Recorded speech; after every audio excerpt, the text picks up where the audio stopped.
The sky was pitch black. Lightning tore through the night, illuminating the blood-soaked scene on the ground.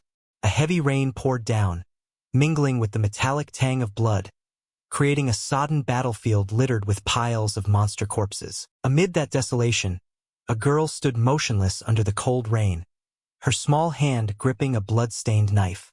Her eyes flashed with a cold glint as she stared at the man kneeling on one knee among the monster carcasses. His breath was ragged, his body covered in wounds, droplets of blood running with the rain into the filthy puddles. "Tan Fong, you really are formidable." The girl's voice rang out, icy as frost. Not far away, a knight in battered armor propped his sword into the ground, his breathing feeble. His lifespan was draining away hundreds of times faster, yet he had still managed to survive the relics of the ancient god. His eyes darkened when he saw the priceless divine artifact, the Judgment Eye, now in the hands of the one he trusted most. Why betray me now? I'm your brother." His voice trembled, a mixture of pain and fury. Opposite him, the sister he had protected for years only offered a contemptuous smile. Tan Xiaodu bit her lip, clutching the divine artifact, her gaze cold and distant. "Me," she gave a faint laugh. "Tan Fong, you're only an adopted child. You don't even share blood. How dare you call yourself my brother?" From behind her, a familiar figure appeared. A tall, blond man stepped forward with a triumphant smile. "Xiaodu, don't say things like that. After all, this brother of yours served his purpose." His deep voice was laced with cruel amusement. At the sound, Tan Xiaodu's eyes brightened for a moment. "Brother Song Fei." Song Fei approached, draped an arm over her shoulder in a familiar manner, then sneered at Tan Fong kneeling on the ground. "Tan Fong, I truly have to thank you. Because of you, Xiaodu and I could seize this divine artifact. To drain your lifespan immediately, I put considerable effort into implanting the soul-stealing token into your body. So, do you like this parting gift?" Tan Fong felt his life force being siphoned away. His eyes bled, his whole body shaking from pain and rage. He ground his teeth and cried out in accusation. "Tan Xiaodu, I raised you like a parent, did everything to protect you. I risked my life to pay for your schooling. You're the only person I had left. I was wrong about you." Tan Xiaodu's beautiful face remained ice-cold, unmoved. "After our parents died, he constantly controlled and interfered in my life. When I and Song Fei needed protection, he did have some value. But now that the divine artifact is in our hands, his only remaining worth is gone." Song Fei curled his lip and swung two long swords forward. "Tan Fong, rest assured and die. I'll take good care of Xiaodu for you." Tan Fong screamed, his eyes bloodshot with fury. "Even if I die, I won't forgive you too." No sooner had the words left his mouth than steel flashed, a cold blade slicing across. Tan Fong's head was severed from his neck and fell onto the cold ground. Outside, in 2025, the cursed divine game had appeared. As soon as people slept, they were pulled into the brutal world of the game. Their life itself was the sole currency. Dying drained your lifespan, but killing monsters increased it. Players could use lifespan to bring in-game powers into the real world. A powerful warrior could rip a tank apart with bare hands, swing a sword to down an aircraft, even use their body to withstand a nuclear blast unharmed. The world changed rapidly. Disasters spread. In that world, I protected my sister through countless dangers and hardships. I was fortunate enough to become one of the world's top 100 powerhouses. I bled and sacrificed everything to reach the summit, to overcome the ancient god's relics and seize the divine artifact, Judgment Eye. But I was betrayed by the only family I had left. It turned out I had been nothing but a pawn all my life. It turned out all my efforts were meaningless. I cannot accept it. If I had a chance to live again, I would live for myself." Under the tranquil moonlight, in the small room, Tan Fong was still sound asleep. Suddenly he jolted awake, his body jerked up reflexively. Breath racing, cold sweat trickled down his temples. His eyes flew open as he looked around in confusion. "Where is this? Is this the real world?" He trembled and murmured, panic surging. "Wasn't I dead?" He reached with shaking hands for the phone on the table, The screen clearly displayed 2025. His gaze drifted to the window. Outside, the city still glowed with lights, the sounds of traffic distant on the roads. This is really reality, not a dream or an illusion, right? Could I have been resurrected? Resurrected 9 years earlier, the day the cursed divine game was born. The moment that thought surfaced, the bedroom door was kicked so hard it nearly flew off its hinges. A familiar figure burst in, eyes blazing with anger. Tan Fong, so you're home after all. Why didn't you answer my calls? Tan Xiaodu's sour voice rang out, her expression full of annoyance. She stood with arms crossed, swaggering like a bully. Don't you know how important today is? I'm here to support him, Song Fei.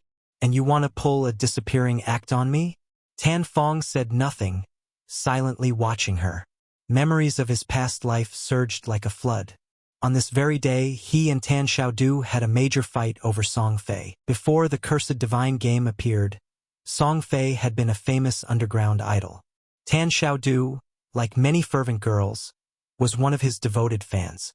But beneath Song Fei's glamorous facade, he was despicable, secretly scamming money and exploiting the bodies of countless female fans. Knowing his true nature, Tan Fong never allowed his sister to associate with him, yet he was accused of controlling her life. Tan Xiaodu huffed and continued yelling, "Do you know? Those damn anti-fans have started infringing on his rights. I have to go support him. Those obsessive fans are disgusting, clinging to him like leeches. He's in crisis, and you're here stopping me, holding my money, blocking me from competing on the rankings. Because of you, I dropped in this month's list. If you don't give me money, I will." A resounding slap cut her off mid-sentence. Tan Xiaodu staggered and fell to the floor, her cheek flushed from the blow. She stared at him in shock, tears of indignation welling in her eyes. You dare hit me?" Tan Fong looked at her with an unprecedented coldness. His voice was low but resolute. "Tan Xiaodu, I have no time today, nor any patience to waste on you. But if you dare cause trouble one more time, I'll smash your mouth." Saying that, he threw a bank card hard toward her. The card landed on the floor in front of her. "This is the money our parents left. All these years, no matter how hard life was, I never touched a cent. Today I'm giving it all to you, because our parents wouldn't hold grudges against you anymore. But remember this. From this moment on, Tan Fong has no sister like you." With that, he turned away and coldly shut the bedroom door, not looking back at her even once. Tan Xiaodu stood stunned as silent tears fell. She could only sit there, full of resentment and hatred. Tan Fong entered the room, his expression complicated. In his past life, protecting Tan Xiaodu had cost him too many opportunities, too many secret realms and vaults he might have claimed but passed up. This time, freed from that burden, how high could he climb? He looked at the eye tonic in his hand and swallowed it without hesitation, his heart filled with iron determination.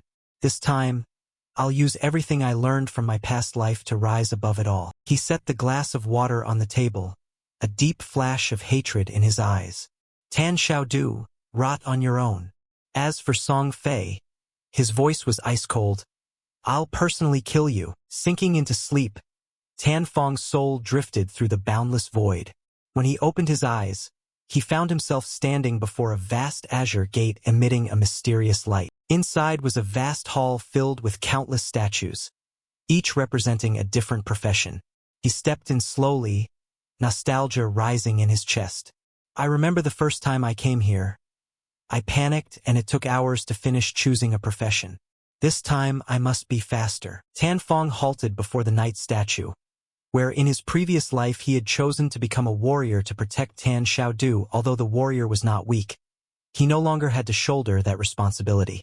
With no one to hold him back, his development speed would be much faster. He scanned the surroundings with his eyes, then resolutely shouted, I've decided.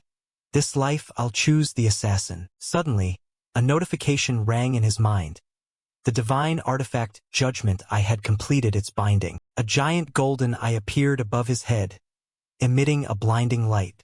The system voice continued, the Judgment Eye has activated the unique attribute Judgment Power. Passive ability. When entering the Cursed Divine game, you will automatically receive the highest tier profession and talent. Tan Fong froze, his heart pounding. The Judgment Eye. So it still remained after I was reborn. It seems that once a divine artifact chooses an owner, even if removed it's useless, or perhaps it was the reason I was resurrected. Before he could think further, a thick black smoke suddenly enveloped his body. Congratulations, you have received a hidden profession. Profession transition in progress. Transition complete. You have become Shadow. His entire body transformed. His hair turned silver white, and a jet-black cloak wrapped around him. Tan Fong clenched his fists, feeling the dark power flood his veins. So this is the highest hidden profession for assassins? The feeling is completely different from the warrior in my past life, already this strong upon receiving it. He recalled his past life, when the chance to get a hidden profession was always vanishingly small. Yet now, judgment power had granted an absolute rate. What exactly is it? The system replied immediately. Judgment power is a primal, true, and ancient force in the universe.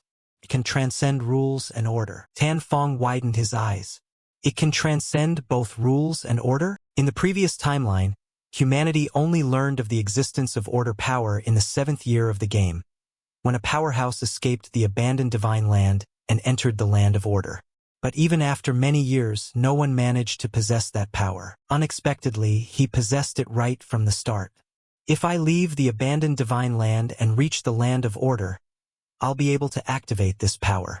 All right, now I have one more goal this life. A new prompt appeared before his eyes. Profession selection complete.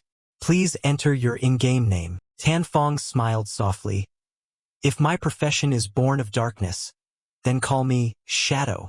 Character name set, Shadow. He proceeded into the abandoned divine land. Around him, space twisted, light dissolved, yielding to a desolate expanse where countless monsters wandered among ruined remnants. Welcome to the abandoned divine land. Outside Shell Town lies the deadly land. Kill monsters to gain lifespan, but if you die you will lose half your total lifespan. In this area, Shell Town is a safe zone with no monsters. Players cannot attack each other and lifespan depletion rates are reduced. Tan Fong covered his face and walked down the street, his sharp gaze sweeping the people around him. He pondered silently. Have many others already been pulled into this game? Around him, voices buzzed constantly. Hey, where is this? What is a profession? What's the code name? I just finished my night shift and went straight to sleep. Why am I here? Is this a hallucination? I was gaming all night and fell asleep, and now I'm here. It hurts. This isn't a dream. It seems we've been dragged into some kind of game. As he walked, Tan Fong calculated. Soon, powerful figures from around the world would appear one after another and reshape the order. If he wanted to get ahead of them, he had to move fast. Time waits for no one. People around him began to notice. What profession is that? Why does he look different from us? No idea, but look at the dagger in his hand. Must be an assassin. I'm an assassin too. Why don't I look that cool?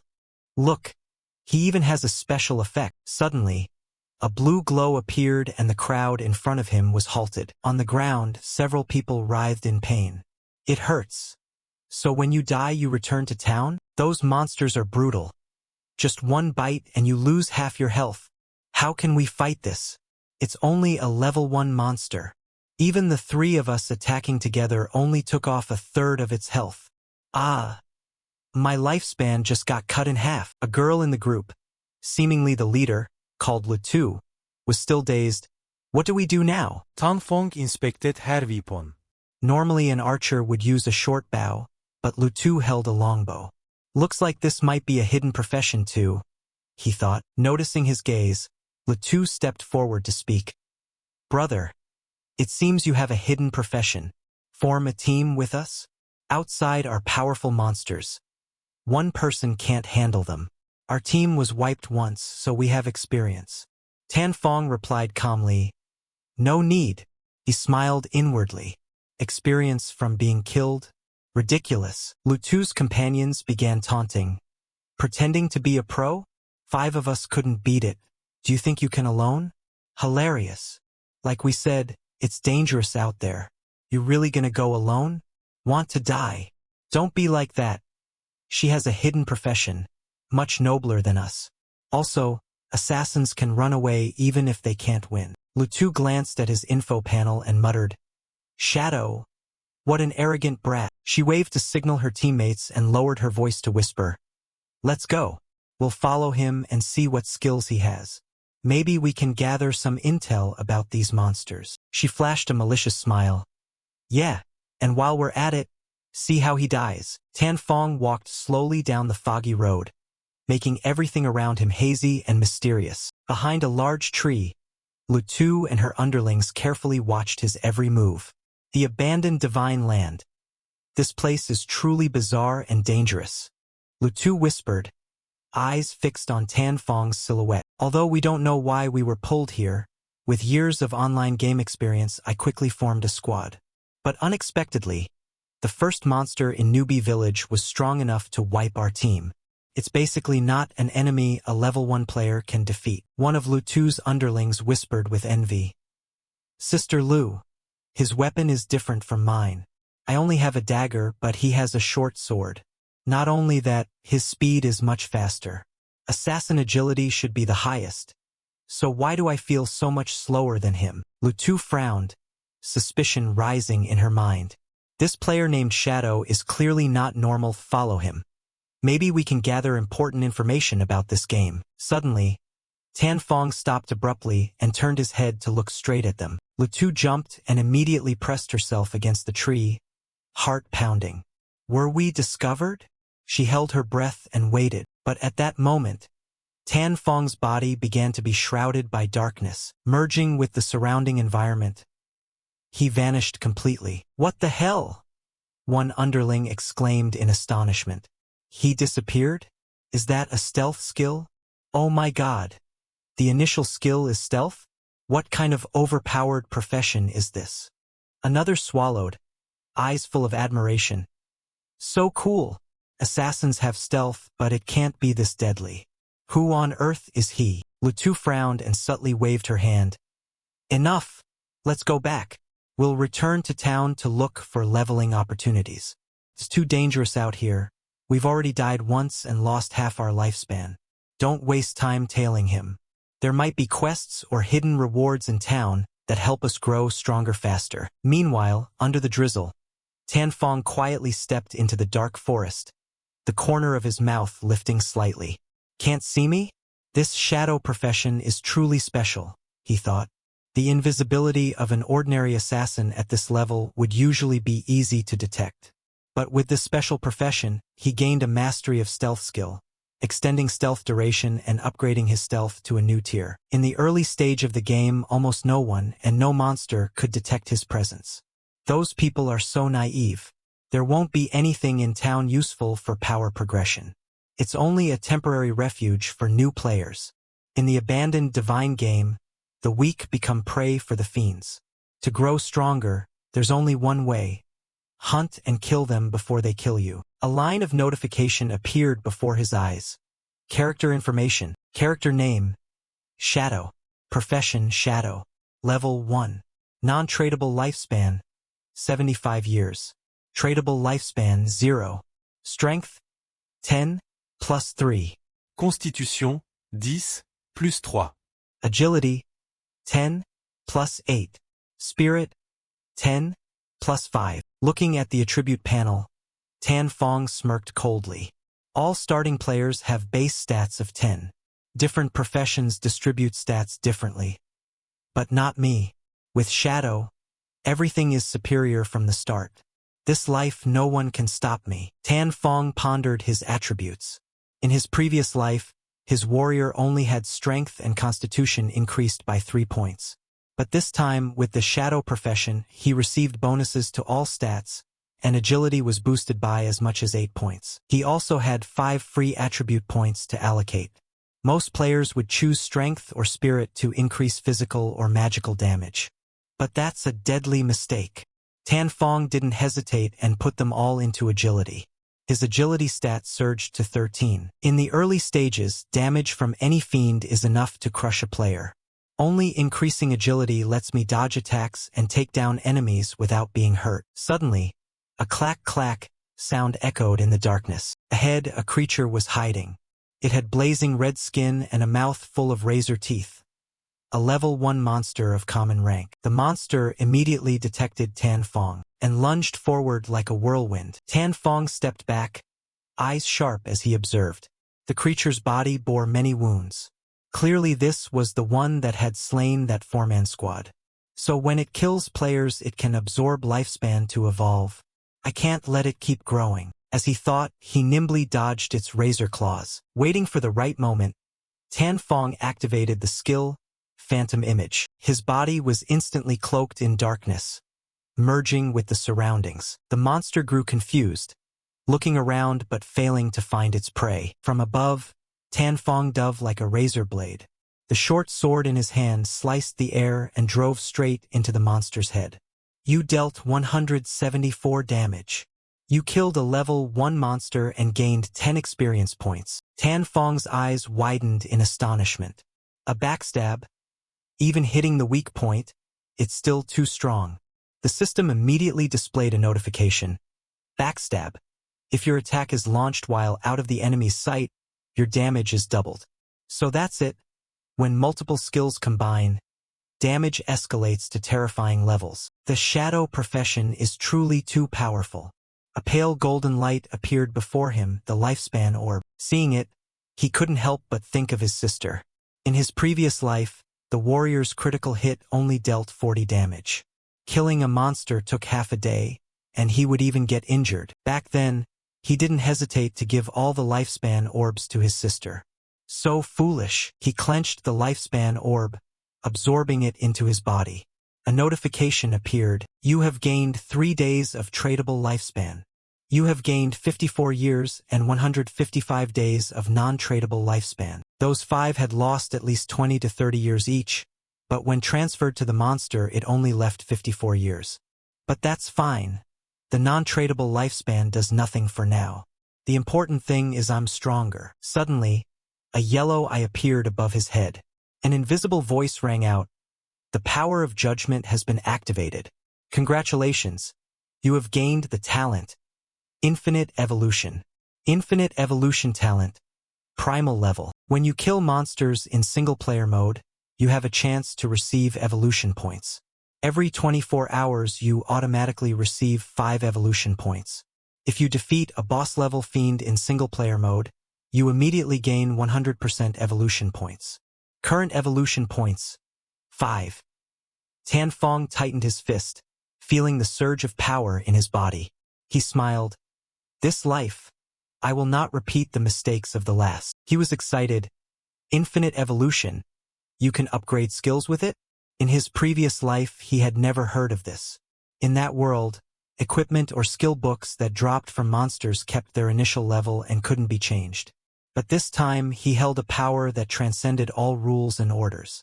He narrowed his eyes, determination flashing. All right, let's see. Evolve, Phantom Image, and Backstab. The system immediately announced, Skill, Phantom Image, upgraded from normal to bronze. Stealth duration increased from 12 seconds to 16 seconds.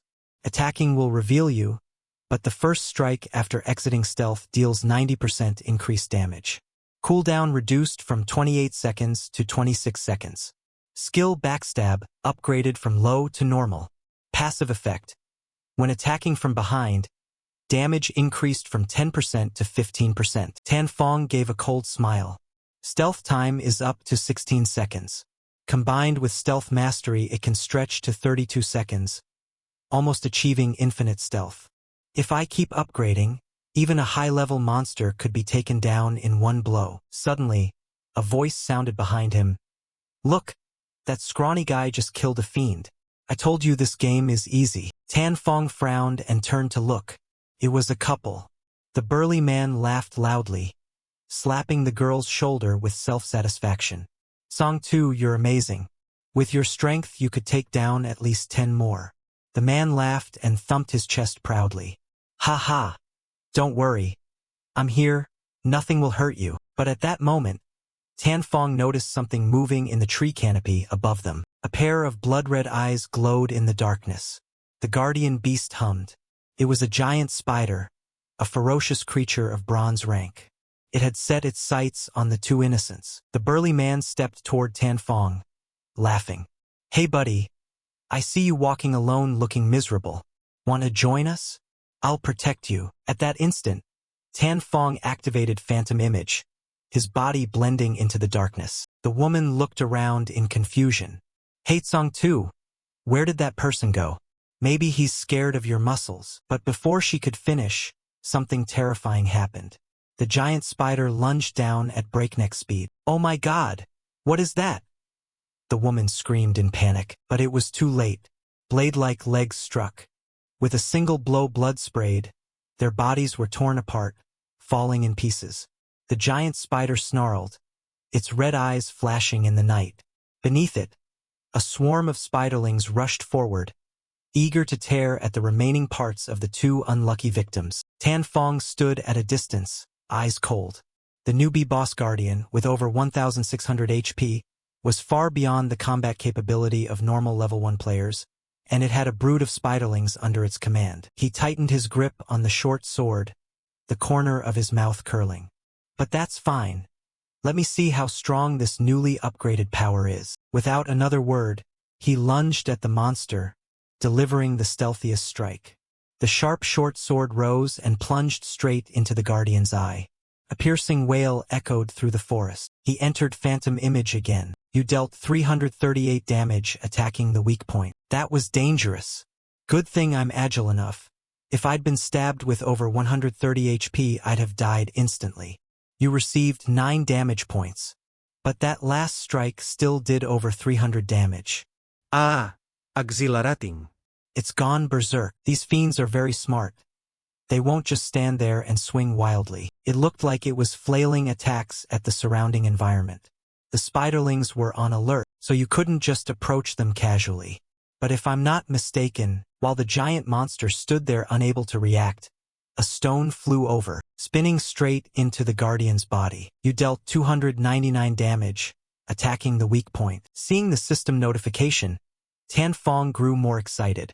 Without hesitation, he picked up another stone and continued the tactical plan. His main damage came from strikes, plus the stealth state from Phantom Image and enhanced profession skills. So even throwing stones dealt significant damage. Just wait for Phantom Image to cool down. Each thrown stone can trigger special effects like Stealth Strike or Backstab. Attack on weak point, you dealt 279 damage. Tan Fong quickly reactivated Phantom Image and vanished into the darkness. Like this, he persistently attacked, using speed and invisibility to wear down the monster's life. Finally, with a sharp cut, he finished off the guardian. In Newbie Town, an announcement rang out, astonishing all the players. Rankings have been updated. Player Shadow has killed the bronze rank guardian and become the first to reach level 2. The level leaderboard in Shelltown has been activated. The crowd buzzed. "What the hell? I've been killed by low-level monsters twice and someone single-handedly beat a boss. Who is he? Beat a bronze boss alone? Impossible. Could the system announcement be wrong? Sister Lu too. This Shadow is the one who just went out there. It's him. But how did he reach level 2 so fast? This is absurd. And he killed a boss. Our whole team couldn't even kill a normal monster. Yet he can solo a bronze boss. Maybe the system announced incorrectly?" While everyone was discussing, the 2 people killed by the spider earlier had just revived, faces pale. That big spider? Was it really killed? But where are the little spiders? Who is this Shadow? Could it be that invisible assassin from before? Back in the forest, Tan Fong stood among the corpse of the giant monster, quietly absorbing the lifespan soul orbs. As the guardian fell, its spiderlings scattered and fled. "I slipped up. I should have killed the spiderlings first to get more experience." A series of notifications appeared. You received 46 days of tradable lifespan. You received the skill book Greedy Hand of bronze rank. You received the short sword Corrosion bronze rank. Attack plus 35, agility plus 4, requirement level 1. You received 2 infinite evolution points. Tan Fong examined the new skill, eyes flashing with astonishment. Greedy Hand, an assassin's divine skill. Using it on a fiend gives a 20% chance to receive extra loot. Learning requirement. Level 1. Unbelievable. A bronze boss dropped an assassin divine skill. This skill can greatly improve loot acquisition. Later, when defeating powerful bosses, an extra 20% chance for additional drops is extremely valuable. In memories from his previous life, a member of the Godslayer Guild became the most sought-after person thanks to this skill. Though not the strongest, he relied on this skill to secure a stable position and became a hunted-after figure. Every time he went out, he had to be accompanied by personal guards. But wait, even though the skill only has a 20% rate, if combined with my infinite evolution talent, wouldn't the likelihood, even the drop rate, become infinitely increased? Morning at a high school. The campus buzzed as students hurried to class. Pale golden sunlight fell across the courtyard, blending with laughter and chatter. 2 girls strode quickly across the grounds. Xiaodu frowned when her friend brought up yesterday. Xiaodu, you still haven't called to apologize to your brother? We skipped class to secretly support Song Fei yesterday. I'm sure your brother is furious. Tan Xiaodu wore an annoyed expression. I didn't do anything wrong. Why should I apologize? If it weren't for him, we wouldn't have almost missed entry time. He's the one who should apologize to me. Her friend sighed. But he's really good to you. Sometimes I'm jealous you have a brother like that. Xiaodu snorted coldly. Good? He spends all day meddling in my affairs. Besides, he's not even my biological brother. I have Song Fei, that's enough. Her friend suddenly noticed something and asked anxiously, Wait, what's wrong with your face? Did you fall? Suddenly a commotion erupted at the front of the class. A group of students gathered, whispering excitedly. Xiaodu and her friend quickly pushed through to see what was happening. Before them, a male student lay slumped over his desk. His body turned translucent like a mirage. What happened to Zhang Wei? Why is he like this? She asked the person next to her in alarm. I don't know either. He said he wanted to nap a moment ago, and now he's like this. Online, news of this strange condition spread widely. Experts suggested that once someone falls asleep, they enter a transparent, mirage-like state, but no one could yet explain the precise cause. I have to call my parents right away. Her friend hurriedly pulled out her phone. Xiaodu, you should warn your brother to be careful too. Xiaodu growled angrily. Humph, I won't contact him first. Someone like him would be better off dead. At the same time, in the game world, Tan Fong focused on the spoils from the battle. Congratulations, Greedy Hand has successfully evolved. Skill Greedy Hand, upgraded from bronze to gold. This assassin skill grants players a 70% chance to receive additional loot rewards from monster corpses. You have learned Greedy Hand +2. Tan Fong held the lifespan soul orb in his hand, absorbing all the remaining energy. Judgment of skill Greedy Hand successful. You received 2 evolution points. You received 46 days of tradable lifespan. He grinned with satisfaction. Not bad luck. 2 more evolution points. Just 3 points and I can raise Greedy Hand to +3. If this keeps up, soon I'll have a 100% chance for extra drops. At the thought, excitement surged within him. Nations around the world had surely noticed the anomaly. More and more people flocked to the game. He needed to quickly strengthen his power. Tan Fong equipped a new weapon. The short sword Corrosion Bronze rank, attack +35, agility +4, requirement level 1. After preparing, he activated Phantom Image, silently merging into the shadows. He thought to himself, sooner or later they'll discover that skills and equipment from this game can be applied in reality. When that happens, the world will drown in blood and chaos. But if I only fight small monsters, the process will crawl like a tortoise. I need to find stronger bosses. Suddenly, a series of terrified screams rang out. Run! Watch out! Tan Fong narrowed his eyes and looked ahead, where a giant monster had just appeared. Standing on a high cliff, he silently observed below. A squad was fiercely battling a monster called the Runner, a level 2 fiend of bronze quality. He curved his mouth slightly. Ha! Just when I'm sleepy, someone brings a pillow. His gaze paused on a shield-bearing warrior bravely blocking the monster's fierce assaults. Wait, is that Wang Man? Tang Phong squint in surprise. It turned out the rumor that Wang Man had quickly assembled a team of hidden class players when he first entered the game was true. At that moment, Wang Man shouted loudly, "Divine Shield!" Immediately, a golden shield appeared, absorbing the monster's fierce blows. Wang Man's hidden class, Holy Shield Warrior, has base attributes twice that of a normal warrior and possesses an almost unbeatable skill. Truly not simple. At the rear, a brown-haired sorceress quickly formed a seal, launching a fireball straight at the monster's arm. She was the Primordial Sorceress, a hidden mage class whose magic damage is double that of a normal mage, accompanied by the skill Primordial Fireball. Tan Fong glanced at the other two in the team. An archer drew his bow, firing continuously at the monster, Keen-Eyed Archer, a hidden class that doubles an archer's usual power, with the skill Rapid Arrow Volley. Beside him stood a priest clutching a book, chanting healing spells for teammates. That was the rare Divine Pilgrim Priest, capable of healing at twice the rate of a normal priest and possessing a party heal skill from the start. However, despite their coordinated efforts, the runner still easily evaded most attacks. It suddenly lunged, knocking Wang Man's shield aside and sending him flying. This is bad. This boss is too fast. Its long-range attacks are hard to hit, someone on the team shouted. Wang Man planted his shield on the ground, gritted his teeth and ordered, "Priest, heal me." The others continued to attack, trying to wear down its HP. From above, Tan Fong only gave a cold smile. Chip away at its HP? How optimistic.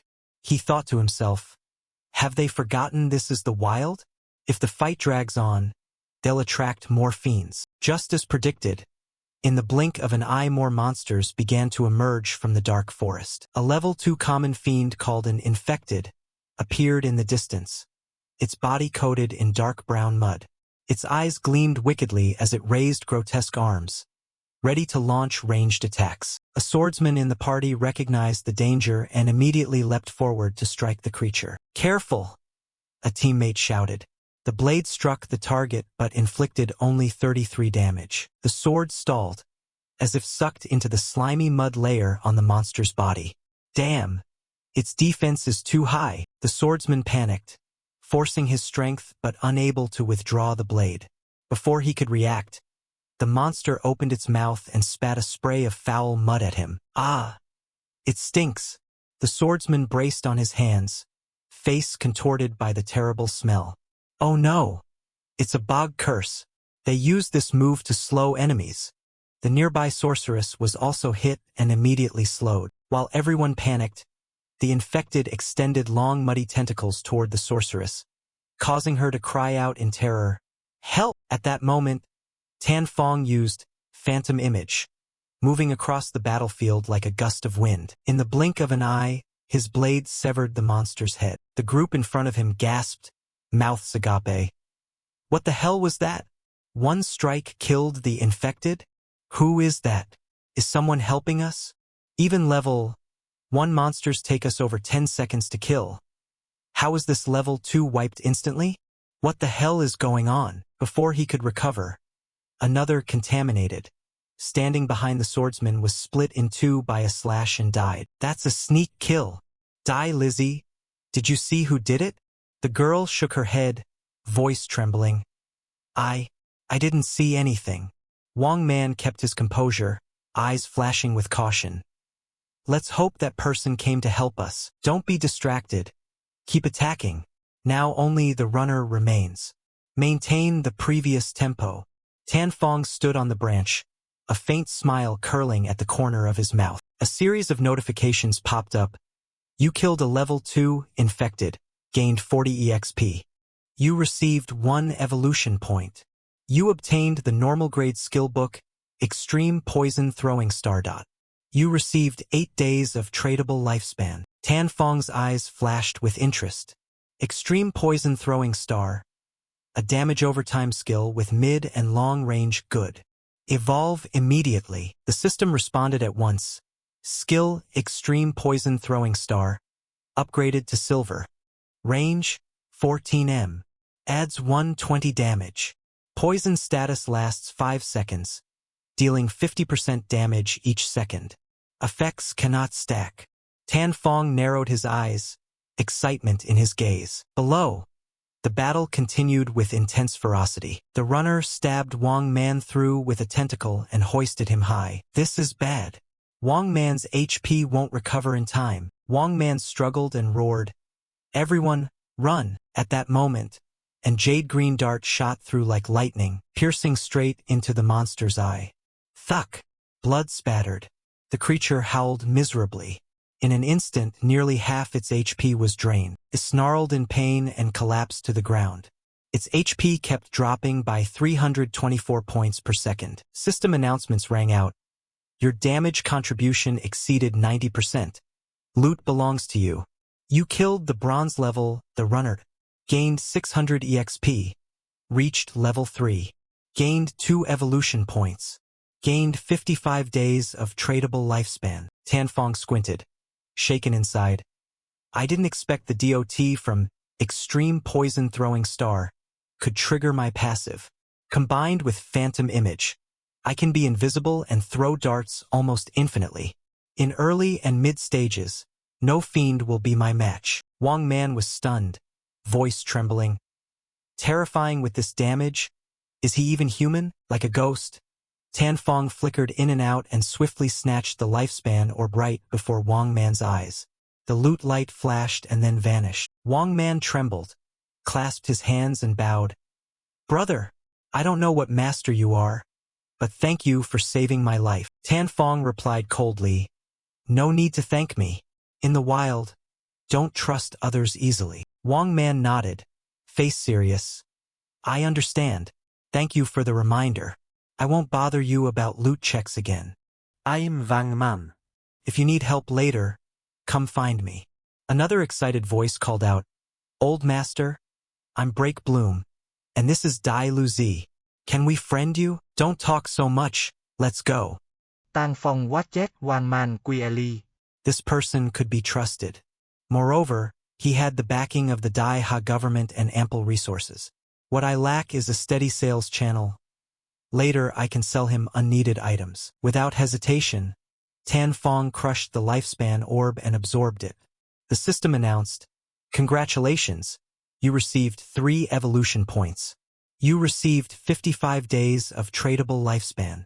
You obtained the bronze grade sprint armor. He opened the attributes panel, Bronze Sprint Armor. For Assassin, Physical Defense +9. All Elemental Resist +5. Cooldown Reduction +15%. Requirement, Level 2. Tan Fong smiled with satisfaction. This haul isn't bad. I still have many pieces of gear and skill books from other classes.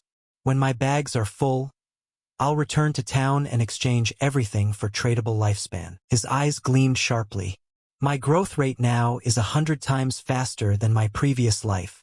Song Fei, I'll come find you soon. In the gloomy forest, countless players still risked their lives battling fiends. Darkness covered everything, and the wind's howl through the treetops heightened the tense, deadly atmosphere. This is bad. The monsters are multiplying. Run! Panic-stricken shouts rose amid the chaotic battlefield. At that moment, a gigantic shadow emerged from the darkness. The blazing red eyes across its body scanned the trembling prey. Hey, what are you standing there for? Run! What is that? The giant creature shifted and attacked. Countless black, barbed rope-like tendrils, as if sentient, lunged straight at the players, piercing through their bodies like sharp blades. Screams of pain erupted before they even realized they were dead. They vanished into nothingness and were instantly sent back to Shelltown. A group of players sat panting in a street corner, faces ashen with fear. Damn it, the monsters always spawn in waves, and when their HP depletes they run off. How are we supposed to kill them?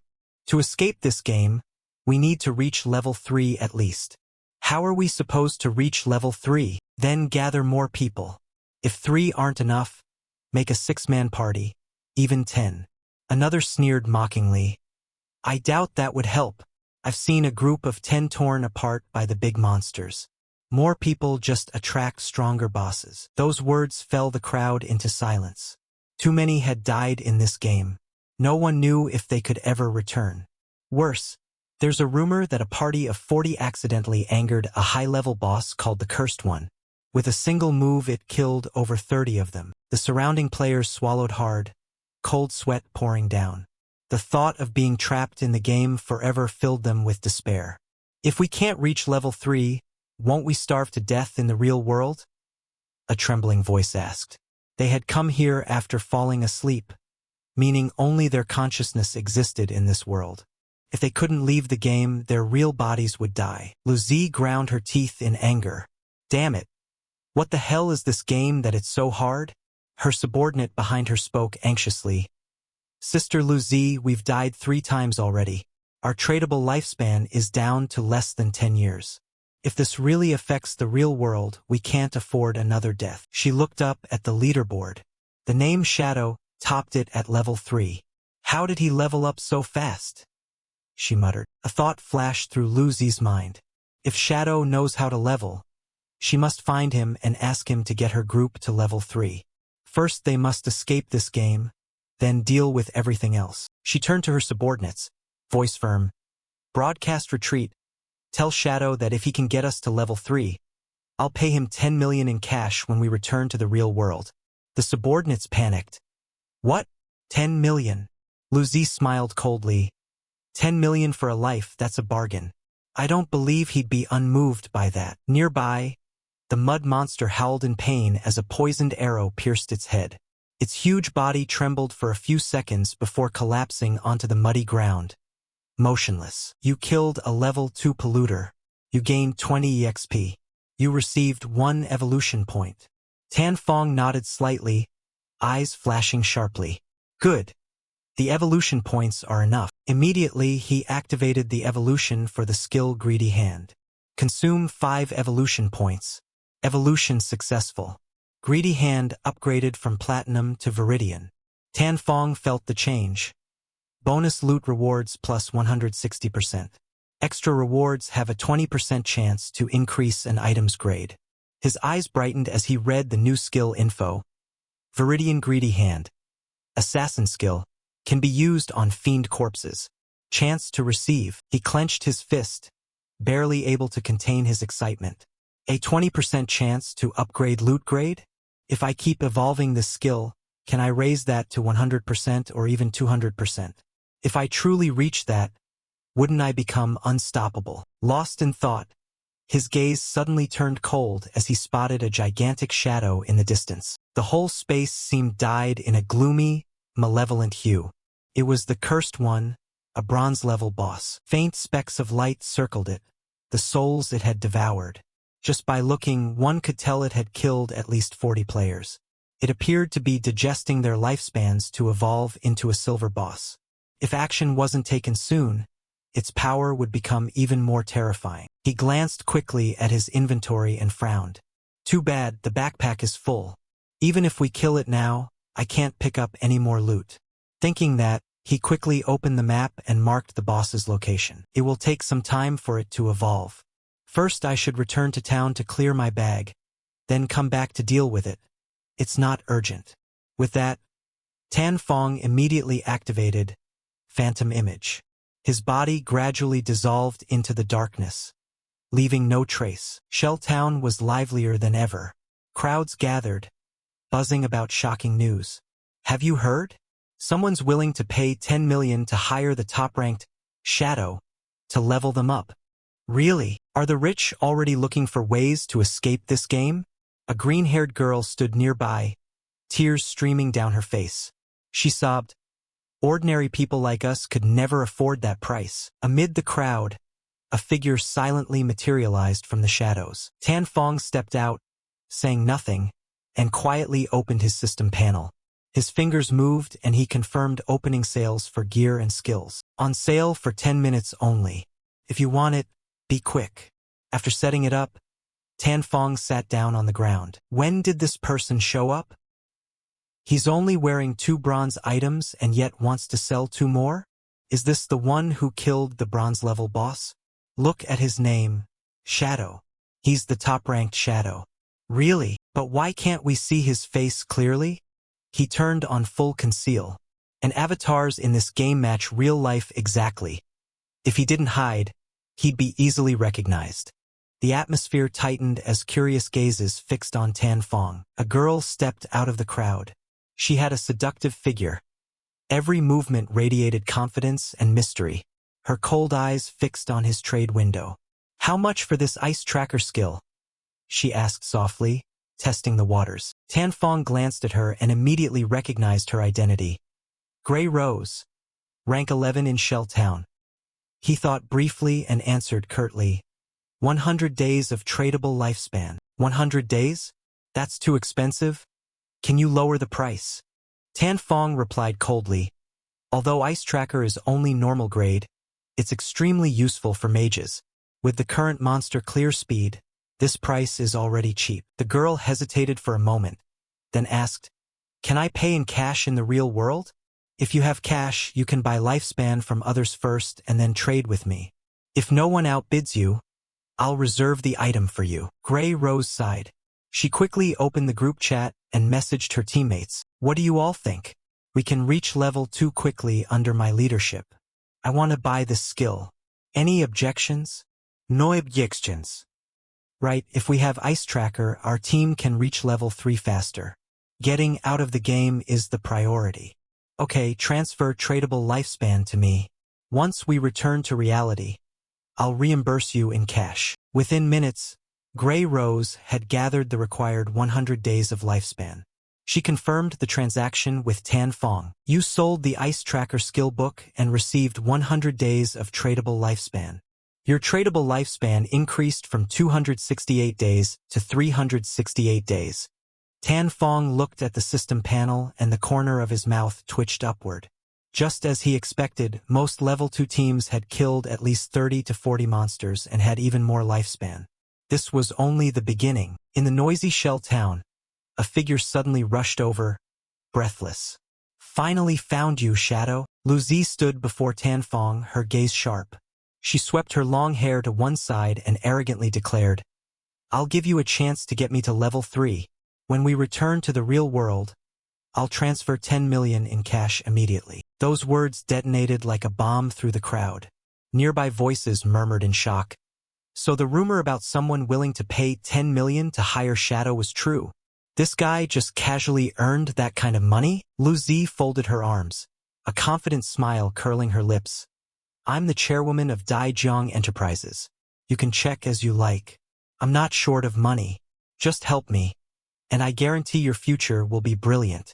Luxury cars, mansions, even women. I can arrange anything. Tan Phong frowned. So it was her. In his previous life, Lu Zi had been the leader of an underground crime syndicate, using money to buy the lifespan of the weak and exploiting them like pawns. She kidnapped people and turned them into slaves for illegal work. Anyone who resisted was eliminated without hesitation. A despicable human. He replied coldly, I refuse. Lu Zi was momentarily stunned. Then her face flushed with anger. Shadow, do you think you're so powerful? We still don't know what this game is. But if you follow me, I guarantee you'll have everything later. Aren't you tempted? Tan Fong crossed his arms, eyes icy. What use is cash?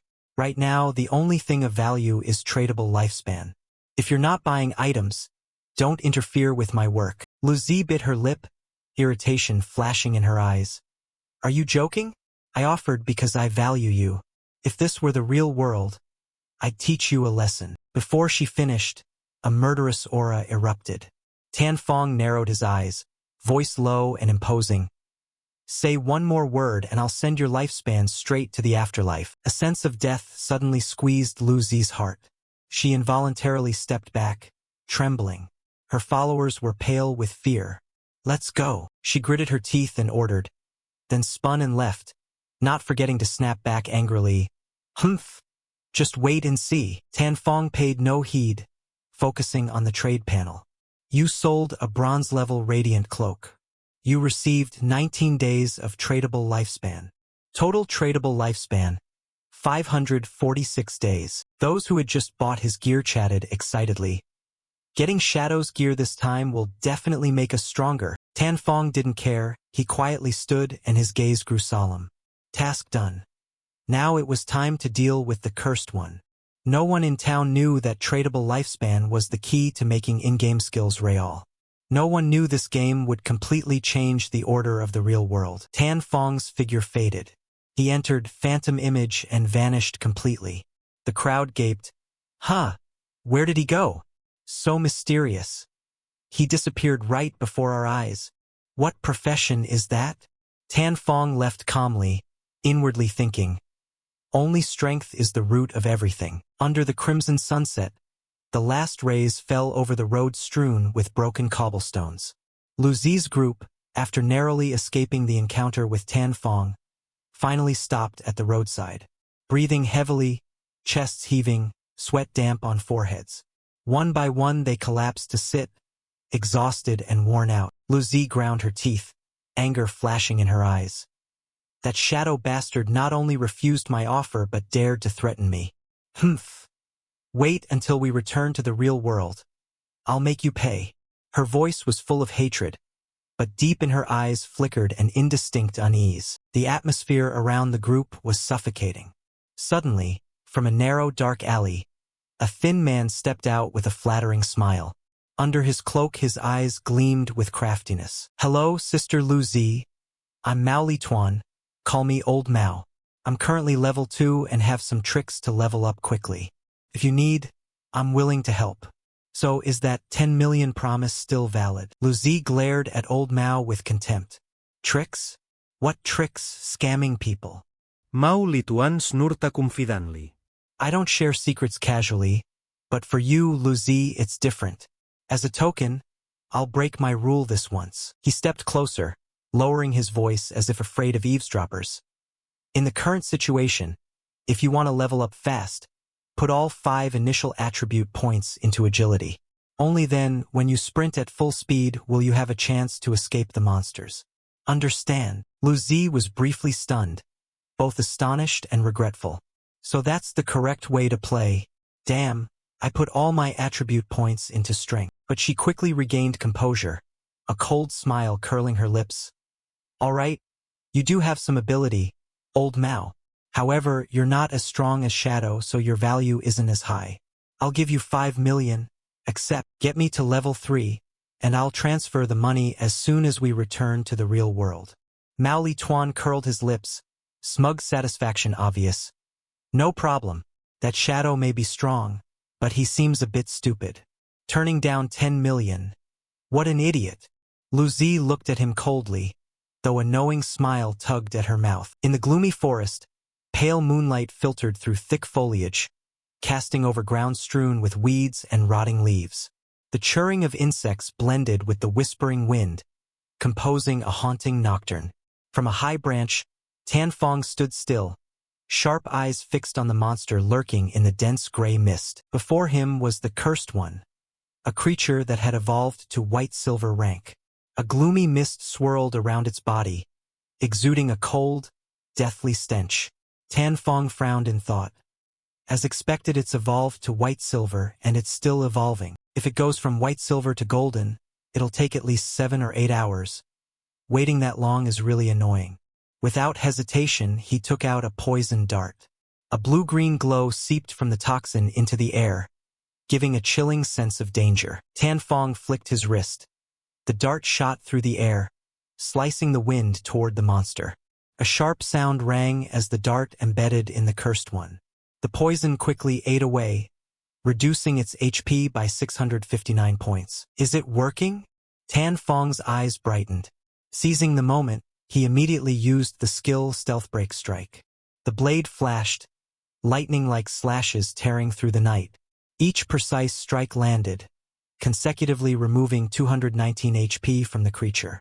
Blood from the wounds mixed into the bleak gray mist. Right after the combo attack, Tan Fong cast Phantom Image. His silhouette blurred in the night and vanished from the monster's sight. A white-silver boss has 2 to 3 times the HP of a bronze boss. To kill, it would require at least 2 or 3 more poison darts. Tan Fong calculated silently as he remained fully stealthed, hiding in the darkness. The cursed one roared in fury. A shrill screech echoed through the forest. Suddenly it raised a hand, condensed a deep purple sphere, then unleashed a massive explosion. A wave of energy radiated outward, shredding everything within several dozen meters. Leaves were burned to charcoal, stones and soil shattered and flew everywhere. Just as I thought, this cursed one is a magic-type boss.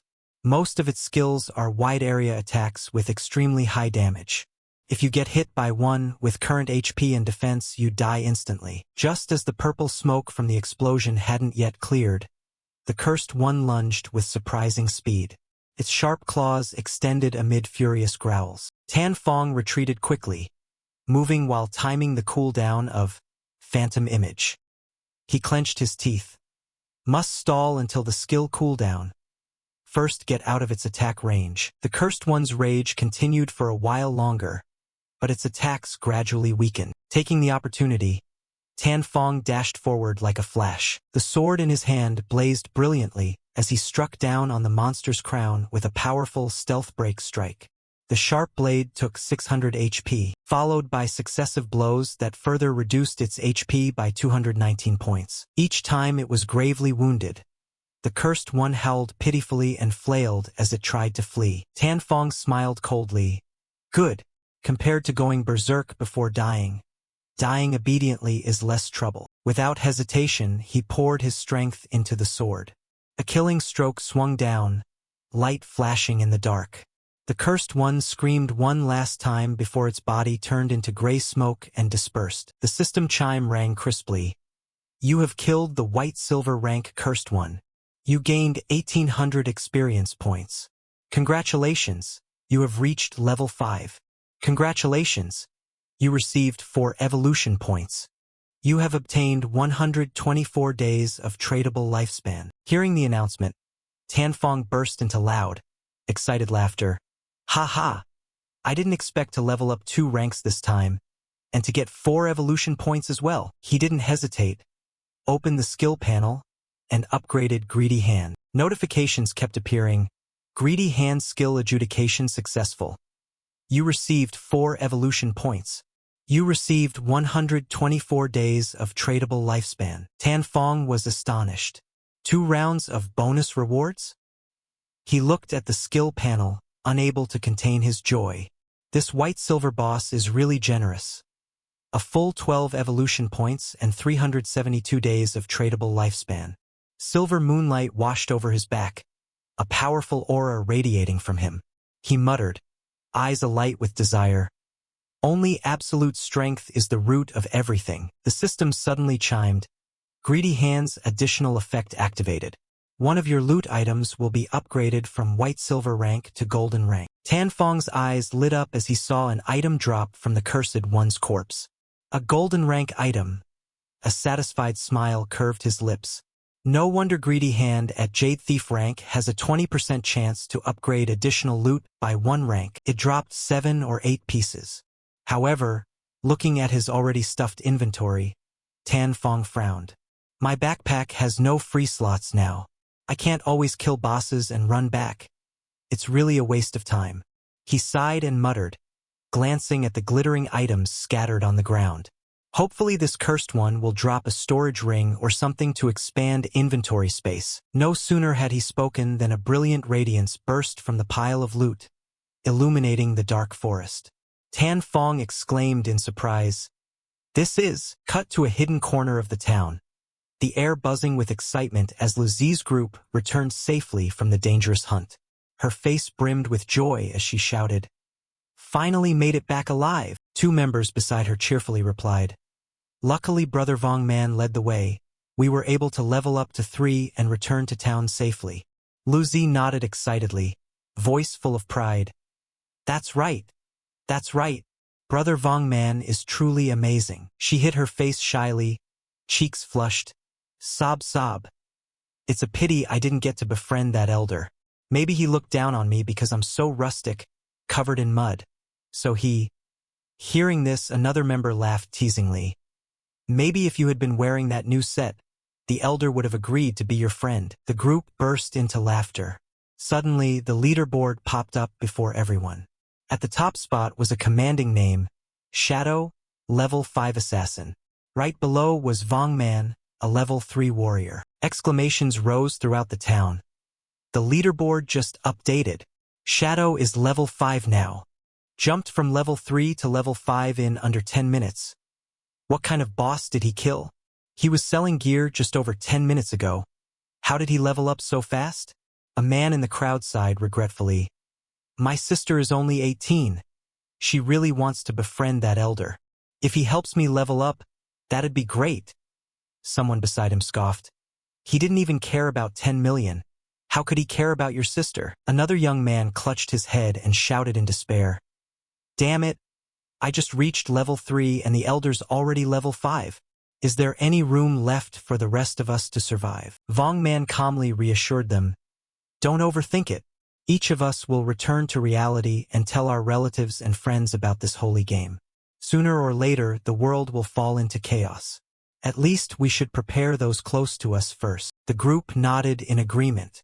One by one, they logged out of the game and returned to reality. In a small room lit by a flickering lamp, Vong Man slowly opened his eyes, the sensation astonishingly real. Around him, his teammates were clamoring and shouting, Look, Brother Vong is awake. Tell the captain right away. A member hurried over, anxiously firing questions. Brother Vong, are you okay? You scared us to death. You looked terrifying just now. Your body even turned transparent. Don't scare me like that, Brother Vong. I told you to rest yesterday. I'd help you monitor suspects. Vong Man slowly sat up, eyes full of determination. His voice was steady but urgent. Quickly call everyone to assemble. Something big has happened. In the small room, cold fluorescent light shone down on a conference table piled with documents. Darkness fell over the tense faces of the police team. The captain, wearing a grave expression, fixed his sharp eyes on Vong Man. In a low but authoritative voice he said, You previously reported that when your team was nearly wiped out, a mysterious person appeared and rescued you. He called himself Shadow? Correct. Vong Man nodded in response, his face showing complex emotion as he recalled that life-or-death moment. Yes, his name was Shadow. When he saved us, he was only Level 3. But strangely, by the time our team barely reached Level 3, he had leapt to Level 5, rising 2 levels in a very short time. The captain frowned, eyes wide with astonishment. He slammed his hand on the table, making the stacks of papers rattle. Jumped 2 levels in such a short time? If he's Level 5 now, doesn't that make him one of the top players in the world? How did he achieve that? Vong Man thought for a moment and guessed.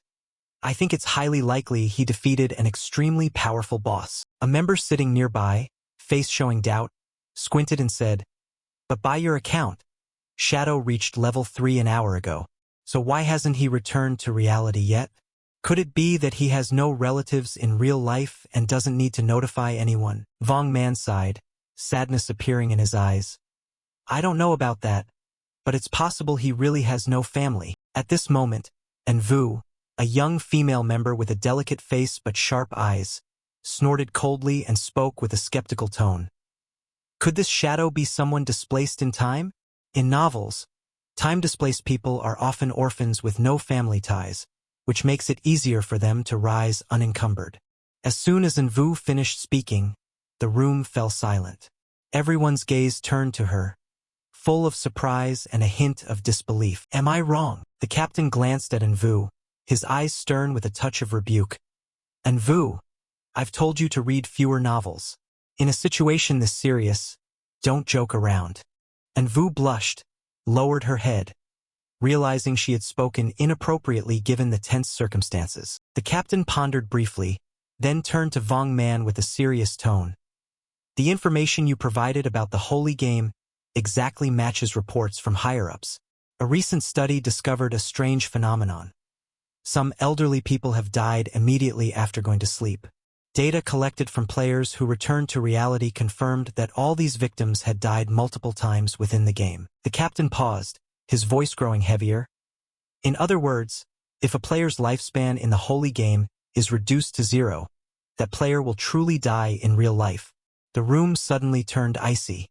Each member's complexion paled as fear rose from the depths of their hearts. One member couldn't help exclaiming in a trembling voice, This is supernatural, beyond our understanding."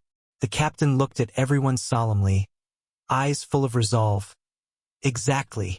The current situation may very well be an invasion by unidentified superpowers. Higher Command has issued an emergency order to establish vanguard teams in each local area to investigate the holy game and gather intelligence. We must build a professional force as soon as possible. This event affects the entire world. Right now, nations are pouring resources into researching this game. If we fall behind, it means losing advantage on the international stage. We must gather intelligence at all costs. Do you understand?" Everyone responded in unison. "Yes." The captain nodded slightly in approval and then turned his gaze to Envu. "Envu, I appoint you team leader of Team 1. Envu immediately stood up, chest out, and replied with fervor, "Understood. Vong Man, you will be deputy leader. You too may select members for your team." Vong Man answered decisively as well. "Roger, based on your description, Shadow's personality isn't bad. Try to befriend him. The reason I chose Envu as team leader is I believe her temperament is better suited to investigate this individual. I want you to uncover Shadow's true identity soon. Ideally, represent the government to establish a cooperative relationship with him and obtain the information he possesses." The captain concluded in a resolute tone. "The most important mission for all teams right now is to maintain social stability." "Clear." Everyone answered in unison, "Clear." At the same time, in Tan Tu Du's classroom, afternoon sunlight cast long tree shadows. Golden-orange rays filtered through the leaves, creating an unusually peaceful scene. Groups of schoolgirls chatted animatedly, faces bright but betraying worry. A short-haired girl with anxious eyes said in a trembling voice, "Truong Vai says people from the same area will appear in the same newbie town in the holy game when they sleep." Another girl frowned, voice alarmed. "Really? I want to go back home. I have to take care of my parents. They've never played games. I'm afraid they won't adapt." The friend beside her patted her shoulder reassuringly, voice firm. "Don't worry too much. We can develop ourselves first and then return to take care of our parents." Tan Tu Du sat alone on the chair, hands clenched around her phone, eyes full of anger and resentment. She thought of Tan Fong, feelings tangled and hard to describe. Such a big event happened and he still made no move. Why didn't he come to apologize? Even my parents never hit me. She recalled previous times when Tan Fong, when she was upset, would soothe her gently and try to calm her. But today, not only did he not apologize, he even struck her. Tant tu duais songer flair de violent lit. Wasn't I just skipping class to see Tong Fai's concert?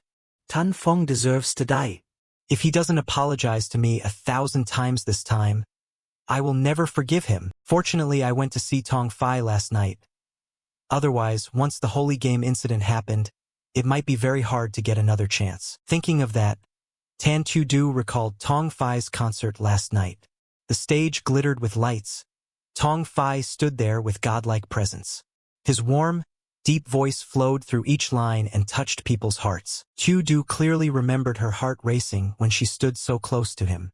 Her whole body seemed lost in a world of just the two of them. Her eyes shone with infatuation, lips lifting into a sweet smile.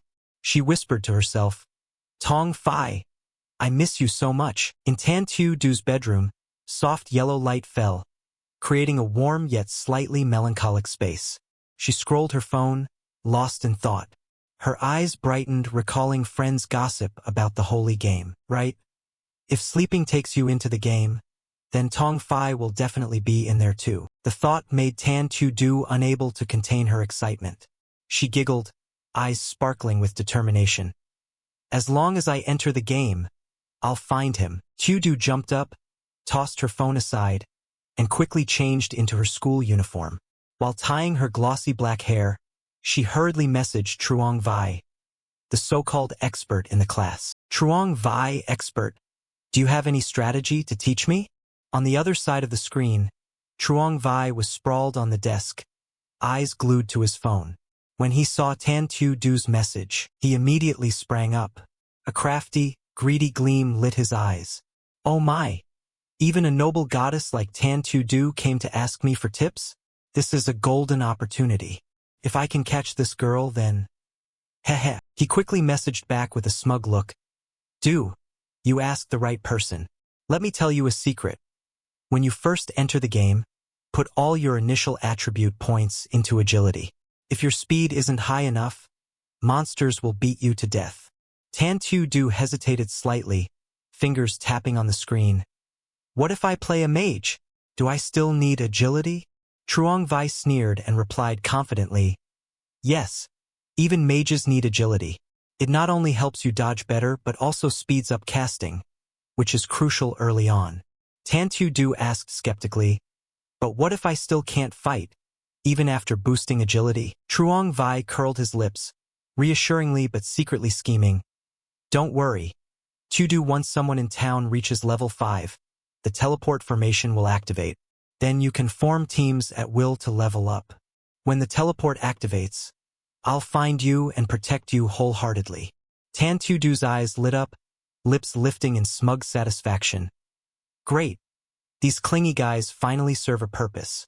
So I found a free bodyguard. An image of Tan Fong with a stern, cold expression flashed through her mind.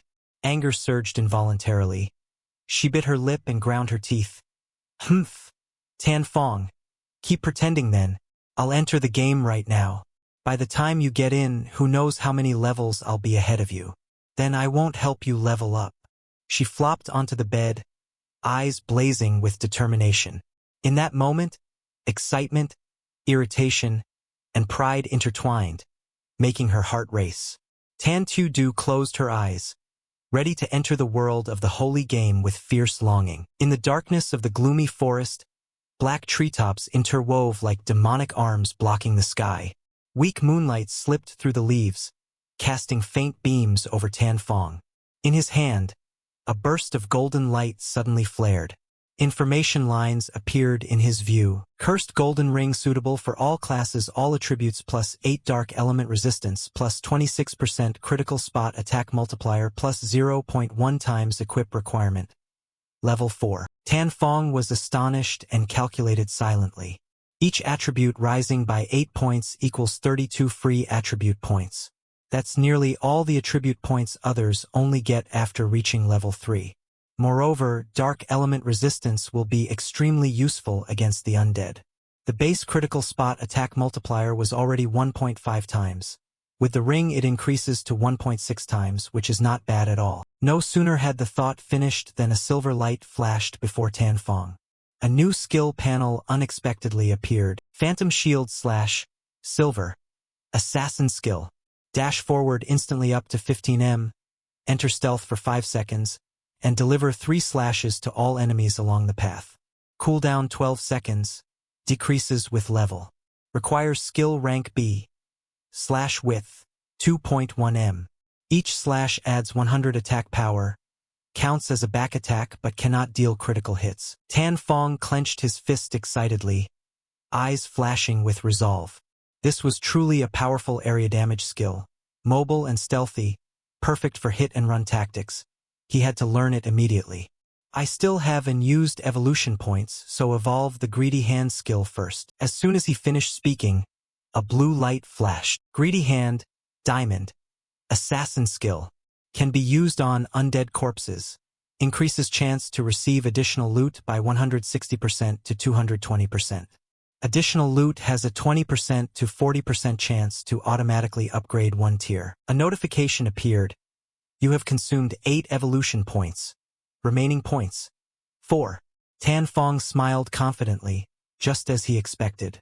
With this skill, killing 1 monster is equivalent to others killing 3. It leaves no scraps behind. Blue light appeared again as Tan Fong touched the Phantom Shield / skill, upgrading this powerful skill to a higher rank. Phantom Shield / Platinum dash distance increased from 15 to 21 Stealth duration extended from 5 seconds to 7 seconds. Number of slashes increased from 3 to 5. Slash width expanded from 2.1 to 3.1 Each slash increase raised attack power from 100 to 200. Notification. You have consumed 3 evolution points. Remaining points. 1. Tan Fong sighed with regret. Yet the cooldown wasn't reduced at all. Still, relying on Phantom Shield slash alone granted him near-infinite stealth capability. The rest were garbage. But this silver rank warrior skillbook, even if it doesn't suit me, could sell for a pretty penny. Tan Fong stood motionless in the night, eyes fixed on the system panel before him.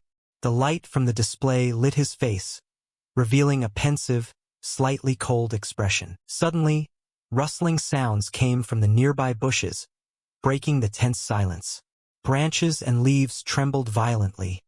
The ground seemed to quake. Tan Fong spun around immediately, his sharp eyes alert. From the darkness, 3 giant monsters emerged. Long, spindly limbs, bodies twisting like enormous spiders, eyes glowing red with ferocity. Perfect timing. Let you be the test subjects for my new skill. Tan Fong gave a cold, confident smile, clenched his hand, and activated Phantom Shield slash. In an instant, he vanished from his original position, leaving only a faint wisp of smoke. From the darkness, a silver flash streaked out, slicing through the monsters' bodies like a blade. 3 razor-sharp slashes from behind ruthlessly cleaved them. Thick black blood sprayed everywhere, staining the ground red with a putrid stench. A cold system notification rang out. You have killed a level 4 four-limbed climber. Gained 80 experience points. Gained 5 days of tradable lifespan. Tan Fong smiled with satisfaction, his gaze cold as he looked at the monster corpses strewn on the ground. The Phantom Shield slash skill was indeed terrifying, lightning fast and hugely damaging, finishing foes in an instant. Compared to the previous use of poisoned throwing knives, which required at least 2 knives to kill 1 monster, this effect far exceeded expectations. He told himself, the shorter the fight, the lower the chance of surprises.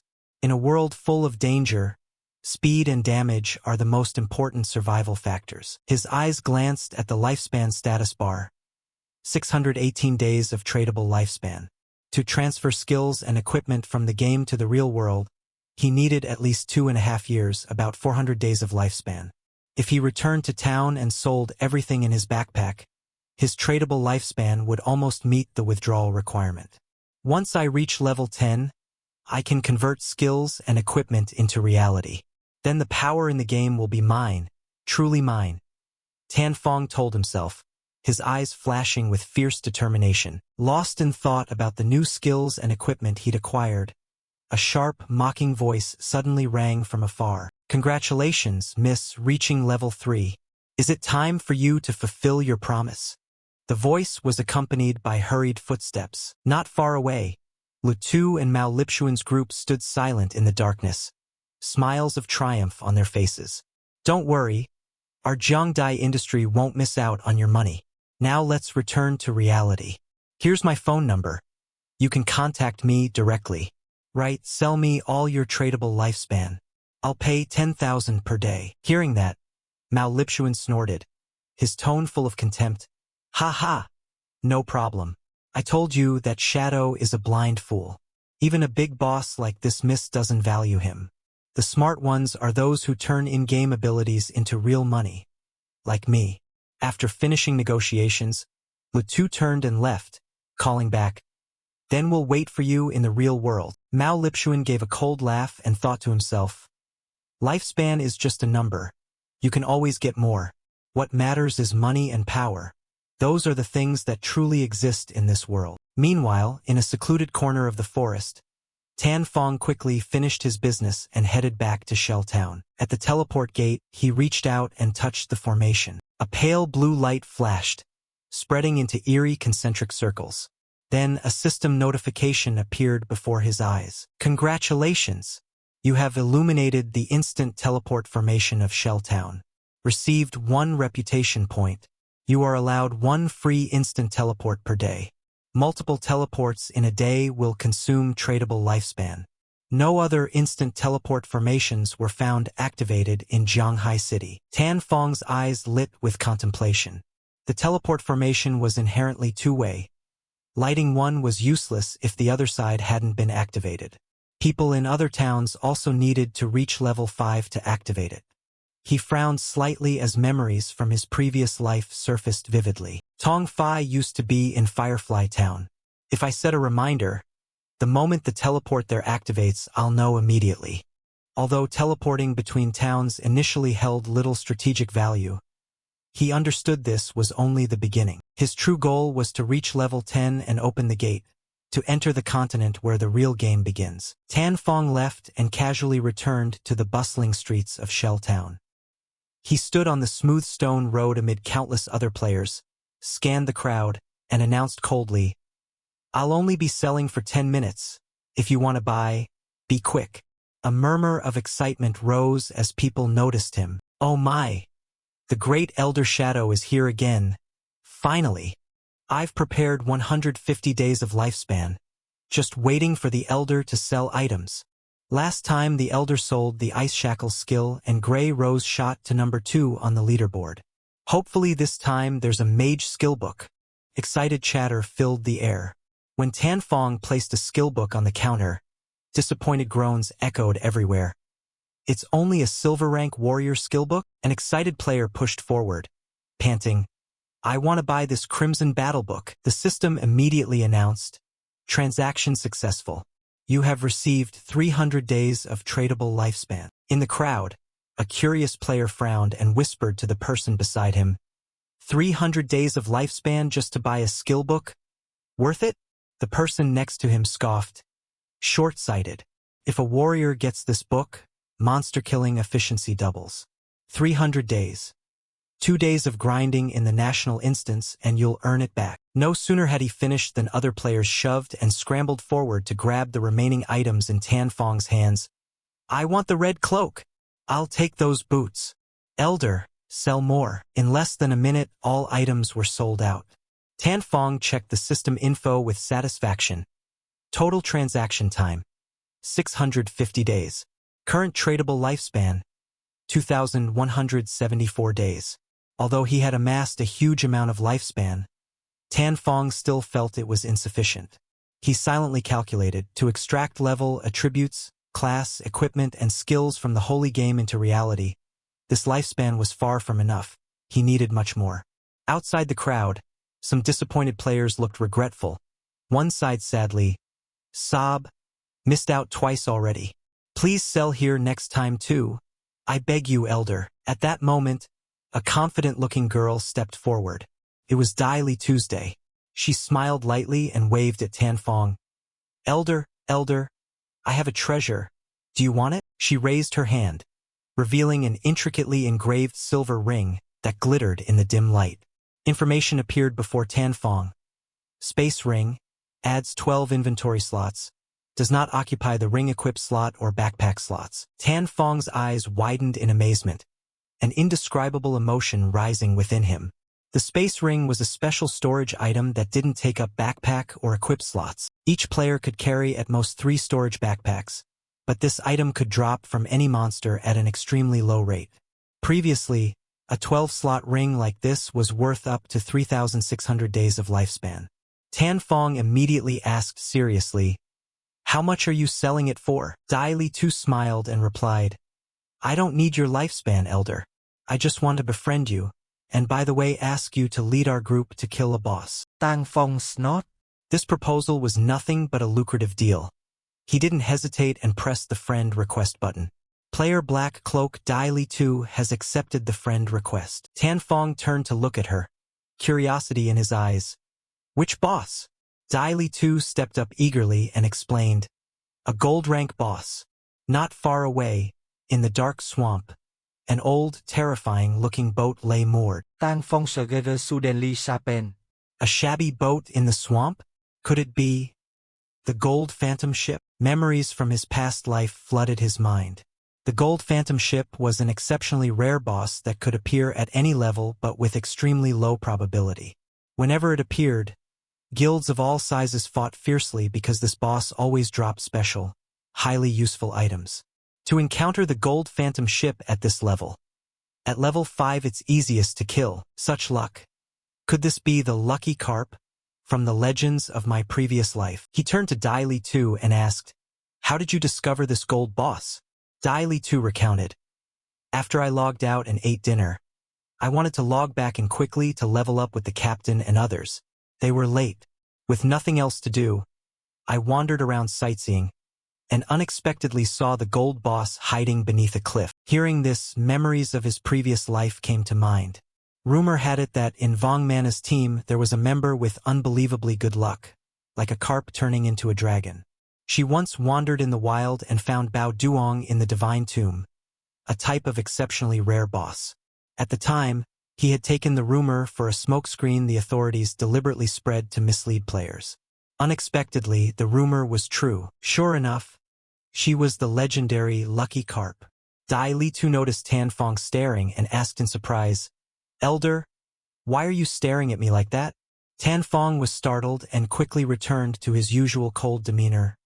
"Nothing." Just then, behind a tree, a player was stealthily eavesdropping on their conversation. His face alight with excitement, he immediately ran back to his group's temporary base. "Boss, that kid just let a girl out of town." The boss sneered and curled his lip with a malicious smile, his voice arrogant. "So that brat couldn't resist. Took a girl out to play? Brothers, follow me." Meanwhile, in the quiet space outside the town, Dai Li Tu hesitantly asked, "Elder, if the boss drops equipment and skill books I can use, could you give them to me? I don't need the rest." Tampon replied bluntly, "No problem." "But if your Captain Vong Man shows up, I won't waste time dealing with assassins in your team." Dai Li Tu understood and quickly made a proposal. "Then let's do as you say. But I have a small request. If you sell equipment to Vong Mana's team, could you give them a slight discount?" Tang Phong note that. Fine. Dai Li Tu said cheerfully. "Then we'll set out after Captain Vong Man is online." She suddenly asked, "By the way, Elder, where are we going?" Tan Fong responded casually, "To kill the gold boss." Dai Li Tu's expression changed at once. Her eyes filled with panic and fear. "Elder, you're an assassin with stealth skills, but what about me? I'm just a weak mage. How could I withstand the gold boss's attacks?" Tan Fong smiled confidently. "One me is enough. You just observe from a safe place." Dai Li Tu couldn't help but worry inwardly. Going alone to kill the gold boss? The elder is powerful, but this is too showy. Suddenly, before her eyes, Tan Fong's figure blurred and then vanished completely into the air. She was startled, frantically looking around and shouting, "Elder! Elder! Where did you go?" Far away, behind the withered trees, the group that had been watching still kept their eyes on Dai Li Tuesday. A skinny lackey looked around, then panicked. "Boss, that shadow guy disappeared." The boss, a large man with a scarred face, curled his lip in a cold smile. "Ha ha ha.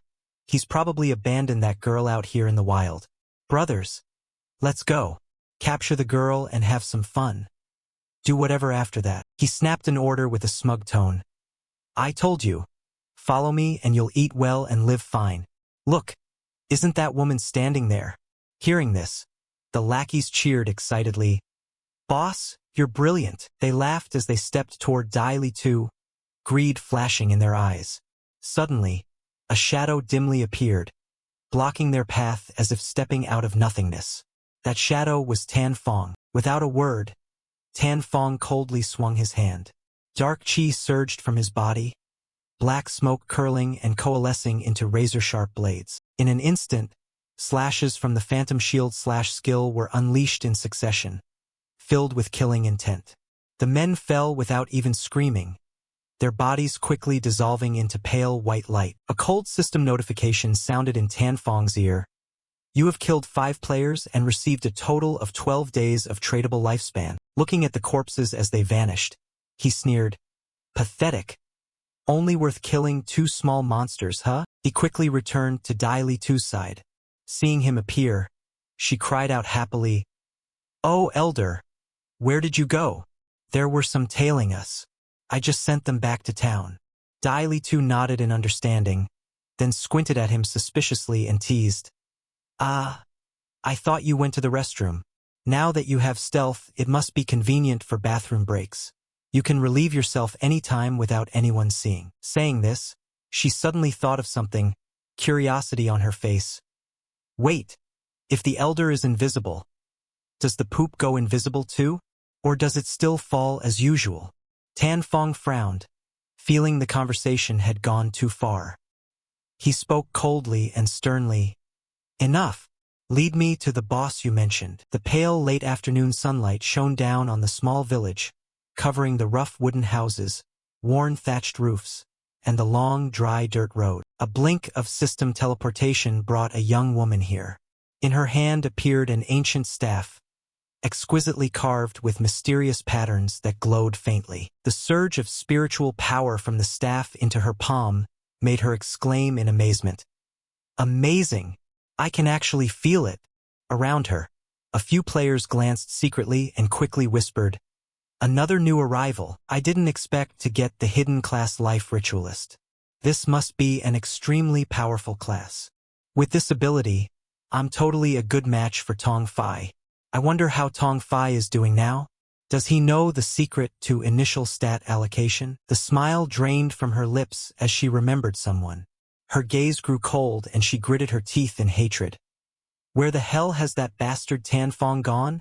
All he does is boss me around. But when it matters, he's completely unreliable. Fine. Now I have a hidden class and Zhang Wei promised to help me level. Tan Fong, handle yourself. I don't care about you anymore. At that moment, the ranking board appeared before her. Her eyes widened in surprise to see the name Shadow at the top with level 6. Meanwhile, Zhang Wei was only level 3 and had been bragging about his strength. It turned out Shadow was the true powerhouse. If I can get this person to help, I'll surely level up faster than Zhang Wei. Where can I find Elder Shadow? While she pondered, she heard an argument from afar. A group of young men had gathered. A black-haired guy said irritably, "Damn it, I can't reach Chu Dao riding the wind. We don't have time to wait for her. Any ideas?" Another replied anxiously, "How can we kill monsters without a babysitter? We're not Elder Shadow. We can't solo clear monsters easily." The blonde guy frowned in agreement. "I think we should find a new babysitter. We can't delay any longer. We don't have time to wait for her. Any ideas?" Another answered, voice full of worry. "Without a babysitter, how can we kill monsters? We're not Elder Shadow. Solo sweeping monsters is easy for him." The blonde guy winced, agreeing, "I think we should find a new babysitter. We can't postpone this." Hearing that, the girl stepped forward confidently. "Hello everyone. I'm Life Ritualist, a powerful hidden support class. You need a babysitter, right?" Meanwhile, deep in the gloomy woods, insects chirped incessantly and thick mist surrounded the cold lake. Tan Fong stood on a rock, his sharp gaze fixed on the rotten wooden boat floating on the water. The warped, moldy planks of the gold phantom ship exuded a grim black mist, rippling the surface of the jet-black water. A resolute glint flashed in Tan Fong's eyes. So this is the gold phantom ship. A rare opportunity indeed. He turned to Dai Li Tu in a calm voice. "Stand here and observe. Avoid being ambushed and don't act rashly. I'll handle this, boss." She nodded and warned anxiously, "Please be careful." Tan Fong said nothing, stepping lightly into the icy water as his figure faded into the mist. Suddenly, a cold system alert sounded. Due to the influence of the gold phantom ship, this area has become a brutal zone. Lifespan consumption rate increased by 100 times. If you remain in this area for 15 minutes, a player will consume 1 day of lifespan. He frowned but remained unfazed, thinking, the brutal zone only affects for a short time, nothing to worry about. Then another notification appeared. Gold Phantom Ship, Special Gold Grade. Countdown time, 45 minutes. Tan Fong curled his lips in a cold smile. 45 minutes left? More than enough to deal with it. Wasting no time, he immediately launched the attack. Dark chi coiled around his body as he unleashed the Phantom Shield Slash. The shadow streaked like a razor, slicing the boss's weak points and dealing successive damage. Gold Phantom Ship takes 549 damage. Immediately afterward, Tan Fong used a lethal poison dart combined with shadow breaking one strike. A critical blow aimed at the weak point, inflicting severe damage. Gold Phantom ship takes 621 damage. It seems many people don't know the true weakness of this ship. Tan Fong murmured, his sharp gaze scrutinizing every detail of the vessel. He quickly discovered the real weak point wasn't the hull or the sturdy planks, but the eerie bell hanging from the ship's prow. Each time the bell rang softly, a chilling sound echoed everywhere, sending violent columns of water surging up from the bottom of the Black Lake. Damn! Hitting the weak point triggers an area counterattack from the Phantom ship. The blast force of this water column is too strong. Even a silver-armored warrior would struggle to withstand it. Fortunately, the initial speed of the Shadow class is high enough. Otherwise, I'd be done for. The ranged assault ended. From the surrounding black water, 12 rotting water demons emerged, grotesque shapes with gray, algae-covered skin. They roared and charged, eyes glowing blood-red with hunger. Each one had the strength of a silver-grade boss, enough to wipe out an ill-prepared team. In such chaos, ordinary monster-hunting teams are usually annihilated by overwhelming numbers. Things grew worse as the Gold Phantom ship summoned another water demon every minute, creating enormous pressure. Yet Tan Fong remained coldly composed. Luckily, I have stealth skill, so I don't have to worry about being detected. As long as I find the right angle, I can finish them all with one strike. From afar, Dai Li too watched the battle tensely.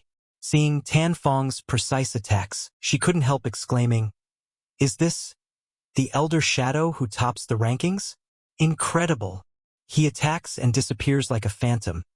The boss lost a third of its HP without even reacting. Suddenly, Tan Fong called urgently, "Xiao Hei, I'm about to die."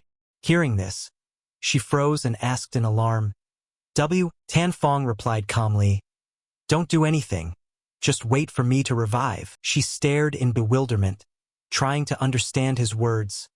"Why? Elder, weren't you in control? And what the hell is Xiao Hei?" Tan Fong frowned in confusion. "You're not Xiao Hei?" Dai Li too retorted angrily. "My name is Breakroom Hebu Lam Dai Li too. Not Xiao Hei. Sounds like a dog's name." Tan Fong replied nonchalantly and tersely, "Got it, Xiao Hei." In another corner of the forest, a group led by a scar-faced leader had gathered. His face flushed with rage. "Damn it! I once won the silver tournament consecutively, and now some brats toying with me? Humiliating!" A lackey ran up to report, panting, "Boss, we found that kid. She's standing on the edge of the cliff ahead, and that bastard Shadow is fighting a boss at the base of the cliff." Hearing this, the leader roared, "Good! I've called everyone. Let's see how he survives this time." At that moment, Tan Fong calmly realized the greatest difficulty. The Gold Phantom ship was about to release 3 spirit pulses, controlling a wide area for 5 seconds and forcibly petrifying all targets within range. Looks like this time it's hard to avoid. Tan Fong decided to gamble with the boss. The system coldly announced, "You have died. You lost 326 years of lifespan. Non-tradable. You have died. You lost 1,087 days of lifespan, tradable." At Tan Fong's sudden death, the leader laughed triumphantly. "Ha ha! This idiot! So arrogant to solo challenge the Gold Phantom ship just because he's called an elder? This shadow dog is rich. Look at that huge light orb, at least a few hundred days of lifespan." The crowd charged forward in glee, greedily staring at the radiant orb. "Kill it! Today we'll feast on this big dog." Suddenly the sky darkened and fierce winds rose. A gigantic gate appeared from above, its eerie light spilling over the deadly land. Every horrified gaze turned to the authoritative portal widening before them. In the town, those who had been forced back from the dungeon wore furious expressions. The scar-faced leader's veins bulged on his forehead as he ground his teeth. "Damn it! That bloody boss. How could that shadow cut its HP in half so easily? It's a freak. We barely entered the marsh and the phantom water columns killed us on the spot." The lackeys echoed in unison, faces twisted. "Damn! This loss is huge. We must go back. There are still lots of small monsters. If we kill them all, maybe we can recoup our losses." The leader snorted coldly, a vicious gleam in his eyes. "I don't believe that damned ship is this hard. Let's go. Continue. Meanwhile, amid the dark marsh, the lifespan orbs shone brilliantly, hovering on the cold water. The uncanny light reflected across the lake, creating a scene both beautiful and terrifying. Tan Fong suddenly appeared in the gloom, gliding over the water like a wraith. He frowned in confusion at the countless lifespan orbs around him, then called out loudly to the girl standing on the small boat nearby. Dai Li Tu, I'm back. Xiao Hei. Why are there so many lifespan orbs here? She heard the call and turned, her eyes lighting with joy. Elder, you returned so fast. A group rushed in earlier but were wiped out by the water columns before they could do anything. Tan Fong laughed loudly, his deep hoarse voice dripping with contempt. Ha ha, truly overestimating themselves. The arrogant always die by their own recklessness. Seeing the gold phantom ship hovering in the marsh, Tan Fong couldn't help but recall how much he had suffered facing it in his previous life. The scariest trait of this boss was its powerful petrify skill, usable only once. When its HP drops to half, there's a chance it will vanish and reappear somewhere distant in the marsh, making it hard for players to finish it off. A plan quickly formed in Tan Fong's mind. His eyes sharpened as the silhouette of the gold phantom ship slowly emerged from the mist. Not wanting to miss the chance, he quickly drew a poison dart, aimed at the magical orb dangling at the ship's prow, and threw hard. The wind screamed, tearing through the air. The dart struck the target dead on. A stream of eerie pink chi radiated from the ship, spreading across the entire marsh. Tan Fong narrowed his eyes, staring at the movement of the chi with satisfaction. I've long figured out its movement pattern. Without hesitation, he surged forward, unleashing the phantom shield slash, a swift wind-rending attack. On the marsh bank, the troublemakers who had returned also reappeared. The leader spotted Tan Fong fighting the boss and greed lit his eyes. Look, that brat is attacking the boss again. Wait until it's almost finished. Then we'll rush in and snatch it. Dai Li Tu glared angrily at the vile group, murder in her eyes. Those bastards are back again. What a nuisance. Her gaze hardened.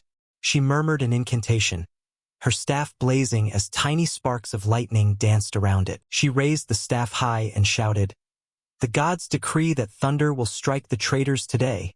Countless crimson lightning bolts fell from above, striking the group. The two leaders were hit instantly, their bodies convulsed and collapsed, dead on the spot. The remaining group panicked and shouted, looking around in confusion. Holy shit! Who's attacking us? The leader spotted Dai Li Tu standing at a distance and barked angrily. Huh! That damned woman? Kill her! Seeing the ferocious mob charging in, Dai Li Tu turned pale and hurriedly fled, screaming as she ran. Help me! Elder! Save me! Behind her, the crowd chased wildly, curses echoing through the toxin-filled marsh.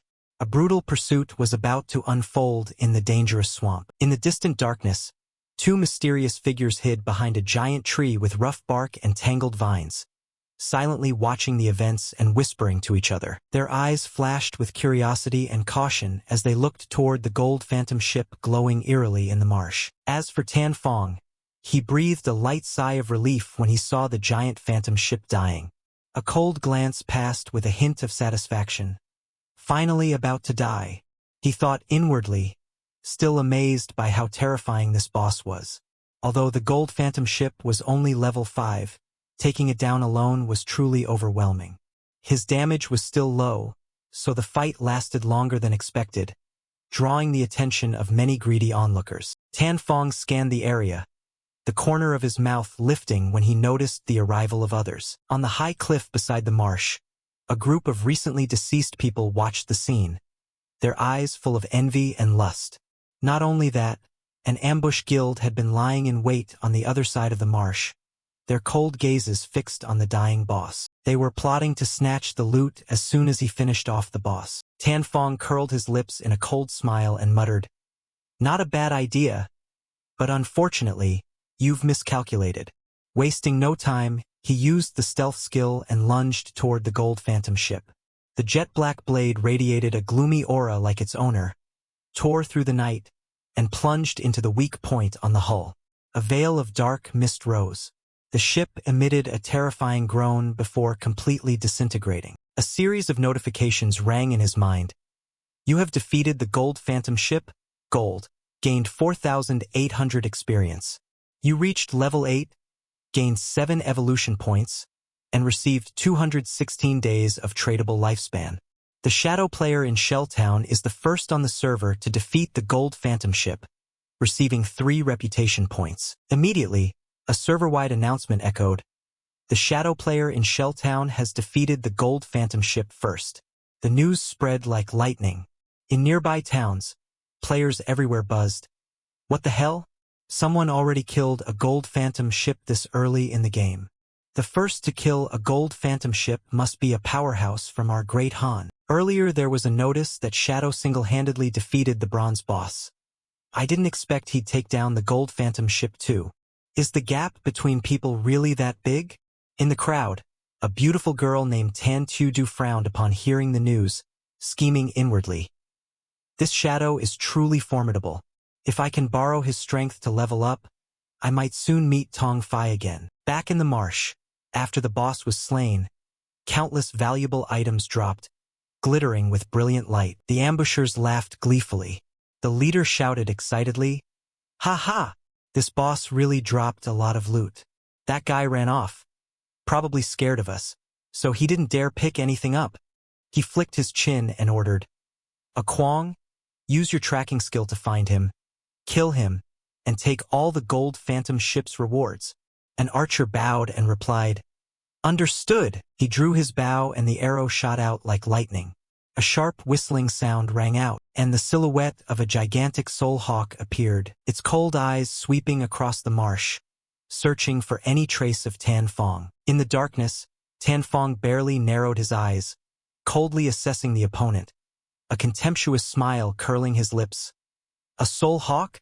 Didn't expect this hunter to learn anti-stealth so quickly.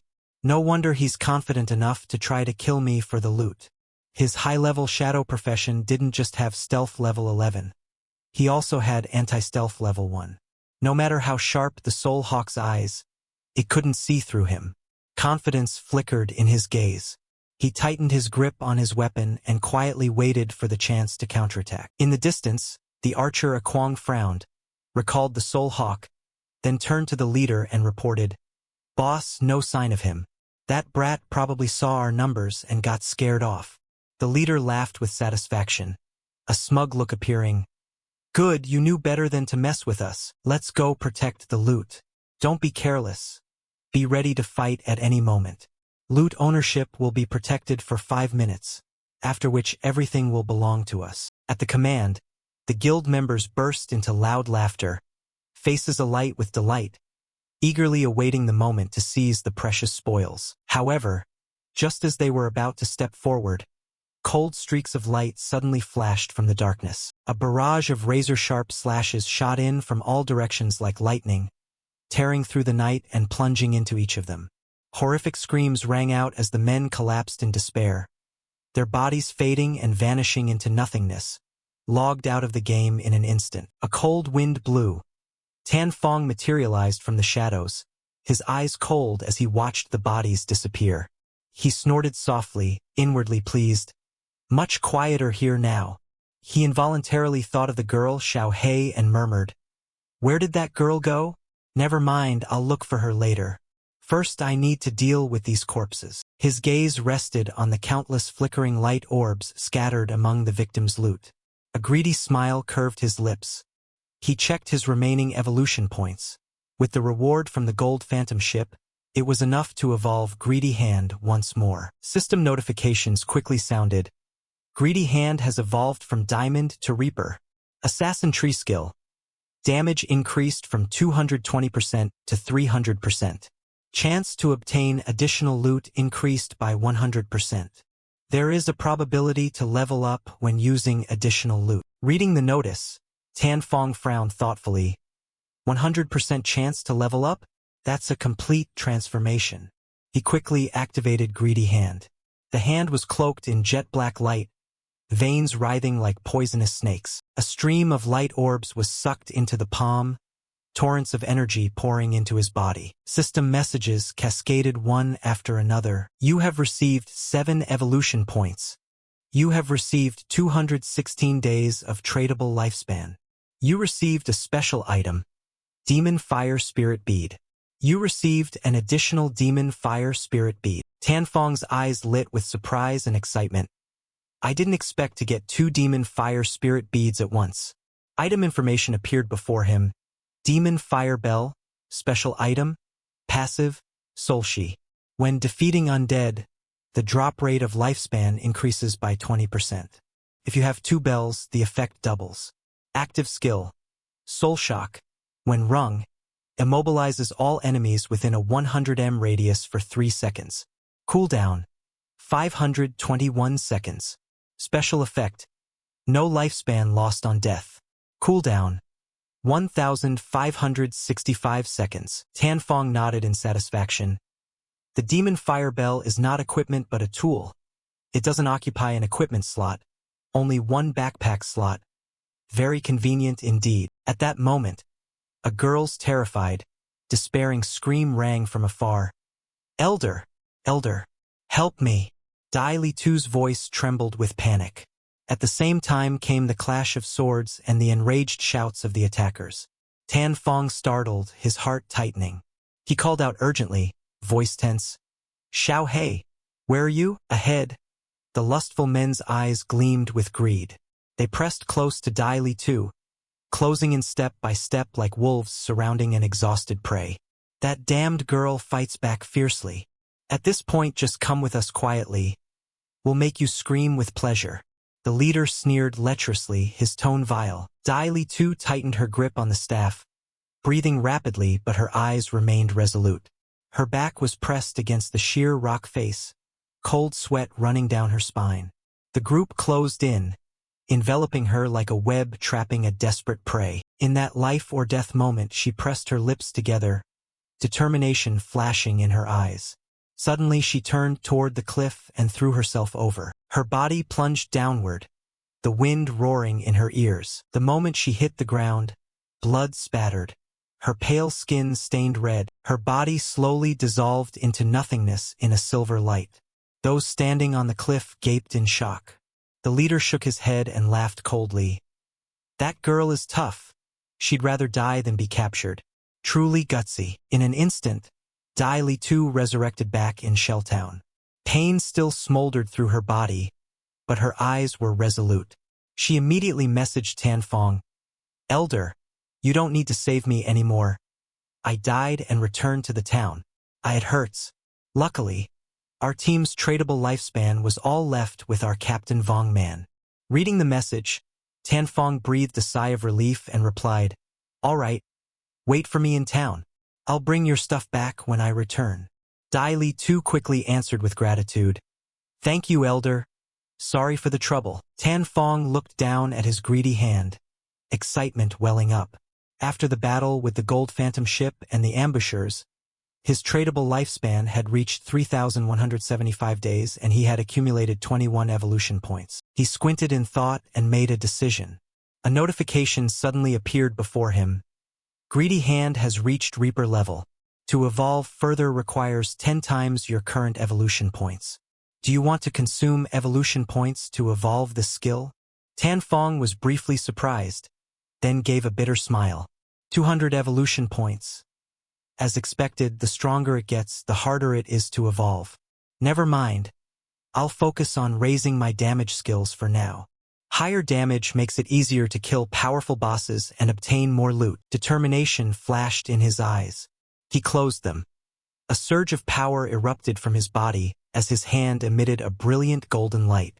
Notifications streamed in continuously, each line dancing before his eyes. Shield Shadow Slash was enhanced from Platinum to Jade, further upgrading to Golden Blade Steel. The maximum dash range increased from 21 m to 27 m.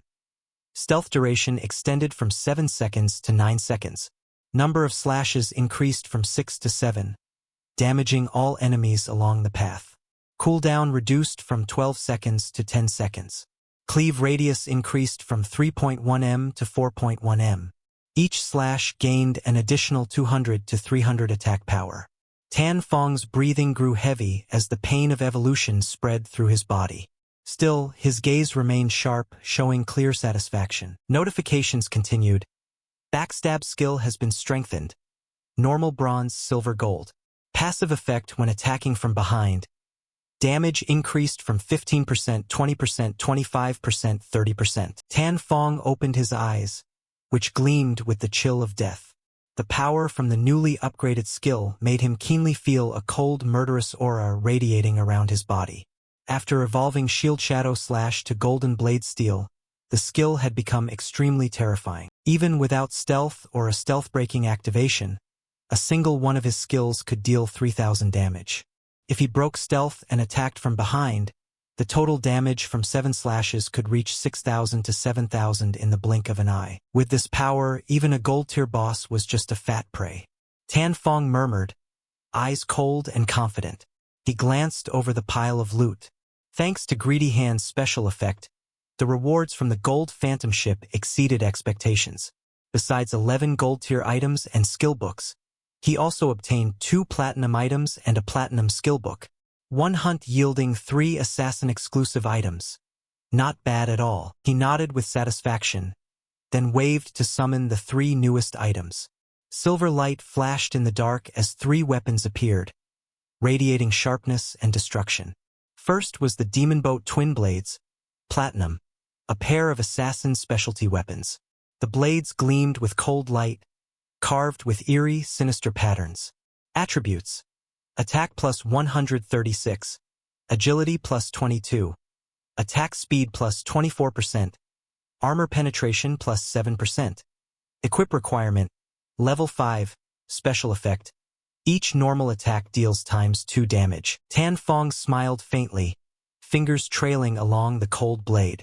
This effect isn't that useful to me. I mainly rely on skill attacks, but with such high base stats and boosts to agility and attack speed, it's the ideal weapon for an assassin.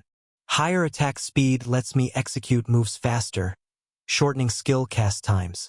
Combined with armor penetration, it's truly perfect. Setting the Demon Boat Twin Blades aside, he continued to summon the second item, the Demon Fire Armor, Gold.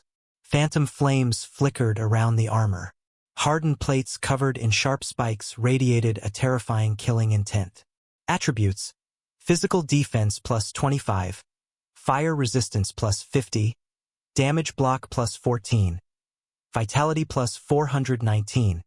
Equip requirement: Level 5. Tan Fong stared in astonishment and blurted, "For 119 vitality?" He looked down at his slight frame. As an assassin focused on damage and speed, his vitality was very low, only 350 currently. Yet this armor directly added 419 vitality, almost doubling his HP. With this armor, most players at this stage won't be able to break through my defenses.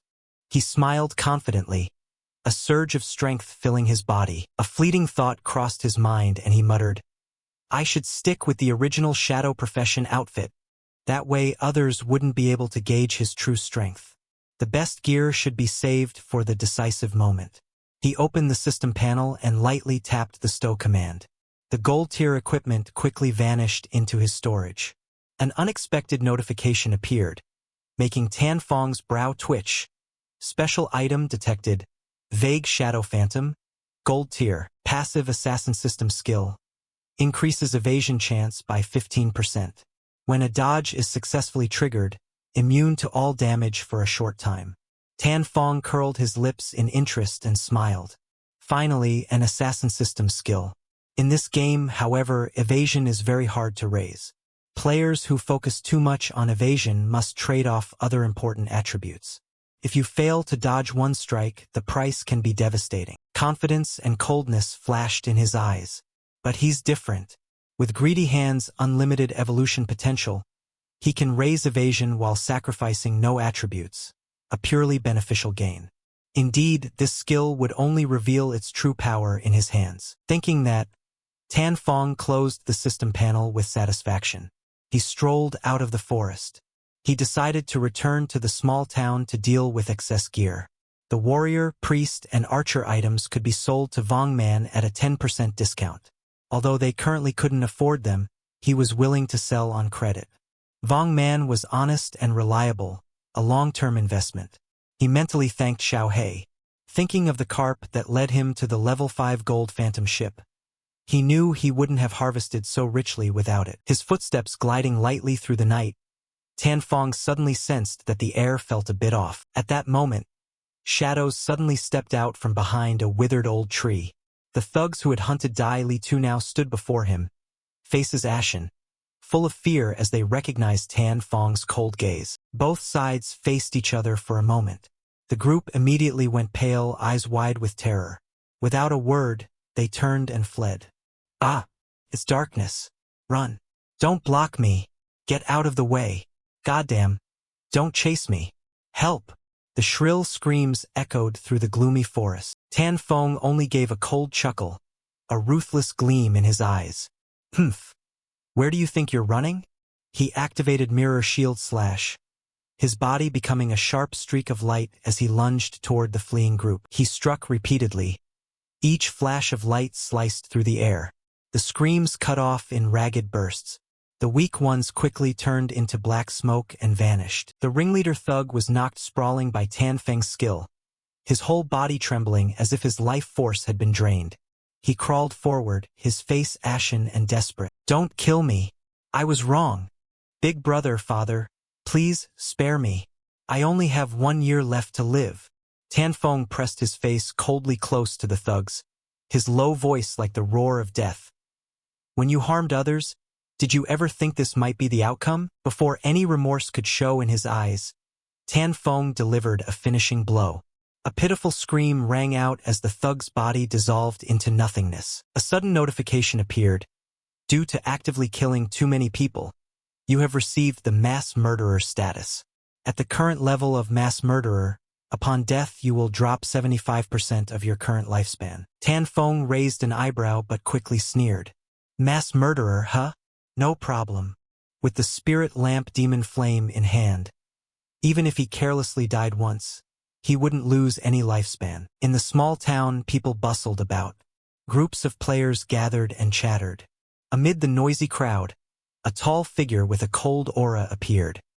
His lean form was wrapped in a mysterious black cloak, revealing only deep eyes that gleamed sharp as blades. It was none other than Tan Fong, who had just single-handedly slain the legendary Golden Boss. The surrounding crowd gasped in astonishment. That's the Shadow. He actually defeated the Golden Boss alone? He's back. Unbelievable. But curiosity soon turned to doubt when they saw no splendid equipment on Tan Fong. One sneering voice laughed aloud. I told you. He must have relied on a buff to beat the boss. Look, there's no gear at all. Who would believe him? Another echoed. Yeah, if you're so great, go find a boss for us to fight. Amid the jeering, a figure stepped forward from the crowd. A young man in gleaming armor, arrogant in bearing, strode up and blocked Tan Feng's path. Hien Thieu, a notorious name in town with considerable influence, smiled ingratiatingly and offered a pitch-black skill book. Big Bro Shadow, earlier it was our blind mistake. This is ordinary ambush, an assassin skill we just bought with lifespan. Please accept it and forgive our men this once. Tan Fong glanced at the book. Information immediately popped into his head. Ordinary ambush. Common tier assassin skill. Single target.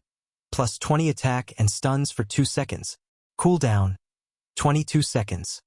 His eyes flashed coldly, but the corner of his mouth lifted in a thin, icy smile. A crowd control skill. Not bad. He took the book without a word, turned his back, and walked away. His figure quickly disappeared. Once he was out of sight, one of Hien Thieu's men couldn't contain his anger. Hien Thieu, we've been killed by him countless times, and now we have to give him a skill book? Isn't that too cowardly? Another chimed in, exactly. We're not weak. If we all join forces, even a mouthful of spit could drown him. Greed and malice lit his eyes. If we find him in real life and capture him alive, we could not only pry that secret out of him but also make him a slave to collect lifespan for us. Then Hien Thieu's reputation would soar. Hearing this, The henchman grew excited and flattered him. Indeed, Hien Thieu is cunning and far-sighted. We truly admire you. Hien Thieu snorted with contempt, his gaze sweeping his subordinates. Go home. I'll have the clan send a woman to seduce him. After all, Shadow's voice sounded unfamiliar. Surely not from a highborn circle. A poor man presented with a stunning beauty at his door. I don't believe he wouldn't fall for it. The henchman laughed with delight and approved in unison.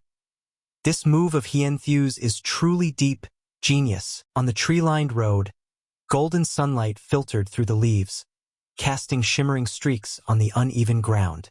Tan Feng quickly found Dai Li Zi. He nodded slightly, his tone calm. Little Black, I accept the deal. I have a few items I want to give you. Dai Li Zi's bright eyes widened with excitement, but she immediately protested with a displeased look. Thanks, big brother, but I'm not Little Black. I'm Dai Li Zi. No sooner had she finished than her staff suddenly erupted in blazing red flames. Waves of heat rolled outward. The fierce fire made the surrounding air scorch, the light reflecting off her astonished face. Dai Li Zi rose into the air, hair streaming in the wind, her voice trembling but ecstatic. Aha! This is incredible. I'm about to take off. This necklace multiplies spell damage by several times and doubles mana recovery. Big brother, I'm truly grateful to you. Tan Feng stood with his arms crossed, expression still cold, though a flicker of satisfaction passed through his eyes. He nodded and said, No need for thanks. As promised, hand over the space ring to me. Dai Li Zi suddenly remembered, hastily fishing a jet-black ring with intricate patterns from her inventory. Slightly regretful, she still held it out. Right, here, your space ring. Suddenly Dai Li Zi seemed to recall something and hurriedly said, Oh right, big brother. When I fled into the forest earlier, I accidentally discovered a cave that looks like the entrance to a ruin. Are you interested in checking it out? A keen interest lit Tan Feng's eyes. He thought to himself, first the golden ghost ship, now an entrance to a ruin. Indeed, befriending Dai Li Zi has paid off. If I hadn't generously given her 2 golden boss items, she surely would have kept this secret to herself.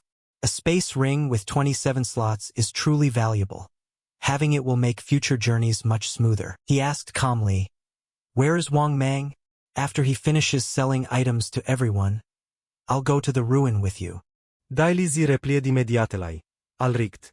But their captain just recruited a new priest. They'll be back in about an hour and a half. She went on with more detail, her eyes showing fear mixed with curiosity. I've already marked the ruin entrance on your map.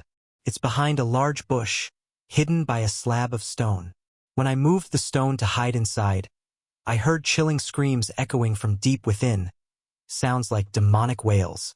I was so terrified I ran for my life, but those people caught up with me. Tan Feng nodded at once, decisive. All right, I'll go to the ruin right now. Wait for me to return before trading with Wang Mang and the others. Before Dai Li Zi could say more, Tan Feng's figure had already vanished. She looked around in bewilderment and muttered, Huh, where did Big Brother go? Tan Feng cut through the deep, shadowed forest. Slivers of light filtered through the leaves and fell on his determined face. The insects chirped in the night, towering trees obscured the moon, creating a gloomy, ominous scene. He calculated inwardly. He had planned to find a place to train to higher levels, but with a ruin here that was unnecessary. In the starting town there are 3 main types of ruins: tombs, cursed ruins, and sacred shrines. Regardless of type, even the small monsters reach the bronze or even silver tiers. For him, this place was a sea of lifespan and evolution points. In the gloomy darkness, Tan Feng stepped deeper into the underground ruin entrance. Cold stone steps, thick with dust, felt eerie underfoot. The walls on both sides were carved with mysterious images and ancient glyphs, all covered in moss and lichen. The air was damp, heavy with the musty smell of mold and a sinister deathly aura, drifting with the cold wind that whistled through the cracks. Tan Feng considered. In the town, the 3 ruin types appear as tombs, cursed ruins, and sacred shrines. Tombs are filled with powerful undead beasts, extremely difficult to clear, and culminate in a terrifying golden boss. Cursed ruins teem with creatures afflicted by ancient malevolent gods' curses. They may have once been humans, madmen, or resentful souls that transformed into fiends after death. In sacred shrines, fanatical worshippers of ancient or dark gods will guard the place at all costs. If you're lucky enough to get through, you might obtain special items or valuable skill books. Tan Feng's keen gaze lingered on the ancient, mysteriously shaded murals on the wall. The images depicted the judgment of the ancient god upon traitors and sinners. Bound figures trembled on their knees before the deity's imposing statue, judged by cold, terrifying eyes. The sight sent a chill through him. Tan Feng frowned. It seems this is a sacred shrine. This place and the Eye of Judgment on me share the same origin. Suddenly, a blood-curdling scream echoed from deep within the ruin, reverberating through the cramped space like the cry of a demon. Tan Feng blinked and hurried forward. His figure gradually vanished into the yawning darkness. Cut to outside the forest. Sunlight filtered through dense foliage, rays speckling the ground. Birds chirped, the wind rustled, and the scent of wild grass mingled to form an oddly peaceful scene. But that peace was quickly shattered by a violent roar. Wang Mang gripped his large shield tightly, his gaze resolute though sweat beaded at his mouth. Before him stood a gigantic monster, its body burning red like fire, its razor-sharp claws smeared with fresh blood. It howled and charged with tremendous force, launching Wang Mang into the air. "Heal him. What are you standing there for? Hurry up!" A teammate shouted in panic toward Tan Xiaodu. The girl, pale-faced and trembling, stared at the bloodthirsty monster in front of her. Her voice stammered, Okay. What am I supposed to do?" At that moment, the blazing red beast lunged again, its ferocity overwhelming. The swordsman shouted angrily, "Damn it! It's charging again! Use your skills!" Tan Xiaodu flinched back, trembling so badly she couldn't lift her staff. Tears welled up and she cried in fear, I'm so scared." Immediately, the monster swung in a powerful arc. The entire formation was slaughtered in an instant. At Shell Town, sunlight fell on the respawn area. Wang Mang and the team reappeared with sullen faces. Their wounds from the previous fight had vanished, but dissatisfaction and anger remained. Dai Lizi waved cheerfully when she saw everyone return early. "Captain, why did you all come back so soon? Big Bro Shadow hasn't returned yet. We can't buy equipment yet." An angry person pointed at Tan Xiaodu and snarled through gritted teeth. "God damn it. I've never seen someone as stupid as you. You can't dodge the monster's attacks and you don't know how to use skills. Tell me, what else can you do?" Dai Lizi hurried forward to calm things. "Why are you so hostile? You can tell she's a new player at a glance. Dying once is normal." "Dai Lizi, get out of the way. I should scold this kind of person to death," the swordsman barked angrily. "Not just once. In less than an hour, we've died 3 times because of her." Dai Lizi froze. What? Quickly changing the subject, she took out the necklace just received from Big Bro Shadow and said excitedly, "All right, let me go with you again. I'm much stronger now. I guarantee no one will die this time." Wang Mang frowned in thought, then nodded. "All right, enough talk. Dai Lizi's proposal isn't bad. With her joining, this run will certainly go more smoothly. Maybe we'll even meet Big Bro Shadow." Tan Xiaodu bowed her head and whispered, Sorry. I'll try harder." Inwardly she seethed. "You have no relation with Big Bro Shadow. I'll never serve fools like you." Ignoring her teammates' contemptuous stares, she tightened her grip on the staff, eyes flashing with resentment and bitter resolve. A fierce determination rose within her. Back to Tan Feng. In the ruin's gloomy darkness, he stepped cautiously deeper inside.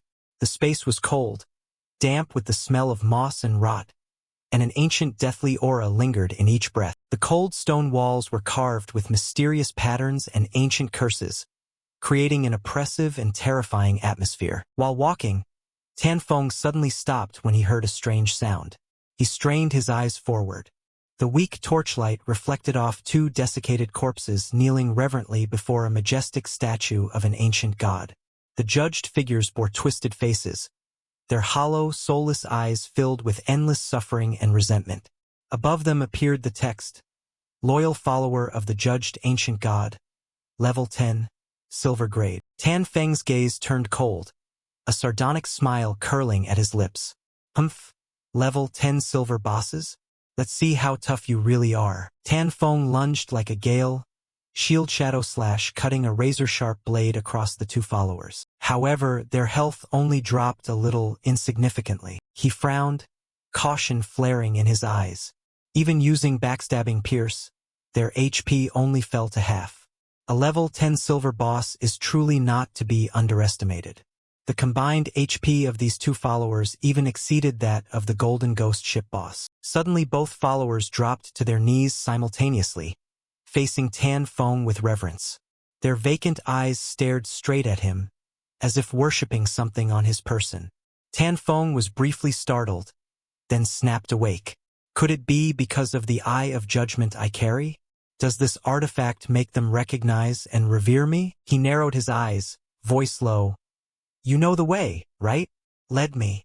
The two loyal followers lifted their heads, emitting weak growls like beasts long kept in captivity. Tan Feng thought to himself that these monsters had been completely rotten and corrupted. Their minds collapsed to the point where only the instincts to slaughter and plunder human lives remained. Suddenly the followers' blood-red eyes flashed, their expressions turning rabid and murderous. They roared madly and charged off toward the distance, where the footsteps and flickering lights of another group of players searching for treasure could be seen. The player group was on high alert, scanning every dark corner.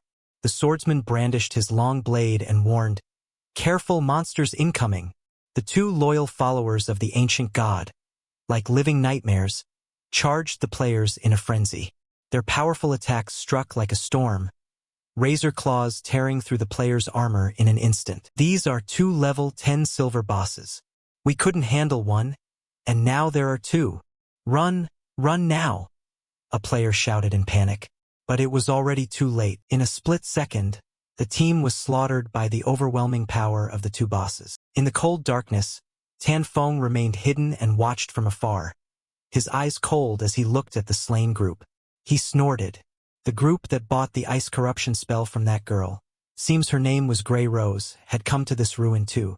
But with their current gear, none of them could advance deep inside. Tan Feng stepped forward and picked a glittering gem from the players' corpses. His eyes brightened as he laughed heartily. "Ha ha! It dropped over 100 days of lifespan. Looks like this miss is indeed wealthy." He frowned and looked around. No traps, no positive runes, just two small silver bosses. Irritation crossed his face. Could this place really only have two small bosses? Tan Feng took out a poison dart, gritted his teeth and said, "Forget it." He coldly threw two poison darts into the followers' heads, killing them instantly. Ding! You have killed a level silver loyal follower of the ancient god. You received 4,000 experience points. Congratulations, you have reached level 9. You received 4 evolution points, 188 days of tradable lifespan. Tan Feng activated Greedy Hand and laughed with joy. It was well worth it. 32 evolution points, 15,500, 4 days of tradable lifespan, for golden items and 10 silver items. There was even a golden grade follower necklace. Ding! Golden grade follower necklace, assassin accessory. Agility plus 15, cooldown speed plus 20%, requires level 8 equipment. Unique effect, summons a level silver loyal follower to fight for you. Cooldown, 600 seconds. This necklace has some decent stats. A 20% cooldown reduction. Once equipped, the cooldown of Shadow Conceal drops from 22.6 seconds to 19.2 seconds. The Poison Dart cooldown decreases from 4.3 to 3.7 seconds, and Shield Shadow Slash from 10.4 to 8.8 seconds. It'll make killing monsters more efficient later on. All the other equipment is above level 8. At this stage, no one can wear them except me, so I'll keep them for now and sell them later.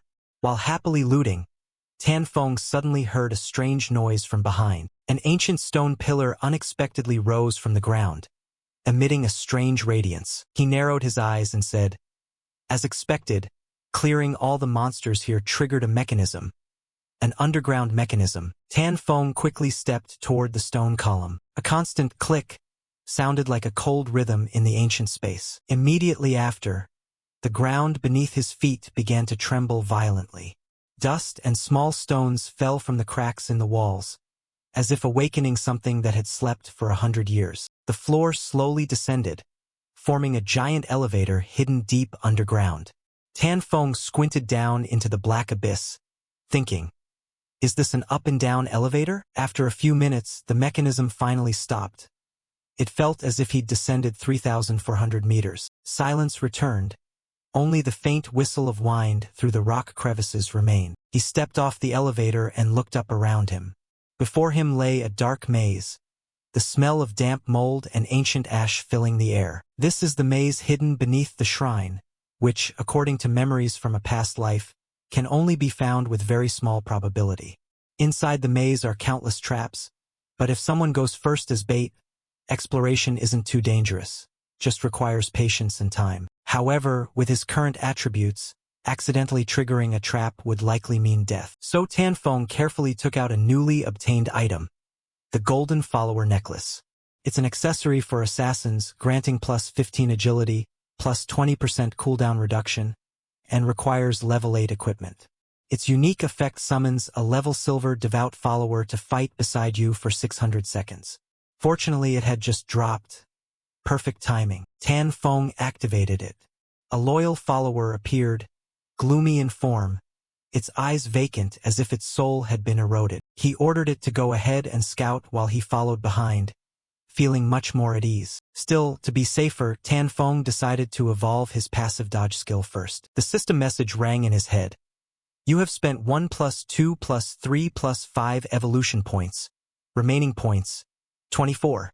Shadow Phantom skill, Golden, has risen to Epic. Evasion rate increased from 15% to 75%. When triggered, evasion grants immunity to all damage. Tan Feng was pleased. A 75% evasion is extremely high and very helpful in a trap-laden maze. With 11 evolution points left, he continued upgrading his main skill Shield Shadow Slash. You have spent 13 evolution points. Shield Shadow Slash, Diamond, has risen to Epic. Max slash range increased from 27 to 30 Invisibility duration increased from 9 seconds to 12 seconds. Now delivers 9 slashes. Damage per slash increased from 300 to 500. Slash length extended from 4 to 5 Cooldown reduced to 12 seconds. Because evolving from Epic to Legendary requires 10 times the points, the higher a skill's original tier, the more evolution points are conserved. For example, if an Epic skill evolves into Legendary, that's the skill's first evolution, so the base evolution cost is only 1. The target evolution tier is Legendary, so it requires 10 times the points. From 1 point multiplied by 10 becomes 10 points. In other words, if I acquire an Epic skill, I can quickly evolve it to Legendary, Mythic, even Ancient or Immortal tiers. But if it's just a normal skill, to reach Epic you'd first need to evolve it 7 times. By then you'll need several hundred points to multiply it by 10. The advantage is I can upgrade any skill at any level to Epic at very low cost. In other words, from now on all my skills will be at least Epic tier. With only 11 evolution points left, I can only evolve the original Shadow Conceal skill. Then he continued to evolve Shadow Conceal. You have spent 3 + 5 evolution points. Remaining points, 3. Shadow Conceal rose from silver to golden, then to platinum. Invisibility increased from 16 seconds to 24 seconds. Stealth break damage increased from 90% to 150%. Cooldown reduced to 22 seconds. With 35% cooldown reduction, actual cooldown is only 16 seconds. The cooldown is still too long, and the stealth break attack is a bit weak. I must improve it when I return. At that moment, the loyal follower he summoned accidentally stepped on a mechanism. A large stone fell from the ceiling and crushed it. The summoned creature died instantly. He sighed, saw the summon cooldown hadn't finished, and had to continue scouting by himself. This maze is complex and dangerous. He must explore step by step, hoping to find something worthwhile. On the upper level of the shrine, the player group that had been killed returned. Leader, confirmed. The two monsters are gone. What? The female leader exclaimed. Our lifespan was definitely taken. Someone killed the boss and stole it. Who could do that? She pondered and whispered. Could it be the Dark Elder? I didn't expect he really came here, so he also stole our lifespan. Well, at least we don't die again. An image of a shadowy figure flashed through her mind. When they first arrived, she had seen him speaking with the monsters. Someone who can charm bosses. His power is truly bottomless. Meanwhile, deep below in the maze, Tan Feng had successfully reached the final area after 3 hours of exploration. From past life experience, this was certainly the endpoint. If it were others, dozens or even hundreds would likely have died. He waited another 10 minutes and then summoned again. A loyal follower went ahead to scout and was ordered to open the door. But no matter how hard it tried, the summon couldn't open the ancient door. Can't open it? That's strange. Tan Feng had to approach it himself. As soon as he touched the door, it opened. He immediately entered combat stance. Before him were several moss-covered stone pillars. In the center sat a gilded chest wrapped with barbed steel, and beside it stood a nun keeping watch. Tan Feng checked the information, but only question marks appeared. It's my first time encountering such a mysterious NPC. The nun uttered a few strange words, then knelt down. Her body gradually turned to light and vanished. This disappeared? The sharp barbs on the chest also vanished. Although no info appeared for the mysterious woman, Tan Feng felt this was related to the Eye of Judgment. His gaze shifted to the golden gleaming chest. It was an epic-grade treasure, but he couldn't be careless. There might still be traps or hidden monsters inside. He ordered the summoned follower to open the chest. When the lid just popped open, a blinding light exploded forth. Tan Feng was excited. This is a skill book, and it's an assassin skill, with both active effects and passive effects. A system voice rang out. You have acquired the skill Graceful Deliverance, Epic Quality, Assassin Class. Passive effect, hitting a weak point doubles damage. Active effect, Throat Cut. The next attack deals base damage of 100% each second for 3 seconds. Cooldown, 60 seconds. Tan Feng frowned slightly, a sharp glint in his eyes as he read the skill effects. This passive doubles damage when striking an enemy's weak point. So if I'm already good at finding weak points, it's basically like hacking damage. The active skill Throat Cut is even more terrifying. Once activated, if the first hit deals 300 damage, the effect will cause the target to take an additional 300 damage per second for 3 seconds. That's 1,200 damage total, quadruple damage from a single skill. The more he thought about it, the more excited he became, and a smile tugged at Tan Feng's lips. Combined with Shield Shadow Slash, this skill would send bosses to the grave before they could react. Moreover, it only takes 10 evolution points to push it to legendary. A huge haul indeed. Tan Feng felt his burst potential had been raised to a new level, all thanks to Little Black's luck. With that in mind, he decided to sell the remaining items to Little Black's group as working capital. He messaged, Little Black, tell Wang Mang to return to Little Town. I'll sell stuff to him. Little Black replied instantly, Big bro, you've finished exploring the ruins? We'll head back to Little Town right away. As soon as he returned to Little Town, the first sight caused Tan Feng to pause for a few seconds. A swarm of people like bees from a broken hive poured out and surrounded him. Darkness has arrived. Brother Darkness, let's be friends. Big bro, I'm 666. Do you need more followers? I'm the chairman of Landing Group, Zhanghai City. Join our side. Big bro, this is my sister. She's a huge fan. No ulterior motive, just a small introduction. I'm from Quan Kok Town. Please let me follow you. I'm willing to marry my wife to you.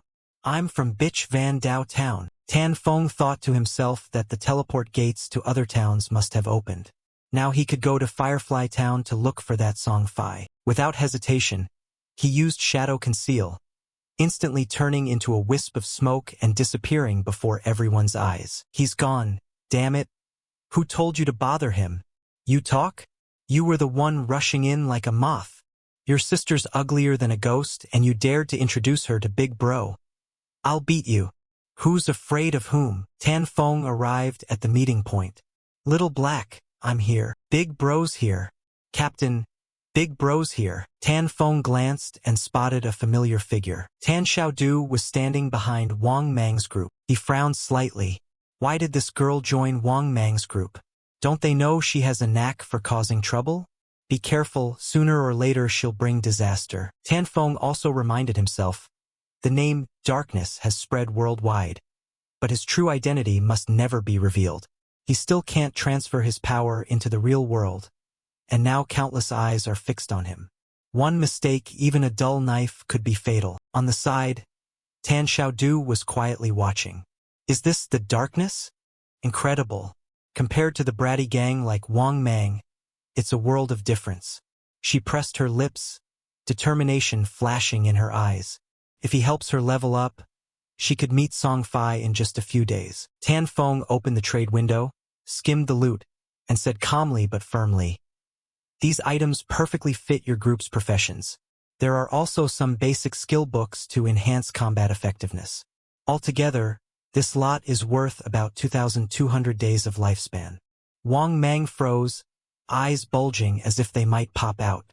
That much? They're all golden, silver-tier gear. I can't afford that. Tan Feng waved his hand. It's fine, you can owe me. His tone was as casual as selling vegetables at a market, but to Wang Mang's crew he seemed like an angel descended. Wang Mang choked up with emotion. Thank you. Big Bro, you've helped us so much. We really don't know how to repay you. If you ever need anything, just say the word and we'll give our all to help. Someone in the group jumped up excitedly. Oh my god. Big Bro, Darkness is amazing. Can I really use golden gear this early? That's a golden tier skill too. I just learned it and I already feel 3 times stronger.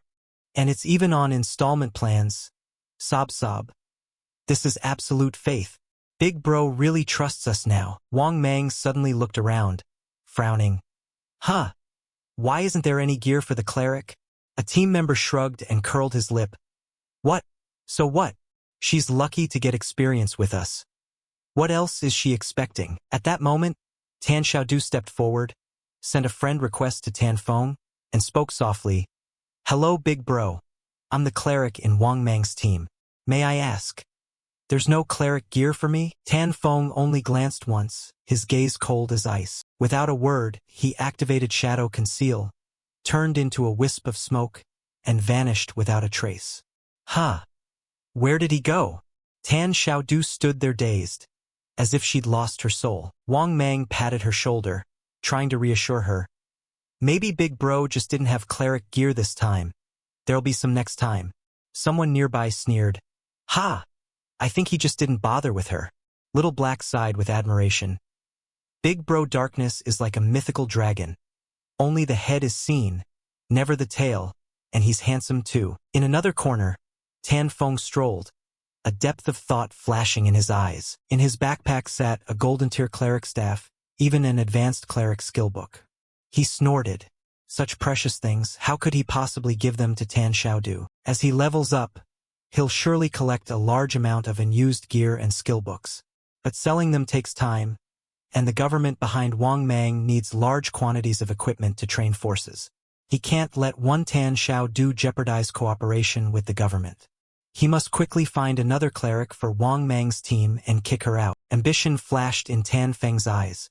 He had to find Xiao Shui quickly. Gui Shui was one of the managers of the Slaughter God Guild in his previous life. She held a hidden cleric class, White Bird Divine Attendant, always accompanied by a white bird that aided healing and boosted skill effectiveness. She was the only powerful cleric Tan Feng knew in his past life. She single-handedly defeated an epic boss and was the most reliable teammate. Compared to her, Tan Xiaodu was a branded piece of trash. Right, if memory serves, Xiao Shui and Song Fi are both in Firefly Town. The corner of Tan Feng's mouth curved up. Good.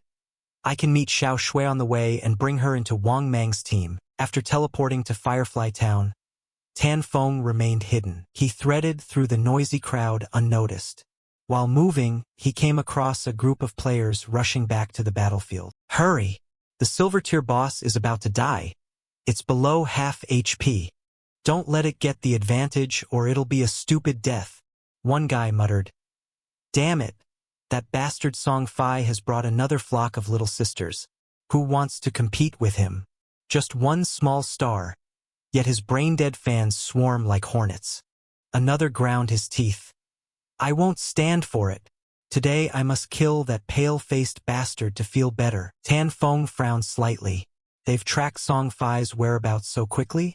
Without hesitation, he followed the group rushing ahead. The path led to a dark, gloomy valley shrouded in mist with hot vapors rising from the ground.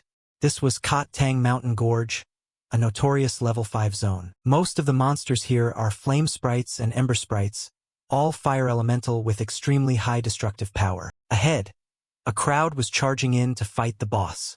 The chaotic atmosphere was like an ancient battlefield. You dare hit him? Want to die? Run away, don't get hit. The boss is at half HP. Finish it now. Tan Feng silently hid in the shadows, his gaze sweeping quickly across the battlefield.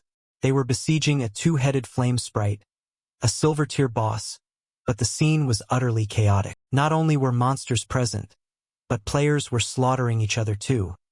Complete chaos. Tan Feng's eyes suddenly froze on a group of ugly but brave female mages. Song Fi stood there with his arms folded, projecting an air of superior intellect, as if he were the center of the universe. A player shouted in fury, "You bastard Song Fi!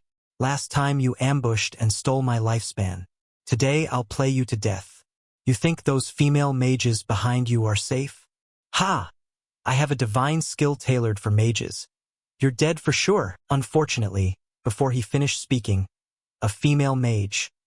No, precisely a screen-burstingly fat female mage, stepped forward, hefting a staff like an iron club, and smashed the enemy on the head. "Don't you dare hurt Brother Song Fi." Tan Feng couldn't help but snort inwardly. He remembered. Song Fi was the notorious prodigy mage from his past life. He didn't strengthen himself. He persuaded a flock of fangirls to abandon their current roles, all convert to mages, and donate all their gear, skill books, and divine attribute points to him. But what can a lone mage do? No problem, Van Kwang would figure it out. Thus the bizarre lineup was born.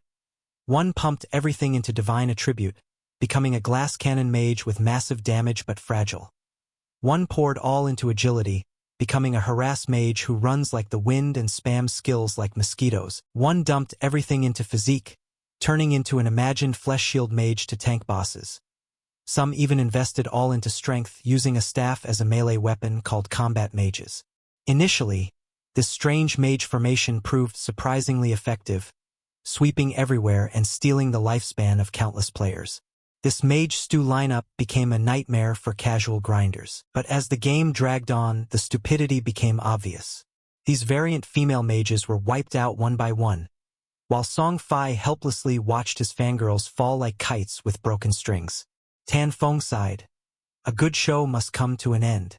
He just didn't know the real nightmare was about to begin.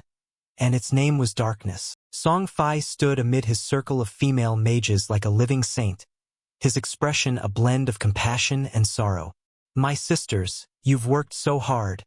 It pains me deeply. I hope this boss dies soon so you can rest. This world should be filled with love, not violence." A plump female mage stepped forward, eyes full of adoration. "It's not hard at all, Brother Fi. You're the one who suffers most. You shouldn't have to bear all this pain."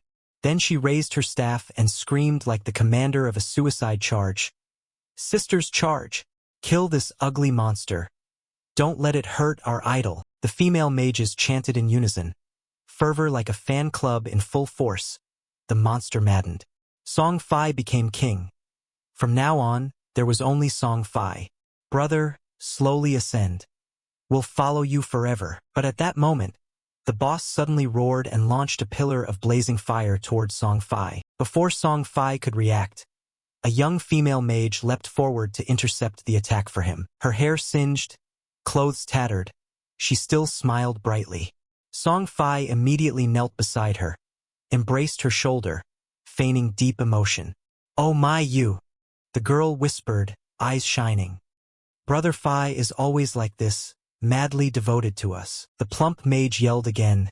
Sisters go. If we kill this boss, Brother Phi will hit rank 1. Definitely surpass that darkness guy, the crowd shouted as if breaking the heavens. Ding Feng Yun swears to stand with Brother Phi. Immediately, bolts of arcane lightning rained from the girl's staves, striking the boss and making it scream in agony. Beneath the dense layers of magic was blind, frenzied devotion. Song Fi stood in that halo, smiling inwardly with satisfaction. It's almost done. This silver tier boss is tough, but if I kill it I'll hit level 8. He clenched his fist, jealousy flashing in his eyes. That bastard darkness must be hacking. I have a whole team of fans and I'm still stuck at level 7. What's his secret for leveling so fast? Once I surpass his level 9, I'll be the foremost person, a god in this world. At that moment, an ice-cold hand suddenly grabbed Song Fi's head. No one saw who had come.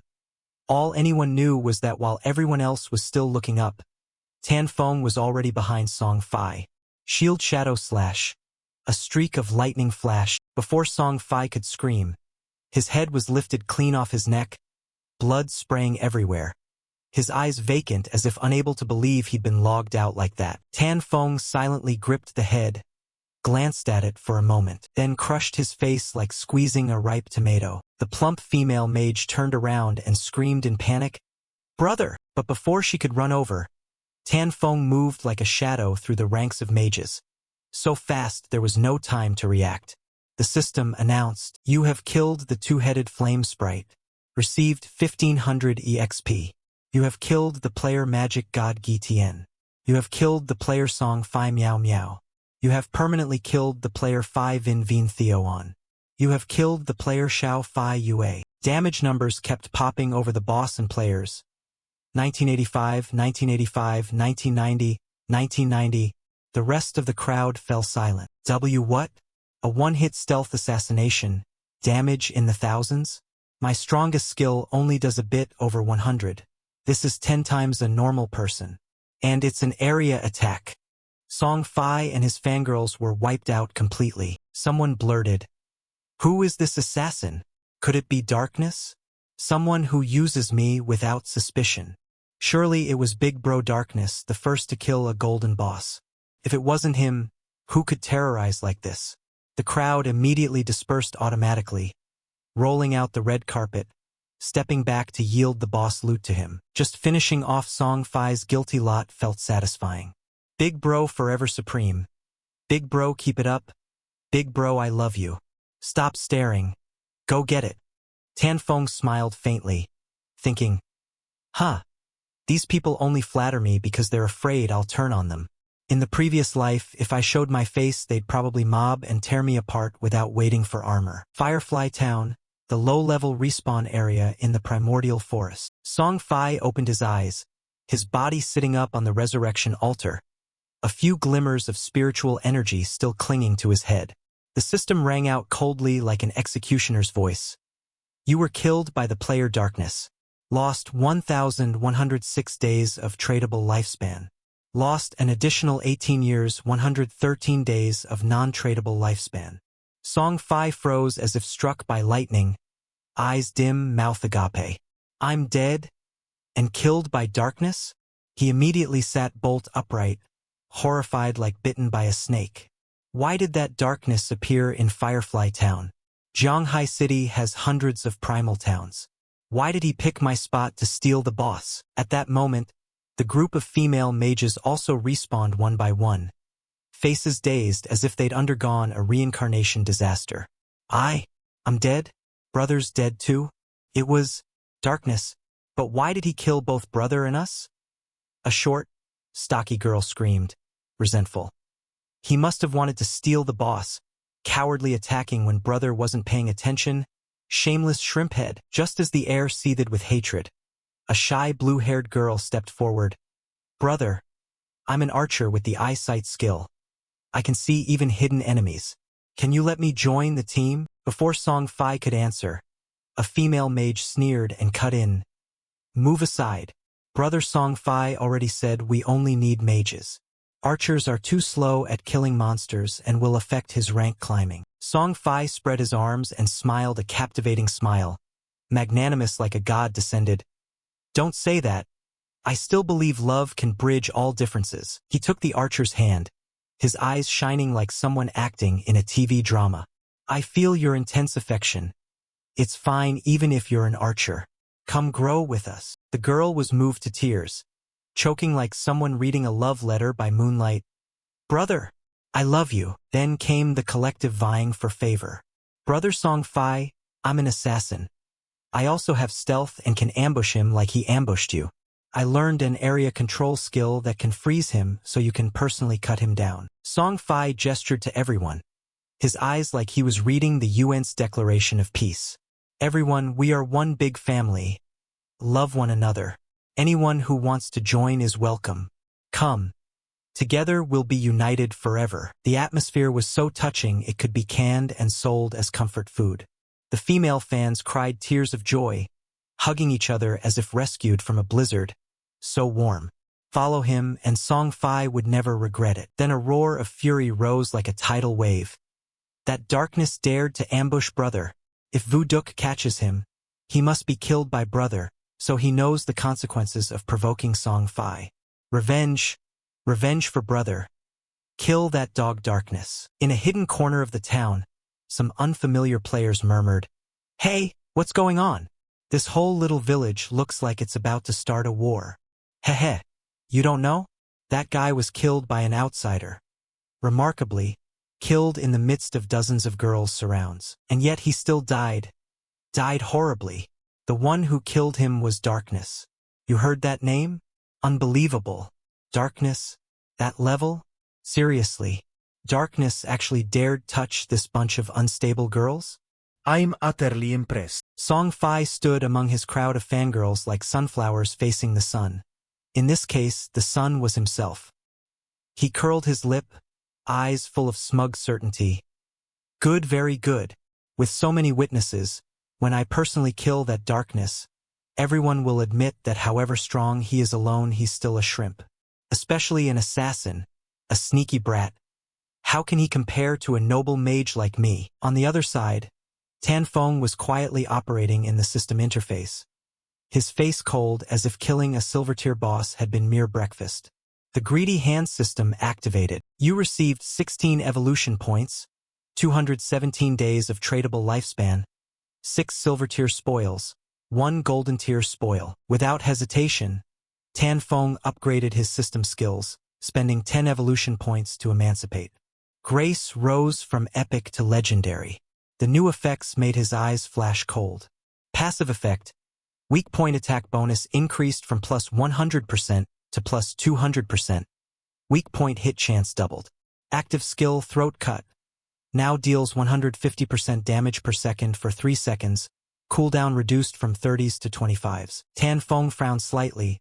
Double the chance to hit weak points meant half an enemy's body could soon become a weak point. Shield Shadow Slash could also exploit weak point damage in the future, and Throat Cut's higher damage with reduced cooldown. Using this on a golden boss was worth pondering. An initial skill already evolvable to legendary, but to go from legendary to mythic required 200 evolution points. By that rule, Greedy Hand going from epic to mythic would need points, and the next tier would require another 340 points. He looked at his current number, 9 evolution points remaining, and shrugged. Then he invested in Backstab Enhancement. The system consumed 8 evolution points. Backstab Enhancement upgraded to Silver Tier. Back attack damage increased from 30% to 40%. Tanfeng nadid fantli. Rueschurd. A Silver Tier boss plus a bunch of clueless players helping had netted him 1,400 days of tradable lifespan. And he got a stack of fine loot. Alright, time to return to town. But as he turned to leave, killing intent surged from behind. A female assassin suddenly lunged, her blade flashing like the crescent of death. Tan Feng leaned aside and avoided it smoothly as if performing a sword dance. The second strike, the third, all were dodged by him easily, like playing a game of evading flying shrimp. Why is this happening? The girl seemed ready to scream at the world, her eyes filled with existential doubt. Damn, stealth. Dust rose in a thick haze, but before he could counterattack, a shout like a trumpet call rang from the mountaintop. Die, you damned darkness, you're surrounded by us now. We came here to avenge Brother Phi. We must avenge Brother Phi. The female mage's cry echoed off the cliffs, like a call to battle for blind love. At the foot of the mountain, Tan Feng said nothing. Silently he used shield shadow stealth, his form dissolving into a thin mist, blending into the darkness like a fish returning to water. But the female archer above snorted coldly. She, Duong Kung, fired a special arrow into the air, from which a bird sprang forth, flapping its wings and scattering glittering magical feathers down densely across the area below. Then only a single figure appeared, but it wasn't Tan Feng. It was a female assassin teammate one of the girls recognized, though it was already too late. From above, a crowd of female mages and archers cheered as if they'd hit the jackpot. Great, found him. Attack, sisters, use your strongest skills. Boom, boom, boom. A fireworks barrage of skills rained down on the target. Wait. I'm not. Hold on. The female assassin screamed in panic, but a moment later she was buried in a spectacular explosion of magical smoke and fire. The smoke cleared, a silence stretched, then the plump female mage stepped forward, scratching her head in justification. It's not a big deal, after all. She wasn't a mage, which means she really didn't like Brother Song Fi. This is punishment for a traitor. Okay. Release the bird to scout again. We must quickly find the real darkness. Meanwhile, Tan Feng took out a special item, the Demon Fire Spirit Bell. Activating the item triggered a soul-shaking demonic fire effect, incapacitating all enemies within a 100 m radius for 3 seconds. Cooldown 600 seconds. The bell rang with a keening sound like a call from the netherworld. In an instant all the female fans froze like statues, eyes wide, hands mid-gesture as if time had been frozen. The female archer cried in horror, "I can't move!" At that very moment, a shadow streaked by like lightning. Countless cold slashes, like the blades of death, executed Tan Feng's shield shadow slash. When the smoke cleared, he stood before Song Fi, the one who had been hiding in a corner a moment ago, who sat wide-eyed, looking around as if emerging from a horrific dream. What just happened? Why did they all collapse dead like that? Impossible. Could it be darkness? If he truly struck, he'd at least show his face, right? But Tan Feng had already appeared coldly beside him, his voice cutting through the air like a blade. Song Fi, you're as good as dead. Song Fi reacted immediately, raising a magic shield. But then, thwip! A poison dart pierced the shield and lodged straight into his forehead. Song Fi crumpled to the ground, face ashen, groaning, "No way!" Tan Feng quietly bent down, looked at the spoils that fell from Song Fi's body, and muttered, "This guy's stubborn. Still has over 2,000 days of tradable lifespan left." Then his gaze swept to the cluster of female fans. But why don't those people have tradable lifespan? After a moment's thought he sighed softly. Could they have intended to donate all their lifespan to Song Fi? TCH, after all this time they still don't understand that gods are just a game. Such romantics, delusionally extravagant. He looked at the smoky battlefield with some regret. What a pity! If you gathered up that non-tradable lifespan it'd amount to hundreds of years. Oh well, I'll just use it to lure the scavengers around. At the respawn point in Firefly Town, a flash of white light appeared. Song Fi reappeared with his face twisted by the cruel truth. Damn it! Only 500 days left out of 2,000 tradable days. You damned darkness. You really are dead. The plump female mage folded her arms, frowned at the archer beside her and snapped, "Hey! Didn't you use your scouting skill? Why didn't you detect him?" The archer raked her hair in frustration and replied helplessly, "I did, but it only detected the 2 assassin sisters on our side. No trace of darkness." The plump mage flipped through her status board and pointed to an item. "Oh right. I also have Eagle Eye. My anti-stealth level is only 1, so I can only see level 1 invisible targets. If the opponent is level 2 or above I can't see them." Beside them, Song Fi ground his teeth in anger, tugging at his hair like a frantic rooster. That damned darkness comes and goes like a ghost. How am I supposed to guard against that? I don't even have any feud with him. And he stole my boss. He should have died, not me. His expression suddenly turned grave, then warped into paranoid speculation. Could he be jealous of my perfect looks? Being too outstanding might have made him resentful. He set his face in seriousness and raised his hand to declare like a leader. For everyone's safety, I've decided we will leave this place. Move to another area to level up. The surrounding fans responded in unison like a chorus. Where are you going? We will follow. At that moment Tanfeng had returned to Firefly Town. The place that should have been noisy with Song Fai's entourage was now as quiet as an empty temple. He thought it odd. There was no one in sight. They must have left or logged out. Tanfeng dispelled stealth and stepped up to ask a nearby player, "Hey, do you know where Song Fai's group went?" The man jumped back, nearly falling over. "Oh my God. The great elder darkness. You scared me to death." The guy swallowed and stammered. "They went that way, but I have a request. If you kill Song Fai later, please spare my girlfriend. Okay? Her name is Mio Fai Bao. She's a female hunter." Tanfeng raised an eyebrow and tilted his head at him. "I suggest you change your girlfriend." He muttered to himself. His girlfriend is probably that hunter with the anti-invisibility skill. Sadly, the man almost collapsed, begging, "Elder, it took me so long to find my girlfriend." Tanfeng said nothing further. His figure blurred in the air as Shield Shadow activated. Although he knew the direction Song Fai's group had gone, their purpose was unclear. Tanfeng felt pursuing them would waste a lot of time. If only he could find Ko Wai Tuet. At that moment a girl happened to walk by. Tanfeng's eyes widened. Could be none other than Ko Wai Tuet. He dispelled stealth, stepped in front of her and offered a rare smile. "Nu, help me with something." Ko Wai Tuet startled, eyes wide. "You are darkness." Tanfeng pulled a staff from his bag that shone with blinding golden light. "I heard your class can search for targets across a wide area, right? Help me locate Song Fai." He raised the staff. "I'll sell you this. A golden tier staff, very cheap. Consider it a reward." Ko Wai Tuet's eyes lit up like headlights. "But how did you know I have that skill? I never told anyone." Tanfeng shrugged. "Don't worry about that. The important thing is, do you want this golden tier weapon?" "I want it, I really do, but I don't have enough money." "No, I don't have enough lifespan." "Not even 500 days? The original price was at least 700 days. Just so happens I can lower it for you." A notification appeared. Transaction successful. Ko Wai Tuet hugged the staff like a treasure, tears welling with joy. "It's really a golden tier staff." Tanfeng tapped her on the head. "Get to work." Ko Wai Tuet shot him a fond glare and then activated her skill. Meanwhile she quietly thought, "This is my first time meeting darkness, but why does he feel so strangely familiar?" She glanced at him. "Aren't you afraid I'll take the item and run?"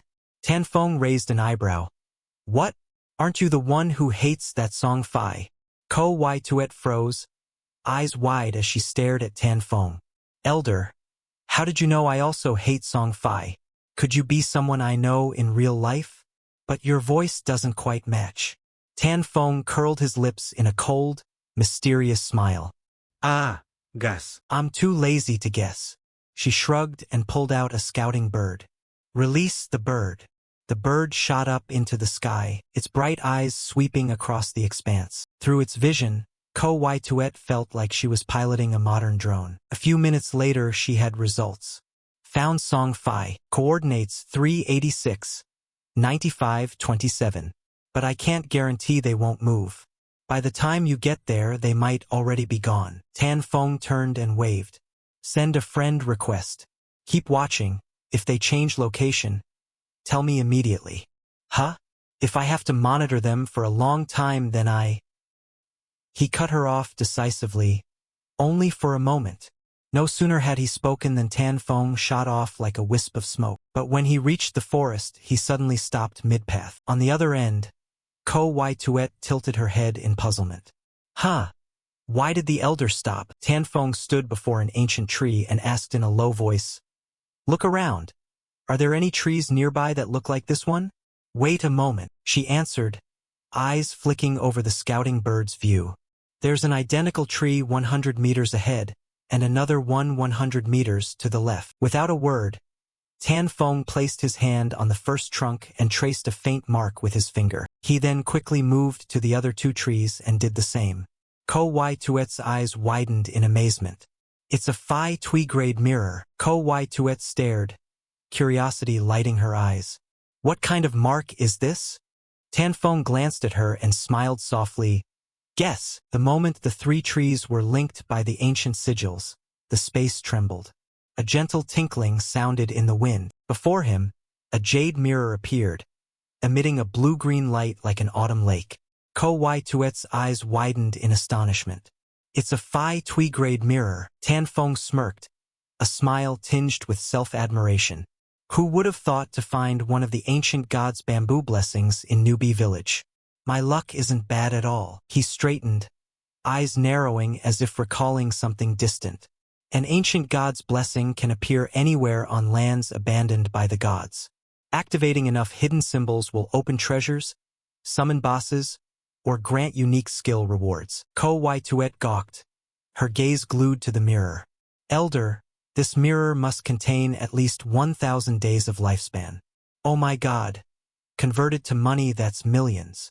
Tan Feng thought to himself, her estimate is pretty close. In a previous life, on day 1 the lifespan exchange rate was 1 to 10,000, but by day 2 it had risen to over 1 to 50,000. If I unlock a rare skill today, it'll be very profitable. Meanwhile, Ko Wai Tuet pulled out a notebook and eagerly copied down the sigils Tan Feng had drawn. If I can learn those seals, later I just need to be good at scouting to hunt other bamboo blessings. Heh. Fortune and wealth are coming. System. You have opened the Phi Tui treasure mirror. Acquired skill book. Blooming curse. Phi Tui theft. Ko Wai Tuet read aloud. Blooming curse. Sounds like a romance drama title. What kind of skill is this? An info panel popped up. Skill. Blooming curse. Phi Tui grade. Skill type. Passive effect. Within 15 seconds after the user's death, cursed flowers sprout on the nearest enemy's body, absorbing the target's tradable lifespan until it reaches 0. No cooldown. Tan Feng froze for a second. Then his eyes lit up as if he'd found a real treasure. This is it. I'd heard of that twisted skill in my past life, but never seen it in person. Unexpectedly, it's called Blooming Curse. The name is romantic, the effect is a nightmare. He gave a cold smile. With this skill, each time I kill a player, as long as I guard their corpse, I can squeeze their tradable lifespan dry like a lemon. Then just level up quickly to high rank and make it real. His gaze turned ice cold. Song Fi, your good days are over. This time I'll kill you until you log off. Then I'll kill you in the real world. Elsewhere on the map, Song Fi and his group were busy hunting ravenous wolf-shaped monsters, swarming like an army. Song Fi swung his sword to cut one down and muttered, "That dark guy probably won't chase me anymore. Right? I've run so far." In his mind appeared the grim image of the one he called Darkness, the person who had stolen a silver tier boss from him and sent him to the respawn screen twice. You took my silver tier boss and killed me twice, that's enough, right? No need to hunt me all the way here. Wait until I'm stronger. I'll come back for revenge. While he was consoling himself, the plump girl in the party pointed to the distance. Hey, look! Someone's fighting a boss over there. Song Fi squin. Holy crap, those guys look familiar. Seems like fans of Nyojai, Kentucky. Before he finished, the plump mage exploded with rage, brows raised as if to pierce the sky. What? Fans of Nyojai Kai? Immediately, the surrounding girls went berserk. It's his fans again. Those disgusting insects only lift Nyojai Kai to first place. No way, we can't let them affect our leaderboard climb. One shouted. Go wipe them out. On the other side, the group fighting the boss heard the commotion and rejoiced, thinking reinforcements had arrived. Oh, help is here. Hurry. The boss is almost dead. Let's finish it together. Before they could celebrate, the plump member of Song Fi's faction swung her club. Smack! A blow to the head. The one who had been celebrating collapsed like a banana tree cut at the root. Dongha gasped. What the hell are you doing? Are you crazy? The girl bared her teeth, full of killing intent. This is what happens to Nyo Jai Kai's fans. Nyo what? I don't even know what you're talking about. I basically don't understand. Before one member could explain, an arrow from the hunter behind struck him in the head, dead before he could cry out. A male teammate screamed miserably, Misa! Amid the gore and the boss not yet fully looted, another girl spontaneously recited a poem. Clad in gold to rule with wings unfurled, clearing oxen ranks, sweeping barren lands. The vast universe bows to my reign. A lone heart loves the phantom beauty. All because he's not clear which him it is, but the boss had taken a barrage of magical attacks and rolled over dead. Song Fi spread his arms, tears of emotion streaming. Oh my god. Thank you all. My loves, you almost got me killed by Nyo Jai Kai's fans. I didn't expect them to be so cruel. The girls were moved to tears. You don't need to thank us. Whether north or south, our hearts follow you. At that moment, Tan Feng stood silently on a high cliff, his eyes cold as he watched everything. Without a word, he activated the skill Shadow Veil. His body immediately blurred and vanished like mist dissolving into darkness. The moment he hid, the group of girls turned pale in unison. Fee! Song Fi felt a chill run down his spine, spun around and looked up at the cliff. But it was too late. A cold voice whispered at his ear. You're dead. Swish! A sword stroke flashed. Song Fi's head flew from his neck, tumbling among the group's horrified gazes. Ah! The girls screamed in despair, tears streaming like rivers. Tan Feng did not stop. He raised his hand and cast the skill he had just comprehended. Blooming Curse. Instantly, a blazing red flower sprouted from Song Fi's throat, each petal stained as if with blood. The red spider lily, symbol of curse, reincarnation, and life-taking, slowly bloomed. The girls gaped. What is that? In Firefly Town, where the air had been peaceful, a scream echoed down the street. You darkness guy, are you sick? Why do you keep targeting me? Song Fi's hair was disheveled, veins bulging as he shouted like demanding a life debt. He ground his teeth and cursed. You're jealous because I have so many girls following me, right? You psycho. He glanced around and then ground his teeth fiercely. Damn it, this guy must have followed me all the way to Firefly Town because of me. Could the girl he fawned over the other day be one of my fans? No way. But even if she is, what does that have to do with me? At that moment, a cold system voice sounded in his head. Tradable lifespan is decreasing. 400 days, 390, 380, 370. Song Fi immediately turned pale. What the hell? My lifespan is under 400 days and it's being drained continuously? Damn it, do you get punished for dying too much now?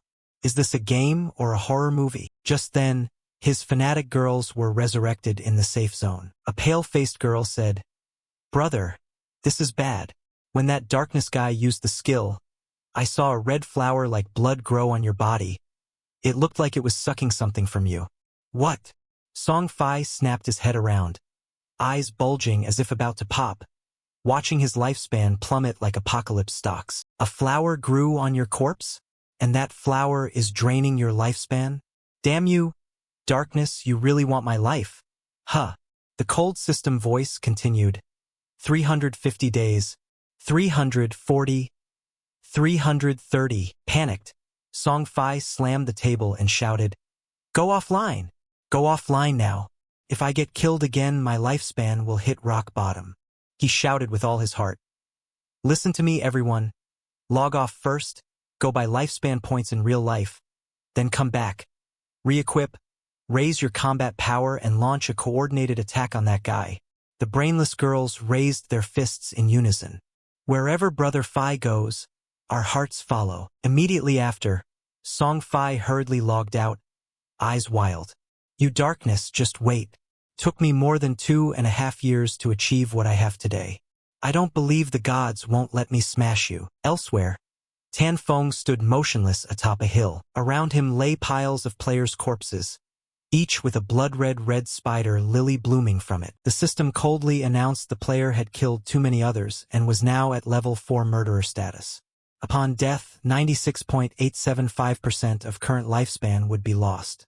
Tan Feng paid it no mind and murmured casually, "Another 1,000 days of lifespan." Song Fai's group had killed plenty of monsters and accumulated quite a bit, but they could no longer be absorbed. They had likely logged off. Ko Wai Tuet, who had witnessed it all, couldn't help but be stunned. This was the true strength of the leaderboard's top player. Darkness, truly terrifying. Tan Feng glanced over and asked, "Shout it?" Song Fai logged off, right? Ko Wai Tuet nodded like a sewing machine. Yes, he and his fans are all logged out. Good. Keep an eye out for me. If he comes online again, let me know. Understood, Elder. As she was about to leave, Tan Feng called her back. Wait, I have a golden tier skill book for the Holy Sword Judgment Cleric. Do you want it? Ko Wai Tuet's eyes shone like headlights. I want it. I want you to wait in the small town for me, she replied. A short while later, the two met. Tan Feng held the book and said, "This skill book is worth 500 days of lifespan. But if you promise me one thing, I can sell it to you at half price." But Elder, I won't sell my body, you know? Tan Feng's face hardened. What the hell do you think? I only need you to join a team and be their long-term healer. Ko Wai Tuet immediately beamed. Oh, that's fine then. But if they're too useless, I'll tattle to the Elder. Okay? Tan Feng gave a faint smile, voice calm. Don't worry. They're pretty capable. I'm already in contact with them. At the same time, on the other side of the map, Wang Mang's group was bustling about monster hunting. Finally done. Wang Mang sighed in relief. Then suddenly his whole body trembled. Poisoned, face ashen as if he'd lost 3 months' worth of blood. Hurry! Xiaodu! Detox me! He shouted like the house was on fire. Tan Xiaodu, the little cleric with bewildered eyes, startled and replied, Huh? Detox? Right, which cleric doesn't have a detox skill? Hurry! I can't take it anymore. Xiaodu suddenly brightened like a child finding candy. Ah, right, I think I saw that skill. She solemnly chanted and cast a pure spell, but not on Wang Mang. She aimed at a roadside tree trunk. Xiao He beside her nearly choked on his own blood, while Wang Mang boiled with rage. Ah, sorry. I pressed the wrong button. As a result, Wang Mang was poisoned and died on the spot, not even finishing his final curse. A blonde shouted in panic, Captain! After being resurrected, Wang Mang looked up at the sky and sighed, helpless as if betrayed by the whole game system. He had to replace this babysitter. But where do we find a professional cleric now? The good ones get snatched up by other teams. Standing nearby, Tan Xiaodu casually studied the skill interface, as if none of it concerned her. Oh, this game isn't that hard, is it? I'm already at level 4 without much effort. If I keep this up, I might soon meet Song Fai. On Tan Feng's side, he had just contacted Wang Mang. Wang Mang felt like he'd struck gold. If the big brother vouches, it must be top quality. Of course it's no problem. She's in Firefly Town. It's sparsely populated there. Everyone head over. Convenient for team leveling. No problem, we'll be there. There are too many players in Shelltown, so we're thinking of moving to a different spot to level. He turned to his team, serious. Ah, Xiaodu. Shelltown is too crowded right now. We need higher level monsters to level. But your current skill is a bit risky, so we can't bring you along. Tan Xiaodu widened her eyes in surprise. Huh? But I thought I could still. Before she could finish, Wang Mang's group ran off as if chased by a god-tier boss. It's too late, Xiaodu. Take care of yourself. Tan Xiaodu flushed with anger. Those bastards. If they want to ditch someone, they should say it outright instead of making excuses. Humph. I've had enough of you.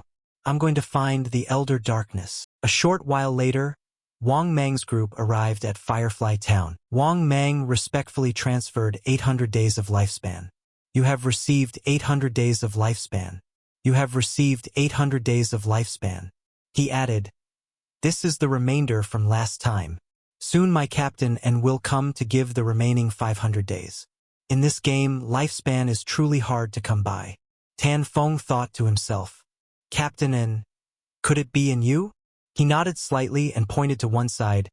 This is Xia Yuetian. She'll join the team. You two get acquainted. Just then, a distant voice called out. Wang Mang, I'm here. A girl named Enforcer of Justice appeared, running over like a shot. Tan Feng immediately recognized her. Indeed and you. In-game she used the name Enforcer of Justice and was the sole hidden class Dragon Swordsman. In her past life, and Yu was one of the world's top 20, a leading pillar of the Great Xia government, a terrifying nightmare for many foreign powers. This was the first time I'd met such a powerful player in divine artifacts discarded. Her past life rank even surpassed mine. And Yu smiled brightly and stepped forward to shake his hand. Elder Darkness, honored to meet you. I'm in Yu, your biggest fan. Tan Feng nodded and shook back. Hello, and Yu laughed heartily. Your growth speed is truly terrifying. Any secret? I even joked with people in the guild that you must be a time traveler or reincarnated. Ah, you have received 500 days of lifespan. Tan Feng narrowed his eyes, pondering. If he remembered correctly, this woman hadn't been on the same team as Wang Mang in their previous life. A glint flashed in his eyes.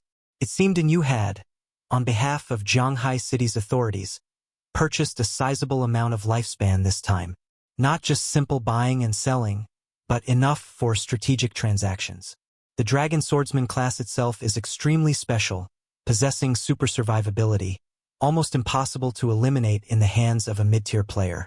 By placing the nation's lifespan on her, the government had clearly bet its trust on her abilities. And Yu kept her bright smile, but her words put listeners on guard. Elder, from now on if you have gear just sell it straight to us. We'll buy anything. Also, all of Zhanghai government's lifespan is now in my hands. She tilted her head, half joking, half serious. You don't plan to kill me, do you? Tan Feng glanced at her and replied in a calm but razor-sharp tone. No, I don't see companionship like that. Cooperation benefits both sides. I'm a businessman, not a bloodthirsty maniac. And Yu burst out laughing, amused. Ha ha, knew it. You're smart, Elder. Tan Feng smiled inwardly, the corner of his mouth twitching.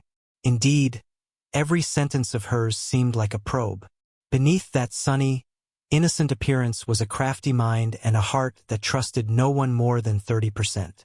As rumored from the previous life, and Yu appeared gentle but was actually extremely shrewd and decisive, acting like thunder with cold, unhesitating methods. Now she was the contact between him and the Great Xia government, and clearly she had been quietly helping him a lot, even if she never said so outright. Morning in the real world, inside a girls' dormitory. A lively group chat was happening over the phone among fans who called themselves the Song Fi Cult. A freckled girl shouted as if she discovered a secret. Oh my god, sisters, did you see the official notice? Lifespan in divine artifacts discarded is real. If your lifespan is set to 0, you really die in real life too. A slightly cross-eyed pale girl. What nonsense? Isn't this just a game? I already gave all my tradable lifespan to Song Fi as a gift. Another female voice moaned. I only have a few days of lifespan left and I'm in murderer status. If I die now, they'll deduct double the lifespan. Dying once means losing twice. Wah wah? Someone else replied, trembling. No way, even with 3 deaths it still costs that much? Then I only have a few years left. Damn it. The chubby girl in the game's mage uniform was sweating profusely. No, impossible. I'm a meat shield mage, always the first to charge, killing and dying like crazy. Now I only have 1 day of lifespan left. If it gets set to 0, will I die? No, it can't be real. At that moment, she looked at her phone and let out an oh like a thunderclap on a clear day. Ah, Song Fi is buying lifespan. That's great, I have to find him. He'll never abandon a loyal fan like me. Her eyes lit up like floodlights. She leapt up and ran to the wardrobe. I'll wear full Song Fi fan gear. From head to toe it must be the limited edition Song Fi Super Edition. Shirt, hat. Even the new ultra-thin anti-tracking merch must be worn. A few minutes later, a plump girl in a glaring red dress with Song Fi's face printed on her chest appeared. Then she dashed out the door like the wind, shouting, Song Fi, I'm coming to you. In a small, quiet house inside the bedroom, Tan Xiaodu opened her eyes. She breathed heavily, sweat beading on her forehead. I'm back in reality. She blinked several times, reality and illusion intermingling. Something unclear. Instinctively, she grabbed her phone. The latest news hit her and left her stunned. Lifespan can now be traded at a rate of 15,000 per day. I have 200 days. A simple calculation and her face lit up. 1 million plus, I'm rich. But before joy could spread, another line of information appeared like a cold blade across her heart. Her eyes widened, lips trembling, hands gripping the phone. Darkness killed Song Fi not once but 3 times. Tears welled up and streamed down her face. That idiot had once told her that if your lifespan was reduced to 0, you'd really die in real life. At first he had 100 non-tradable years of lifespan, but after dying 3 times he now had just over 12 years left. He isn't. But why? Why would Darkness want to kill him? Fear surged like a tide, tightening her chest. She gripped the edge of the bed, eyes full of panic and outrage. He killed him surrounded by dozens of people and still survived. A message lit up the screen. The plump girl from before sent it to the group, "Gather, beauties. Song Fi needs help. He's at Great River Square. Anyone with tradable lifespan, come sell to him. 1 day exchanged for 10,000. This is a chance to make money and to save the man whom the whole world admires." Tan Xiaodu hurriedly changed clothes, speaking as if to herself and to reassure herself. Song Fi is at Great River Square again, not far from me.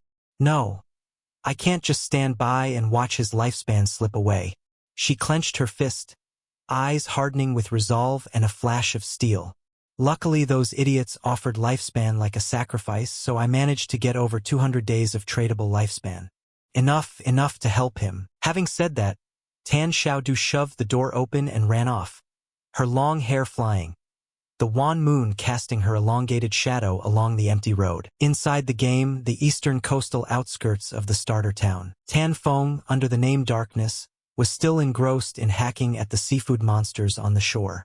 The briny stench mixed with monster blood rode the sea breeze, whipping his black cloak.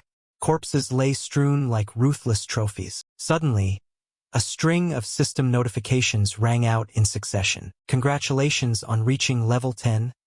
Tusi Louis Limsi Attribute +2. You have received 5 free attribute points. You have unlocked the Long March class. First to reach level 10 in Jianghai City, +7 reputation. First to reach level 10 in Great Xia, +14 reputation. First to reach level 10 globally, +21 reputation. When 7 players reach level 10 in Jianghai, the teleportation system to the godforsaken continent will be activated. The final announcement broadcast worldwide in a woman's voice as cold as ice. World notice. Player Darkness is the first to reach global level 10. Forums and chat channels around the world exploded. Of course it's Darkness again.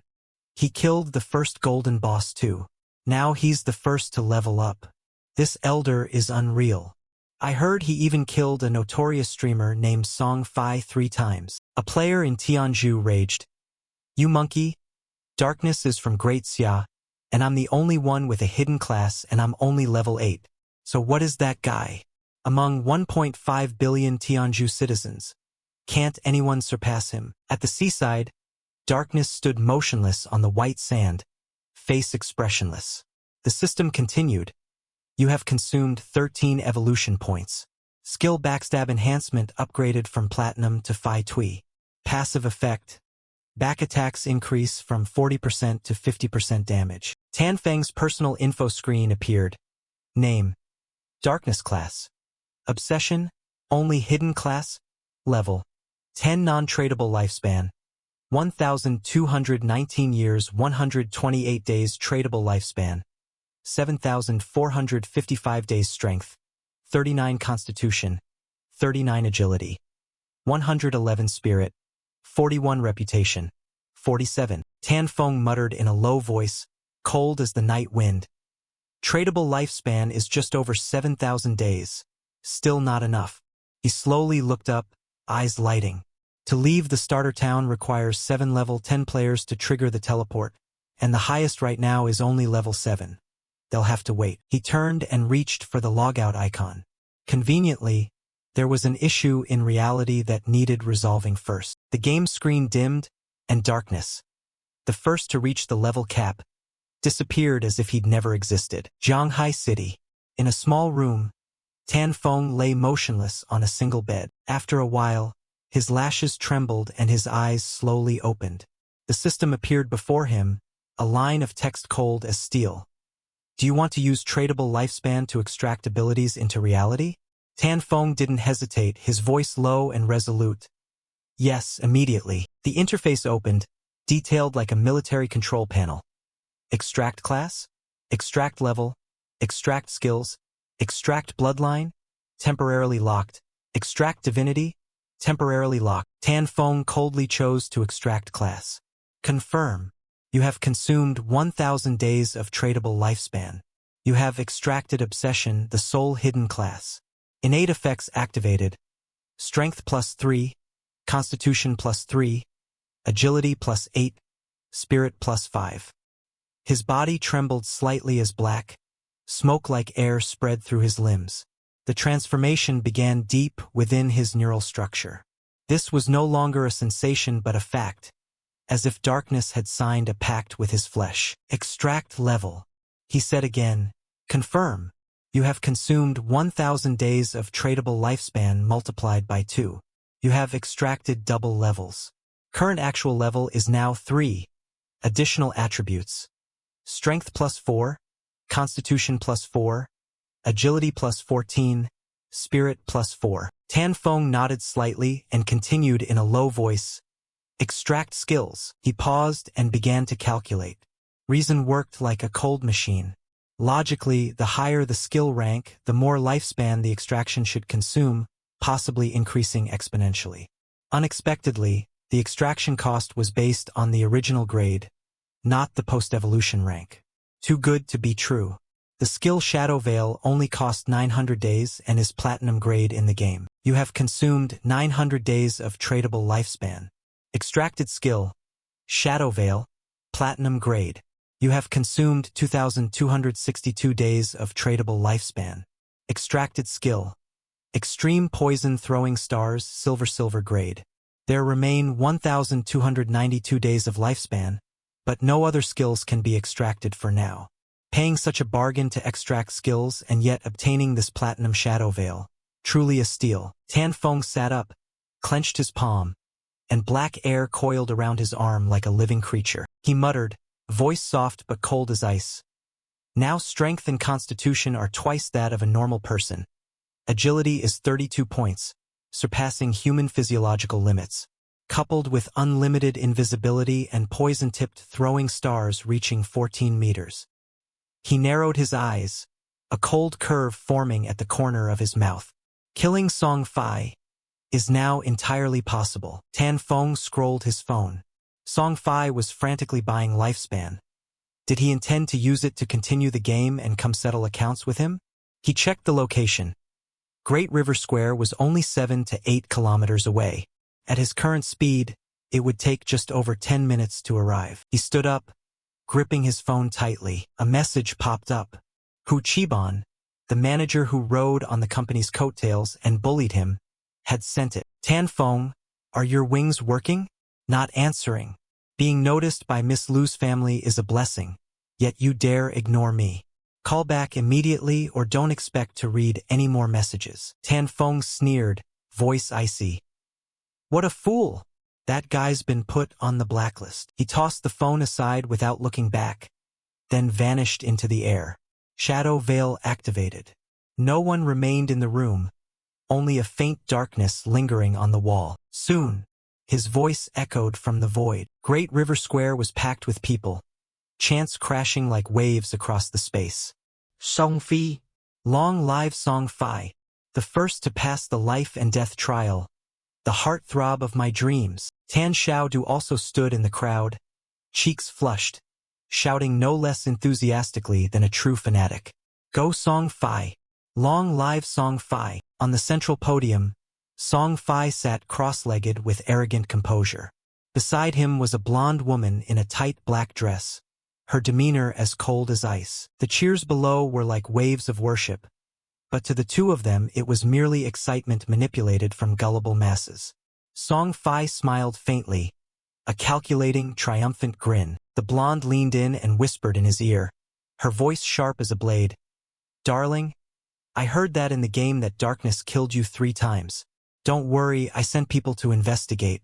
We'll definitely uncover his true identity. Song Fi lifted an eyebrow, showing interest. Oh? How's the investigation going? My people have gone all the way to Embertown to make contact with him. The plan is simple. We'll offer a number he can't refuse. Wait until he returns to reality to collect the money. Then we'll round him up.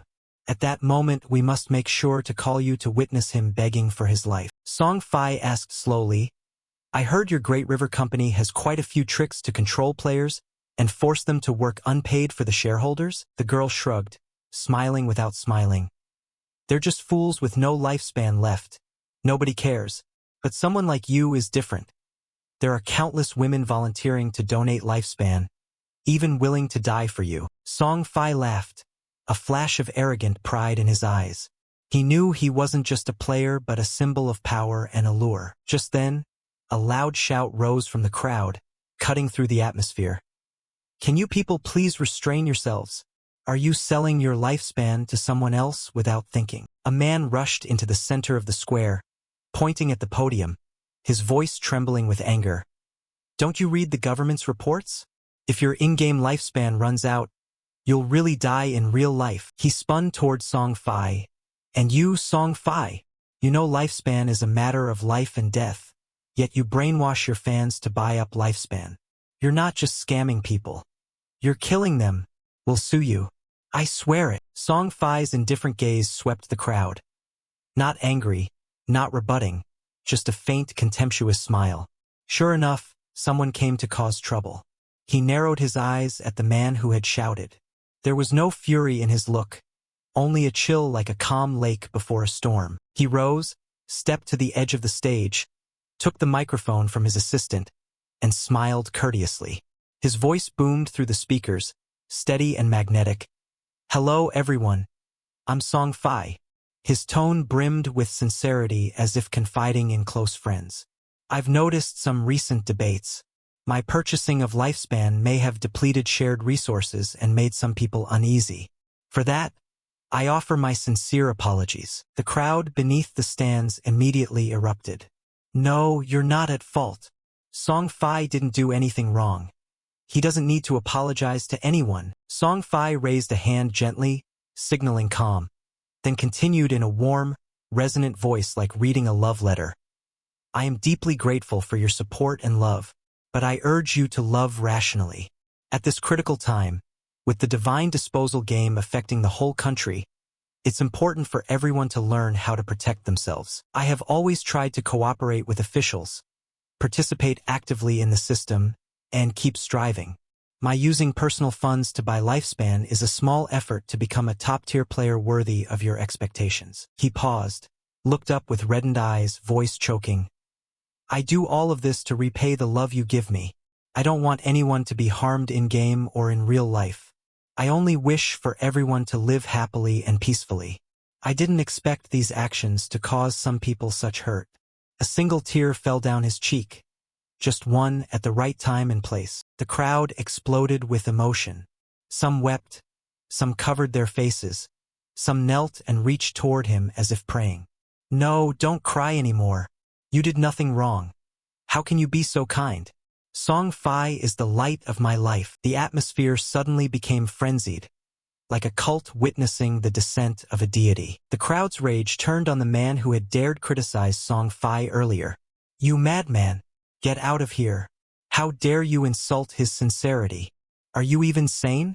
We volunteered to sell our lifespan to him. So what? The man who had yelled stood frozen amid the crowd, face ashen, eyes hollow like prey hunted by a pack. He couldn't utter a word. He couldn't, because in the eyes of the hundreds around him, reason had long since died. Don't believe those silly rumors out there. A shrill female voice rang out, shattering the taut atmosphere. A plump woman suddenly stepped onto the stage, arms outstretched as if to shield Song Fi from all criticism. You people doubt him? You brainless pigs. Lifespan in the game affecting reality? Ridiculous. Song Fi flinched, He hadn't noticed when she climbed the stage. Then his expression softened, feigning being moved, his performance flawless. She thumped her chest. How many times have I died for him? Even when I went offline with less than 1 day of lifespan left, I'm still alive right here. So even if what you say is true, what then? You don't even have the resolve to die for Song Fi. You don't deserve to say the words, I love you. Below, the brainwashed crowd erupted in emotion. Yes, that's it. Song Fi, I love you. I have 20 days of lifespan left. I give it all to you. I have 17 days. I only have 3 days left, but they're all yours. Song Fi reached out, smiling, his voice warm and deep. Oh my, I can feel everyone's love. I love you all. He turned to the plump woman, his eyes glistening with tears. Especially you. Being loved by someone like you really moves me. The plump woman nearly went crazy, tears and snot streaming, her whole body trembling with joy. Ah, Song Fi, just to see the deep look in your eyes. Even if I die immediately, I'm willing. Song Phi xét tia. 1 second later, whoosh, a slender dart, dyed a black-purple, sliced through the air from nowhere and drove straight through Song Fi's head. The entire audience fell silent. The atmosphere froze as if all life had been drained away. Song Fi blinked, his gaze dazed, then bulged wide. The back of his head exploded, brain and blood splattering everywhere. His body toppled forward, collapsing onto the plump woman. She went numb for a few seconds, then trembled, her eyes vacant and dazed. Song Fi, what's wrong with him? Song Fi is dead. She screamed in despair, then fell silent. Her body began to dissolve into light and then vanished completely. Her lifespan had run out right then and there. Chaos erupted. The bodyguards immediately surrounded the blonde woman in horror. Danger. Protect the heiress. Get her out of here now. The blonde trembled, tears streaming. Run, must run. Get out of here now. She had seen it clearly. When Song Fi died, a sphere of lifespan light appeared and then quickly dissipated. Someone had stolen it. Only one person could have done that. A game skill killing in reality, the stealth assassination that steals lifespan. It was him, it was darkness. Whoosh! Another jet-black dart tore through the air, slicing straight through her head. The blonde's body collapsed, eyes wide open, unable to comprehend. On the other side, Tan Feng remained cloaked. A bodyguard's shout rang out, trembling, "Miss!" In the void, a pair of eyes appeared, cold and indifferent, as if from the realm of the dead.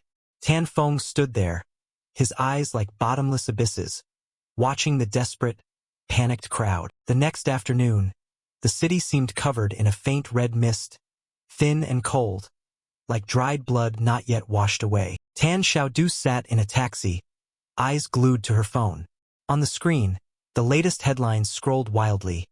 Star Song Fi assassinated at Great River Square. A fan fanatic donated all their lifespan to him before dying tragically beside his body. Police confirmed Song Fi's death was caused by supernatural powers.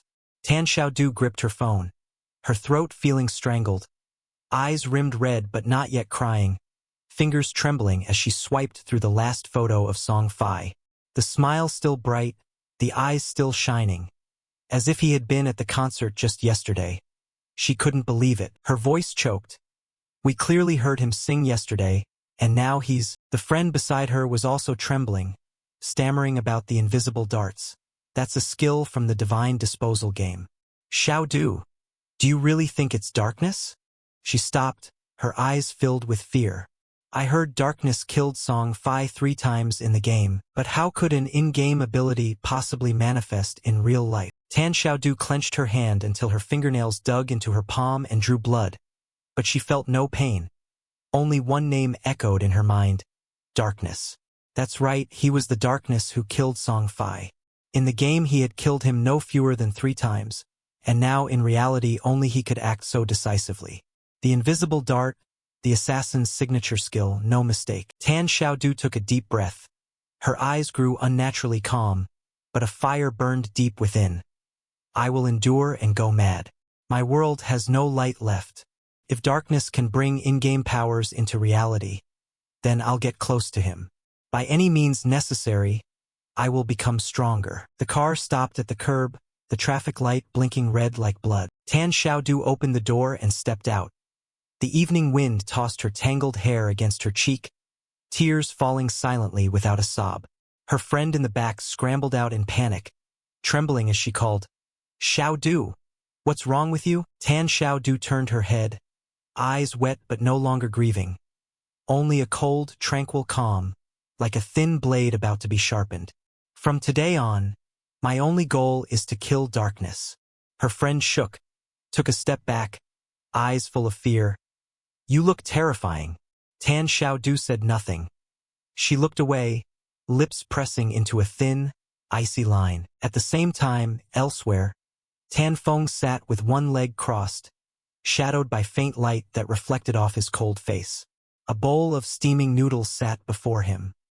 He slowly lifted each strand, expression casual, as if killing a famous star in broad daylight were just another trivial errand. Even undefeated in divine disposal, the body still needs energy. If you're hungry, you must eat. He thought this to himself while his indifferent gaze followed a noodle drifting in broth the color of blood. His phone vibrated. The screen lit up, showing a message from a familiar number. "Tan Feng. Damn it, did you block my phone and web chat too? If you don't show up today, you're definitely fired. Don't expect any salary." Sent from Hu Banzu, the loud-mouthed, petty manager who always reeked of frying oil. Tan Feng sneered and smiled coldly. This dog-footed lackey is just a pawn. The real trouble is his boss." He glanced at the screen. Another name appeared in the message list, Duong Xiao Na. Tan Feng typed a few words and ignored the manager. "Don't go to work either. Log into the game and level your character." A moment later, Xiao Na replied in a clear, surprised tone. "Oh, Tan Feng, you play this game too? I heard it's tough.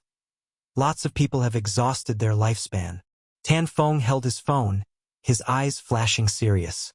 He still remembered that in his past life Duong Xiao Na had been one of the core members of the guild Slaughter God. Somewhat fragile in nature but very resilient. He messaged back, "Forget professions. At the start dump all points into agility, don't overthink it. Okay?" But she said lifespan in the game is expensive now. "What about you? How much have you earned?" He answered briefly, "Not much. Almost used up? Must be from buying a house and car, right? No wonder you blocked Fat Hu." Heh. Tan Feng narrowed his eyes but didn't reply at once. His mind wasn't on Hu Banzu but on another name, Chen Tt, the troublesome heiress.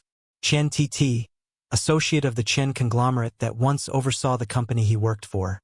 Aside from the title rich heiress, there was nothing commendable. Her decadence had been in the papers for staying in a hotel with 6 middle-aged foreign men. She bragged about cruising in a supercar with 3 American men, leaving people feeling she's untouchable. Chen Tt worshipped all things foreign. Not long after Divine Disposal launched, she left Daha for North America and led the founding of the Alice Guild in Fairyland, one of the top 3 guilds in North America. Particularly opposed to Daha, in his past life she caused countless troubles for Daha and his guild Slaughter God. They needed to find a way to deal with her before she left the country. Once she reached North America, she would be hard to handle. If Chen T died, the Alice Guild in Fairyland might never be established. Rumor had it many of Alice's founders were romantically involved with Chen Tt. If that bitch died, those founders would naturally lose their ties to one another. The phone rang, cutting through Tan Feng's line of thought. He frowned slightly, glanced at the screen, and coldly picked up, "Hello." On the other end, Tan Xiaodu's voice rang with anger. "Tan Feng, you're still alive to answer the phone? I thought you died and vanished in the game." She didn't stop. Her tone hissed with all her resentment. "If you're still alive, I'll tell you this. I earned enough to buy a house. From now on, don't ever bother me again." Tan Feng heard her and replied without a ripple in his voice, "Good. Anything else?" Tan Xiaodu froze, as if she hadn't expected such coldness, but quickly hardened her voice and continued, "I won't look for you anymore. And don't you dare try to find where I live." Tan Feng nodded, in a steady tone. If there's nothing else, I'll hang up now." Tan Xiaodu screamed like someone trod on her tail, full of fury. "Tan Feng, we're done. I'm cutting ties with you. Tan Feng answered blandly. Okay. Then he decisively hung up, without the slightest regret. The overcast sky ahead seemed to mirror the icy mood in his eyes. A gust of wind passed, carrying his low voice. Just keep leveling. It won't be long. When the first person reaches level 10, the world will realize game skills can work in real life. Then this piece will officially end. Scene transition in the game. Her friend Suoran turned to her, worry on her face as she looked at Tan Xiaodu. Xiaodu, cutting ties with your brother like that isn't good. Maybe apologize to him. He seems genuinely angry this time. Tan Xiaodu snorted coldly, eyes resolute. Apologize to him? No way. I sold my lifespan to the Chen Corporation. 2 million and I exchanged it all. Suoran was startled, unable to hide her shock. Tan Xiaodu turned her face away, smiling as if nothing had happened. I just bought an apartment, Suoran. Let's live together.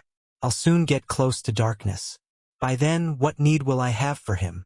In her eyes, the gentle light had long since gone, replaced by a cold, icy ambition, proud and sharp as a blade. Suddenly a young man waved from afar, a lecherous look in his eyes. He approached Tan Xiaodu with a grin as if expecting a reward. Xiaodu, this is for you. He held out a rogue-class skill book, his eyes gleaming with implication. Don't forget what you promised me. You owe me that. Tan Xiaodu smiled saccharinely and stepped back, but her eyes were utterly cold. I know. Once this goes well, I'll make sure your little wish is fulfilled. In her heart she thought coldly, Su Ning, trash like you. Wait until I befriend darkness. Let's see who pays attention to your dog face then. She then opened the game's interface and messaged Wang Mang. Big bro Wang, I just got a rogue-class skill book, and it's a rare control skill. Can you ask if Big Brother Darkness needs it? If he does, I'm willing to give it to him. A dim, dark ambition flashed in Tan Xiaodu's eyes. Zhang Wei, that dog, sometimes has value. Who knew he'd pull such a good skill book? Good. This book will be the fateful thread that ties you to darkness. Darkness, I'll approach you, gentle as water, persistent as fire. I'll always stand by you to destroy enemies and help you level up. I'll make you trust me, rely on me, and come to think I'm your other half. But when I'm strong enough to not need you, I'll kill you with my own hands. I'll gouge your eyes out the way you stole the light from me and killed Song Fai. Ping message from Wang Mang. The boss says your skill is a common type. He doesn't need it, so keep it and sell it for money. The reply slapped her in the face. Tan Xiaodu froze, her dream dissipating like smoke. Cut back a moment earlier. Tan Feng had just logged back into the game, and before he could take many steps, screams rose ahead. Careful, dodge. He didn't hurry, only walked slowly toward the noise. From afar came panic shouts and the clash of weapons. Damn it. This isn't a normal boss. Stay alive first, we'll worry later. A player with a shield was grappling with a many-armed monster, sweat soaking his face as he shouted, Run! It's targeting her! A cold, slicing crack rang out as the monster's giant blade came down like lightning. The shield shattered into pieces. The other player was sliced apart on the spot, unable to utter a cry. Tan Feng stood at a distance, eyes narrowing slightly. A golden arthropod type. Level 8 boss. Interesting. He pondered for a moment and then nodded. If he remembered correctly, this boss could detect level 2 invisibility. That meant his stealth skill was completely useless against it. A faint smile appeared at the corner of Tan Feng's mouth, but his eyes remained ice-cold. Suddenly the boss snarled in fury, its eyes flashing with ferocity as it detected Tan Feng's presence. Before it could rush forward, Tan Feng took the initiative and struck, his figure a lightning flash through the air, swinging his sword to cleave straight into the monster's body. Continuous strikes ignited, damage numbers appearing rapidly. 3042 weak point minus 1013, 103 minus weak point 3042. Tan Feng glanced at the damage board and calculated silently. The double damage effect for attacks from stealth was still active, but if the enemy could see through invisibility, that damage would plummet. Fortunately, he still had an ace up his sleeve, the legendary liberation gift, which amplified the weak points on the head and heart of the golden arthropod by 200%. With the continuous slash skill, every 9 strikes produced 3 that hit weak points, dealing triple damage. A legendary technique was indeed formidable. The corner of his mouth twitched. An image of a girl named Cam Lai, who had led him to the Temple of Faith to trade for this treasure, floated into his mind. In a distant corner, the girl who had purchased his skill watched the battle silently. Her face gradually turned pale. A single skill had wiped out a portion of the golden boss's HP. The damage from this shadow was absurd. Tan Fong then produced a jet-black, highly poisonous dart and hurled it fiercely toward the boss. The flying weapon sliced the air and lodged straight into the monster's brow, displaying the line, 1785 damage, weak point. He frowned. Only that? The silver weapon couldn't keep up anymore. He needed to advance his profession, upgrading stealth and offense to a higher level. The boss went berserk, roaring like a wounded beast as it wildly swung its sword toward him. A shout rang out, "Careful!" The girl couldn't help calling out in alarm, but Tan Fong's gaze remained cold as ever. He gently tilted his body, dodging each sword strike with the ease of a stroll through a rain of blades. The team gaped. My God, what is this speed? Not only is it fast, but the reactions are terrifying. Moreover, he knew every attack pattern of the boss, as if he'd faced it 100 times. Tan Fong whispered in his heart. In my past life with Tan Tudu, she couldn't even protect herself, let alone heal. That's why I forced myself to become this strong. A true warrior doesn't just throw away his life. He masters both offense and evasion. That's also why, even as an ordinary soldier class, I could make the world's top 100. Finishing the thought, Tan Fong unleashed a flurry of sword strikes, landing numerous critical blows on the creature's body. The boss stared at him with panic and resentment, but Tan Fong replied coldly. Compared to special bosses like the Golden Ghost ship with unavoidable moves, dealing with one like you is much easier. From afar, the girl's hair stood on end when she saw it. No way, the golden boss was trying to flee, but it was too late. Tan Fong slowly drew a polearm blade, moved like a wraith and carved a lethal line. Slash! The boss's head flew off, and the system announced, "You have slain a golden arthropod boss of golden rank, gained 6,400 experience, received 7 evolution points, received 497 tradable days of lifespan." Immediately after defeating the boss, Tan Fong activated Greedy Hand. A dark light swept over the massive corpse as if draining its soul.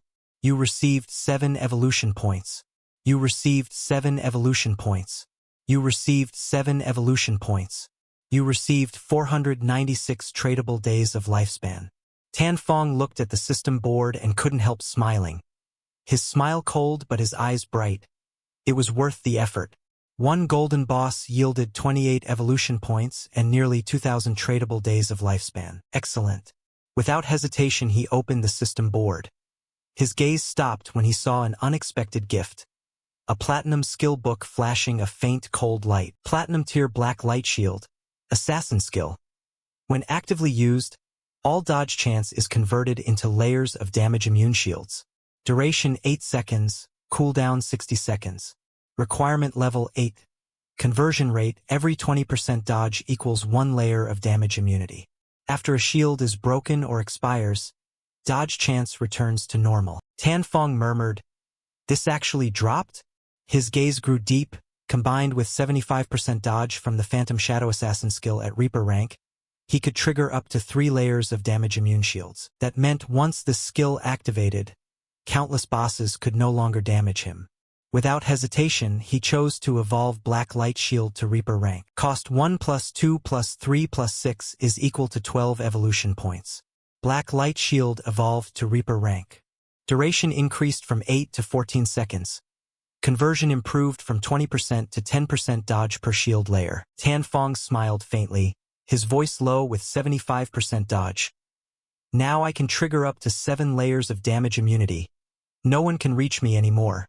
With 22 evolution points remaining, he promptly evolved Extremely Poisonous Shuriken, his core assassin skill. Costing 16 evolution points, Extremely Poisonous Shuriken Silver Tier upgraded to Verdant Empress, increasing range from 14 to 17 m, Attack bonus from plus 120 to plus 240.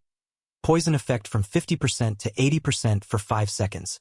He thought to himself, damage doubled, cooldown only 5 seconds. This skill's sustained DPS rivals Shield Phantom Head Slash. Luck didn't stop there. Tan Fong looted 2 assassin-class items from the boss. Platinum Turning Ring, Assassin Jewelry, plus 20 agility, plus 20% movement speed, plus 20% attack speed, plus 20% cooldown speed. Equipment requirement level 8. Thick red leather gloves of golden tier. Assassin defensive gear. Plus 18 physical defense, plus 15 elemental resistance, plus 12 constitution, plus 588 health. Requires level 6 gear. After equipping, he checked his stats, eyes flashing cold approval.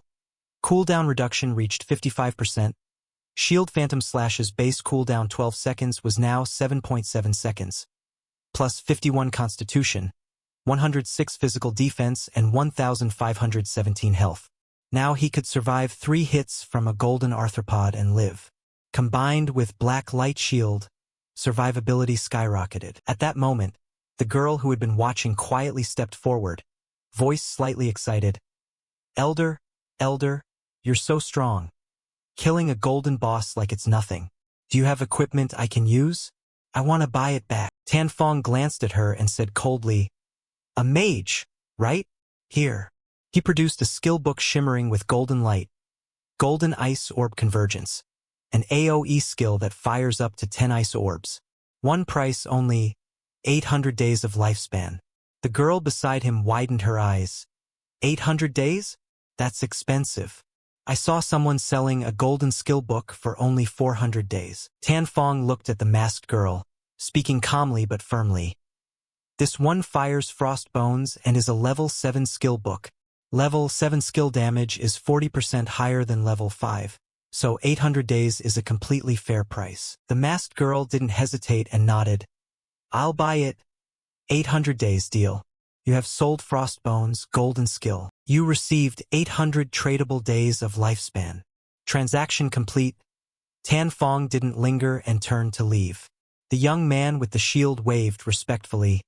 See you again, Elder. Tan Fong gave no reply.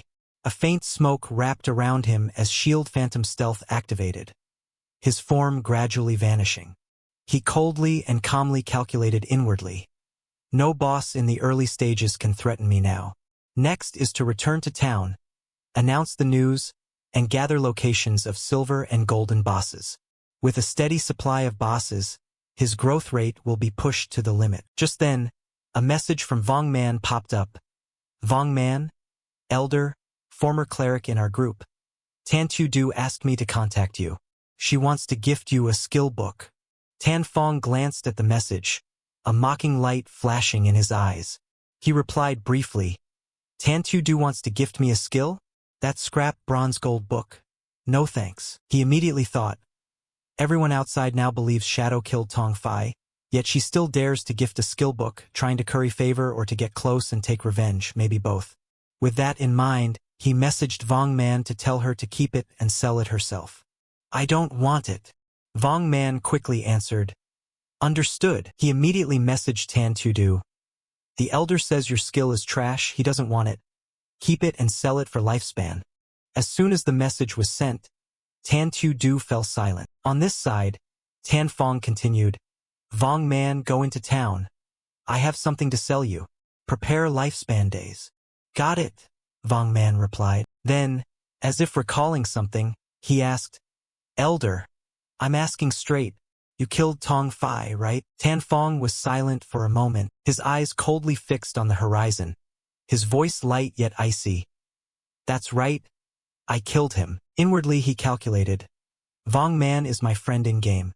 He's smart enough to deduce that when Tong Fai died, Shadow was offline. Timing and motive all line up. If he's asking that, it means the government has begun to suspect, and in 2 hours a player will reach level 10 and be able to extract skills into reality. This will surface sooner or later, fine, consider it a test. Let's see how the Dai Ha government reacts when they learn a high-level assassin like me exists. Thinking this, Tan Fong said casually, What, you planning to arrest me? The sky was clear, white clouds drifting slowly above, noon sunlight gently laying over the ground like a thin silk. Tan Fong had returned to town, where the virtual streets blended simulated scenery with human bustle. In the inn, he met Vong Mana's group again. Captain and Vu stepped forward first and said, "Elder, we heard you admitted to killing Tong Fai." Tan Fong did not deny it, nodding calmly.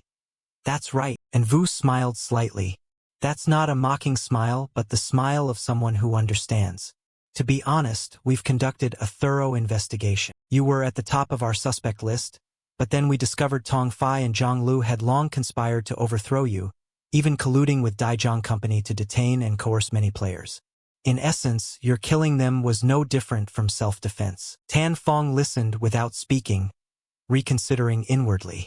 It seems that because they couldn't uncover his true identity, they opted to maintain a temporary cooperation. In his previous life, when cooperating with the government, he was still clean.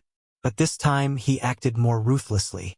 Tong Fai and Zhang Lu both died by his hand. Perhaps this reincarnation has begun to shift the gears of fate.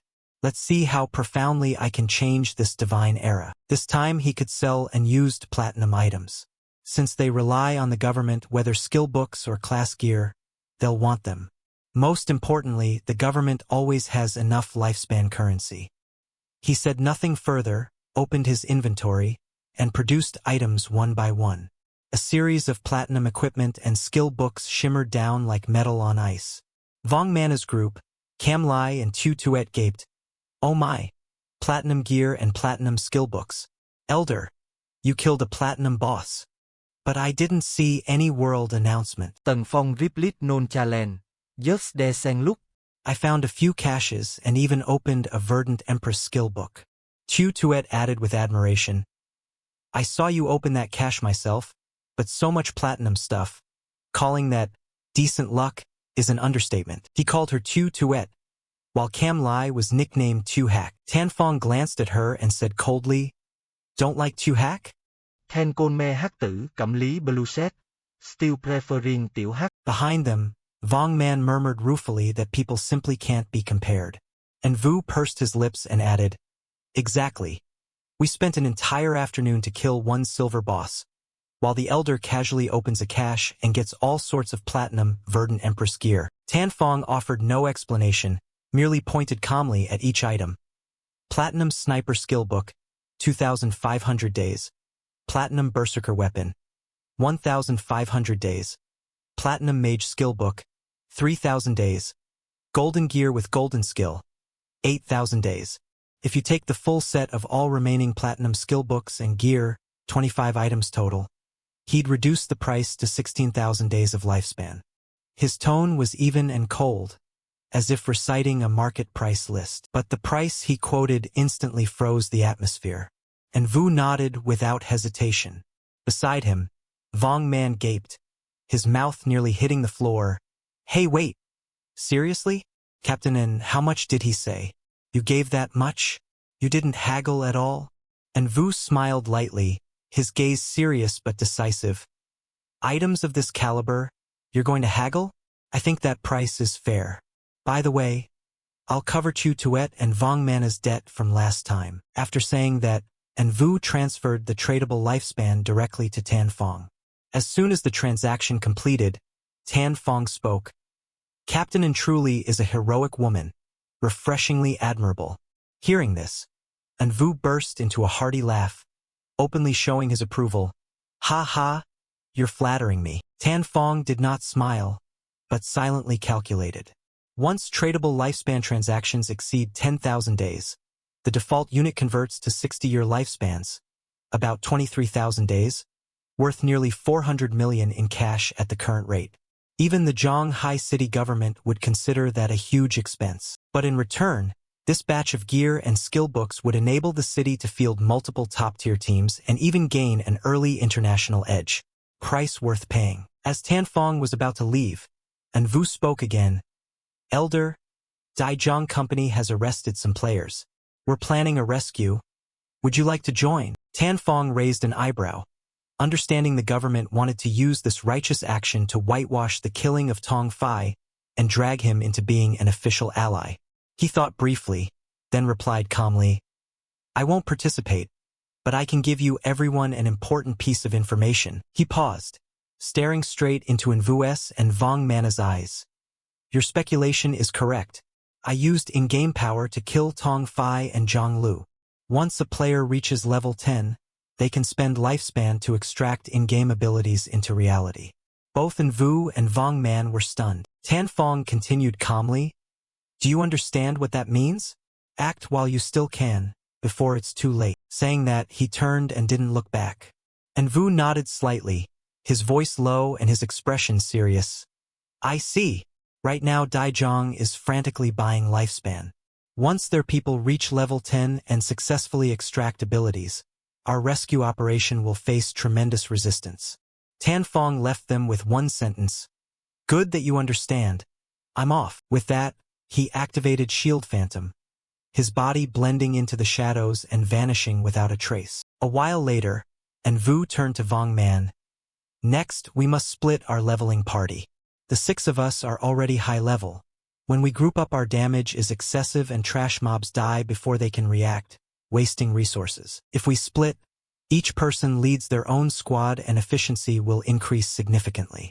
Vong Man nodded in agreement, and Vu continued, First everyone must reach level 10, and you, Vong Man, go offline immediately and report this information to your superiors. Understood. In another corner of town, someone whispered as they watched, a shadow setting up a stall. But this time he wasn't selling, no, he seemed to be buying something. Above Tan Fong, 2 faint lines of text appeared. Silver Boss Coordinates, reward 30 days of lifespan. Golden Boss Coordinates, reward 100 days of lifespan. At that moment, a stranger approached, his voice syrupy. Shadow still here? Our heiress sends her regards. If you help her level up, not only will you get 300 million cash, but also shares in Daijong Industrial. He sneered, his greed obvious. How often does one get such an opportunity? I advise you to appreciate it. Tan Fong looked up and eyed him like a fly in a boardroom. You're still online, aren't you? Don't you know Shadow is the one who killed Tong Fai and your company's heiress? The man froze as if struck by lightning. What? Tan Fong gave a cold, faint smile. His gaze remained icy. Zhang Lu is dead. A pity. She was very beautiful, almost a waste to kill. The man took a step back as a flood of memories crossed his mind. At first Zhang Lu offered 10 million to hire Shadow to level her up, but was refused. He thought Shadow a fool for passing up the money, so he rushed over hoping for his share. Unexpectedly, upon arrival he was knocked out. He woke up in a damp basement and realized he had become a tool for harvesting lifespan. Beaten, forced to play the game, forced to burn others' lives for loot. And then Zhang Lu died, killed by Shadow. He let out a dry laugh. Ah ha ha! That woman deserved to die. At first I called Shadow stupid, but turns out the real fool was me. Tan Fong's tone went cold. Seeing the man cower like a beaten dog, he asked, You helped her capture quite a few people, didn't you? The man shook his head rapidly, face ashen. No, I'm being forced. I'm sorry. Please spare me. Get lost. Tan Fong spat one word like a hammer strike. Garbage, no need for me to act. The government's people will handle you. Suddenly someone else ran up, panting. I've got coordinates for a silver boss. Tần Phong nốt đét. The silver boss, reward 30 days of lifespan, was assigned. Scene shifted to a remote town, where a group of players had gathered, chatting loudly. They looked her over but still didn't recognize her as the heiress of the money conglomerate. Everyone kept their distance because she had killed many people to steal lifespan. She walked with 2 foreigners, one black, one white, smirking sharply. Humph. This game is nothing special. Spend money to buy gear and skills, dominate in combat, then kill high lifespan players. Too easy. She frowned, voice full of disdain. This damn game made me miss my flight. I should be in North America with Bitch Dick and Falk right now, indulging in pleasures. Instead I'm stuck in Mado Đại Hạ. The men here are weak as maggots. Tony, the white guy, curled his lip and interjected half-joking. Miss, you have an eye for quality. We're far stronger than those from Dai Ha, especially in that department. Go offline and you'll see. TNTT burst out laughing. I look forward to it. I just heard Tong Fai died. What a disappointment. She dueled him once. Less than 3 minutes and he was wrecked. Waste of youthful time. She suddenly licked her lips, voice softening with lust. Rumor says the killer was Shadow, a Dai-Ha man who's #1 in the world. Fine, I'll grudgingly accept befriending him. A cruel plan formed in her head. If he could kill Tong Fai, killing an ordinary person would be trivial. Issue the order and exchange it for lifespan. Equip skill for 300 days of lifespan. I'm sure he won't refuse. She stopped and said, I'll go offline for a bit. She sent someone to contact Shadow, smiling brightly but with eyes cold as stone. Shadow may not care about cash, but he certainly won't refuse lifespan. For him, it's just a finger movement to kill an ordinary person. Tan Fong, I will never forget your expression when you rejected me. It will be quick.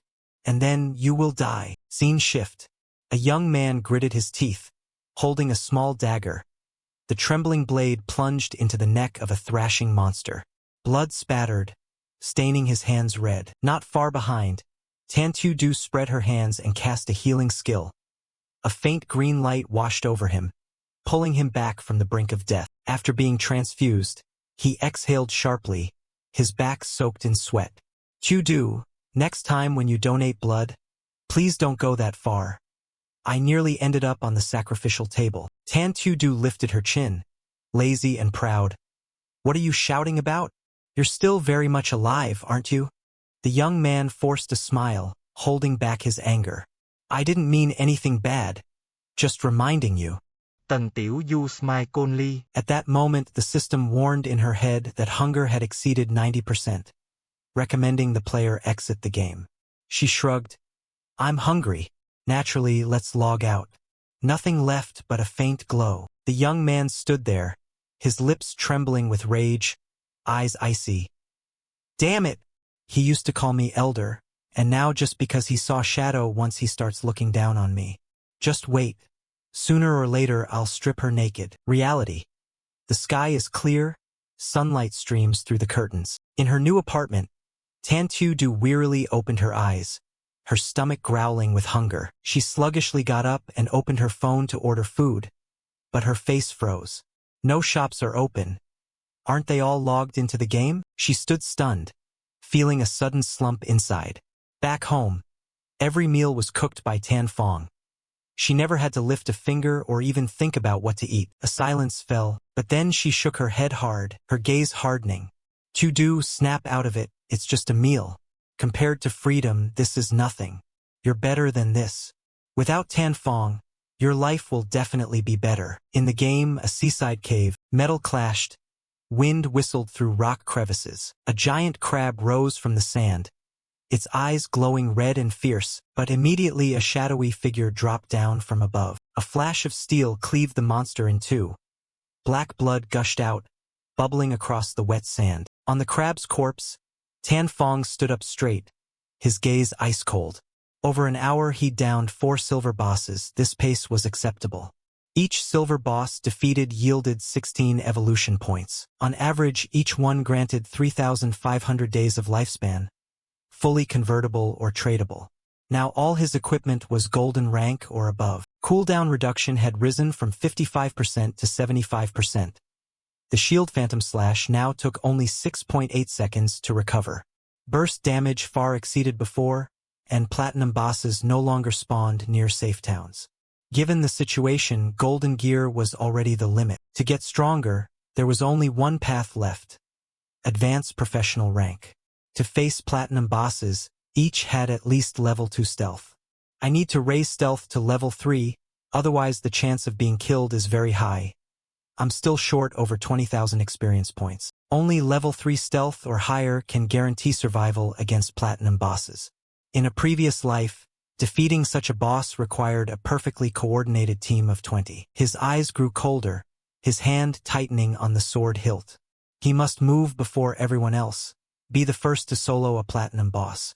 First return to town and contact the government to sell all the spoils. Then he set off, his back gradually swallowed by the cave's darkness. Beat them to it, seize it before them, become the one above all. Scene shifts to the town in the afternoon. Sunlight stretched long over marble. The chatter of players echoed through the humid air. In the main square, where crowds bustled with trading, Tan Fong stood silently, calm-eyed amid the chaotic crowd. The info panel on his right displayed, tradable lifespan 105 years. From behind, an excited voice called, "Elder, next time if you get good gear remember to sell it to us." Tan Fong only nodded slightly. He mentally calculated nearing 40,000 tradable days. With that amount, he could already extract quite a few things. A stranger approached, his gaze somewhat dark. "Hello, you're Shadow, right?" His voice dropped. "I have an assassination job. Interested? Kill someone in real life and the reward for you will be substantial." Tan Fong ignored him and kept walking. The man leapt up to block his path, his tone coaxing. "Wait. This person is just an ordinary man named Tan Fong. You even killed Tong Fai. This is nothing for you, like crushing an ant. Do it and I'll pay you 3,000 tradable days of lifespan. It's money falling from the sky. Don't you want it?" Tan Fong stopped, his eyes narrowing slightly. Kêu Tần Phong. Seeing his reaction, the other man's eyes lit up. "That's right. Don't worry, the reward is guaranteed. Once you finish, 3,000 days of lifespan will be transferred immediately." Tần Phong smile coldly in Wally. 3,000 days equals about 50 million in real life. Who would want to kill me so soon? This man clearly isn't an old acquaintance from my past life nor a veteran player. He's likely a messenger. The real mastermind is the key. In my last life, I had a deep enmity with someone. In the endgame, if I'm not mistaken. He curled his lips slightly. The man asked, "So, tempted?" Tan Fong nodded slowly, his gaze icy. Being targeted this early clearly indicated pre-existing anger even before the game began. And the only person with both the motive and the means to do that was Tiền Thi Thi. only she had the ambition and the money. But if she truly wanted me dead, with the Tian conglomerate's power they could have done it before the game started. No need for such a clumsy assassination. So what's the real purpose? Perhaps she wants to get acquainted with Shadow, and removing Tan Fong might just be a convenience. After all, I already refused her invitation to revel. Ha ha! How interesting. I've not even come looking for her. Yet she crawled to me herself. Tan Fong looked at the man and said coldly, "Fine, I'll take it, but pay half up front and I decide the timing." The man was briefly stunned. "Wait, I need to ask my superior." He quickly sent a message. A minute later he returned and nodded. "Okay, we can pay half up front. I'll make the transfer now." Transaction successful. You received 1,500 tradable days of lifespan. Tan Fong thought to himself the deposit was merely interest. "TNTT, just wait. Soon I'll come to you in person." The man handed him a virtual slip displaying the target's info. "Here is the address and target info. With your ability, finding him won't be an issue." Tan Fong glanced down, a cold light flashing in his eyes. Sun Tui, indeed where he was located. He turned and said coolly, "Fine, wait and see." The man stood there with a hint of disdain in his eyes. What arrogance, after all, just a dog working for Miss Tien. Then another voice called out, "Boss, please stop." A girl stepped forward in tight red pants with a sword on her back, her gaze resolute. "I heard you're collecting boss coordinates. I have the location of a golden boss. Interested?" Tan Fong glanced over and replied tersely, 100 days on boss sighting. Pay on delivery." The girl didn't hesitate and nodded immediately. "All right, follow me. It's north of town, a bit far." Tan Fong asked, "What boss?" The girl answered, "The pestilence bearer." His eyes brightened. "Right, that's the one. You actually encountered it?" she asked. She added, "Are you okay going alone? That boss has pretty strong ranged damage." Tan Fong sneered, "No problem. Just lead the way." The pestilence bearer is indeed a golden boss. It emits a poisonous circle. Being within its range drains health points every second. Therefore, it must be killed as quickly as possible. For me now, a few skills are all that's needed. The girl pointed off into the distance. Enthusiastic. "This way." Tan Fong said nothing more. His silhouette sank into the dying light over the town. In the dimming light of afternoon, before the mouth of a moss-covered cave where faint poisonous fumes drifted like mist, the girl turned and pointed ahead. The boss is in this cave. My team cleared all the minor mobs but were powerless against the boss. I'll lead you in. She spun on her heel and led the way through intertwined roots. Tan Fong followed silently, his footsteps without a sound. At the end of the cave she stopped, her voice dropping. It's right there, before them. A grotesque tree trunk had risen from the gray earth, its body covered in parasitic fungi, emitting a poisonous blue mist. Tan Fong's breath shifted slightly, a cold flash in his eyes. Lifespan has been sent. Transaction successful, you transferred 100 tradable days of lifespan. The girl froze for a moment, then quickly regained her composure. Tan Fong silently assessed the boss tree, his gaze ice-cold. If his memory was right, this boss's poison could actually be dodged. Phantom Shade, 75% dodge rate, just right. At that moment the girl spoke, her voice anxious. Actually, I have to be honest. This is a trap. As soon as you start fighting, people will show up to kill you. I heard they've prepared anti-stealth devices at level 2. Doesn't matter. Tan Fong replied coldly, his voice devoid of warmth.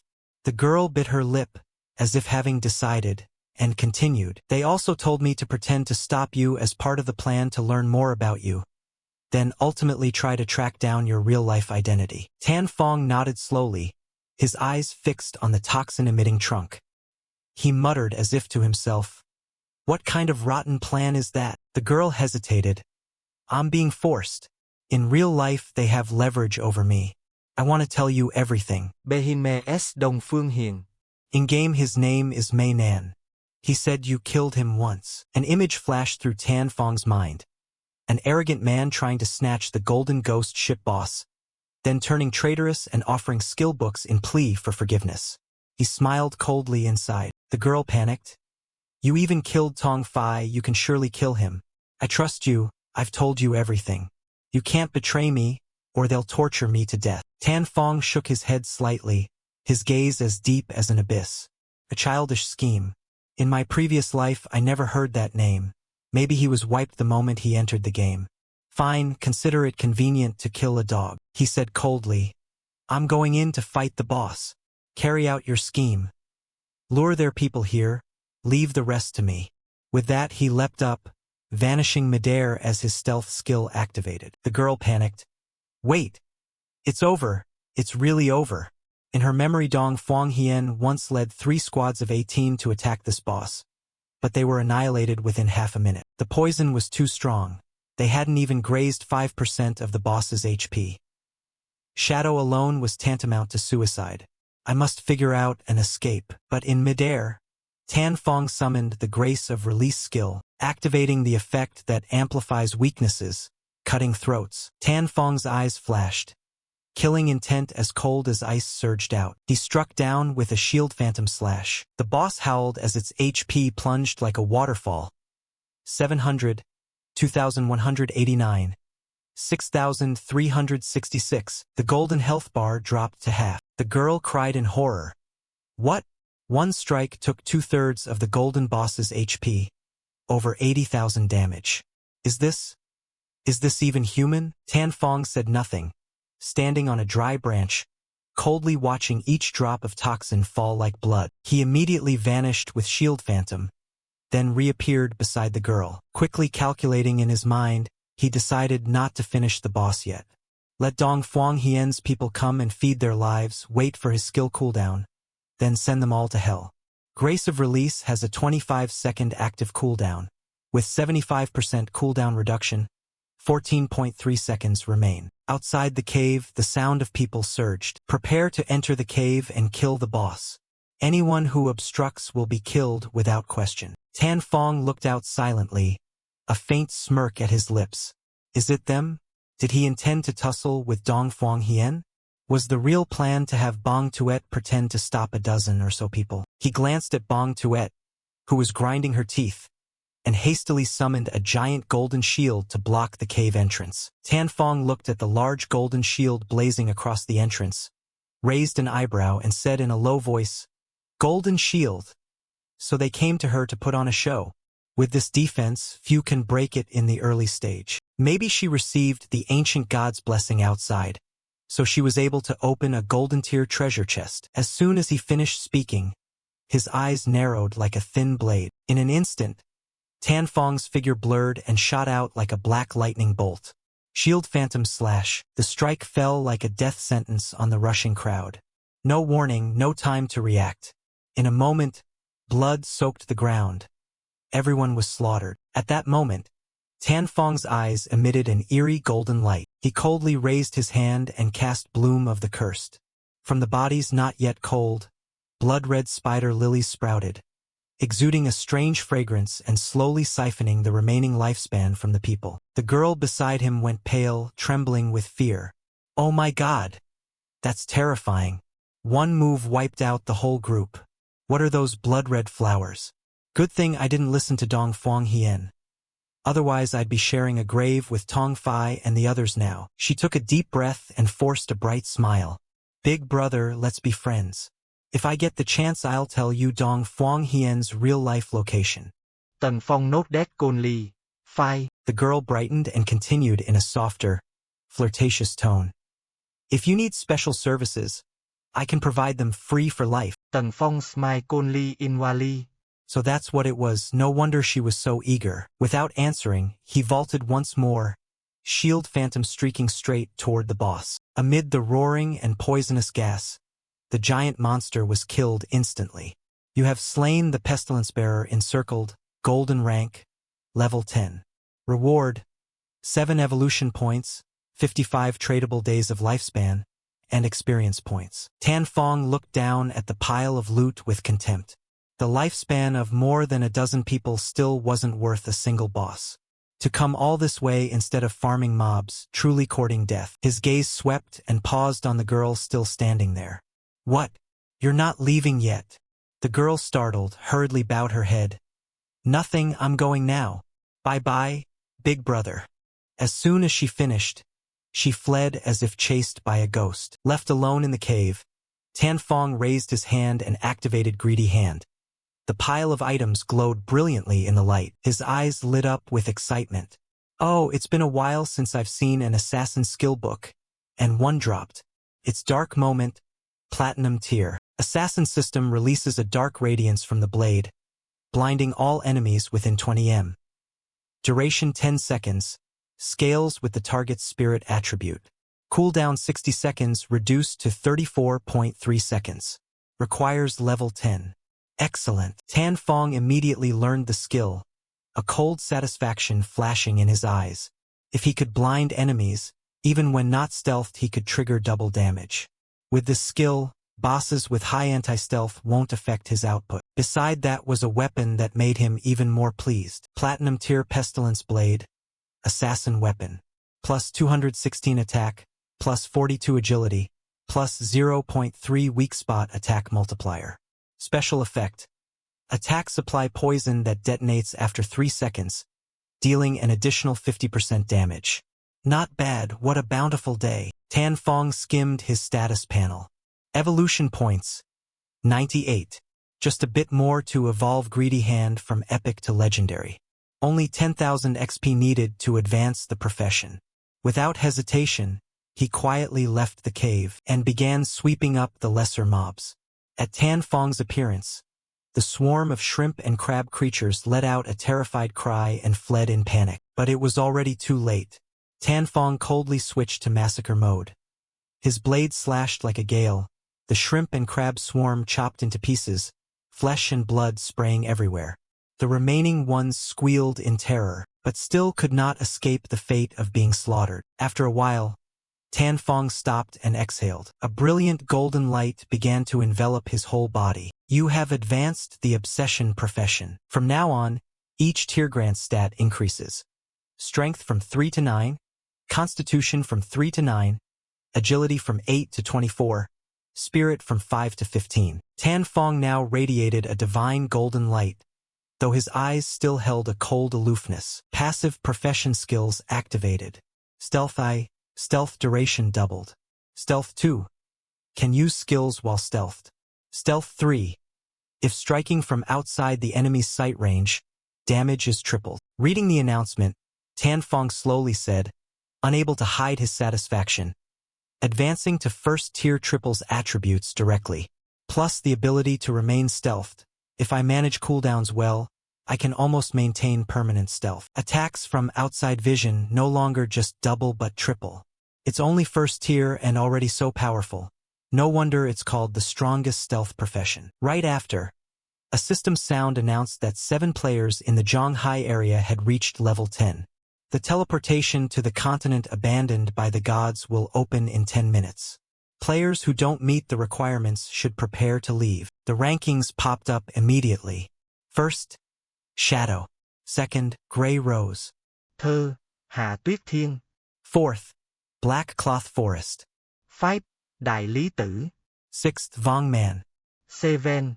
Hoài Hữu Tuyết Hàm. Tan Fong glanced at the system time. 8:30 p.m. Does Zhonghai really have this many level 10 players? He faintly smirked, eyes scanning the familiar names. In his past life, the leaderboard was full of foreigners at this point. But now, thanks to him offloading a large amount of gear and skills, the balance has begun to shift. Maybe the world's outcome will change because of it. The thought made him a little eager. The real world late at night. Under the dim streetlights, police cars escorted a group of handcuffed criminals. A young officer stepped forward to report. All key personnel of the Daijong Industrial Crime Syndicate have been arrested. Only 3 remain online in the game. Their bodies are in a disintegrated state and cannot act.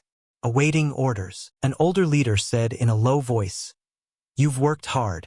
Send a notice to Envu. Find a way to force the suspects offline." The man beside him nodded. That's a good idea.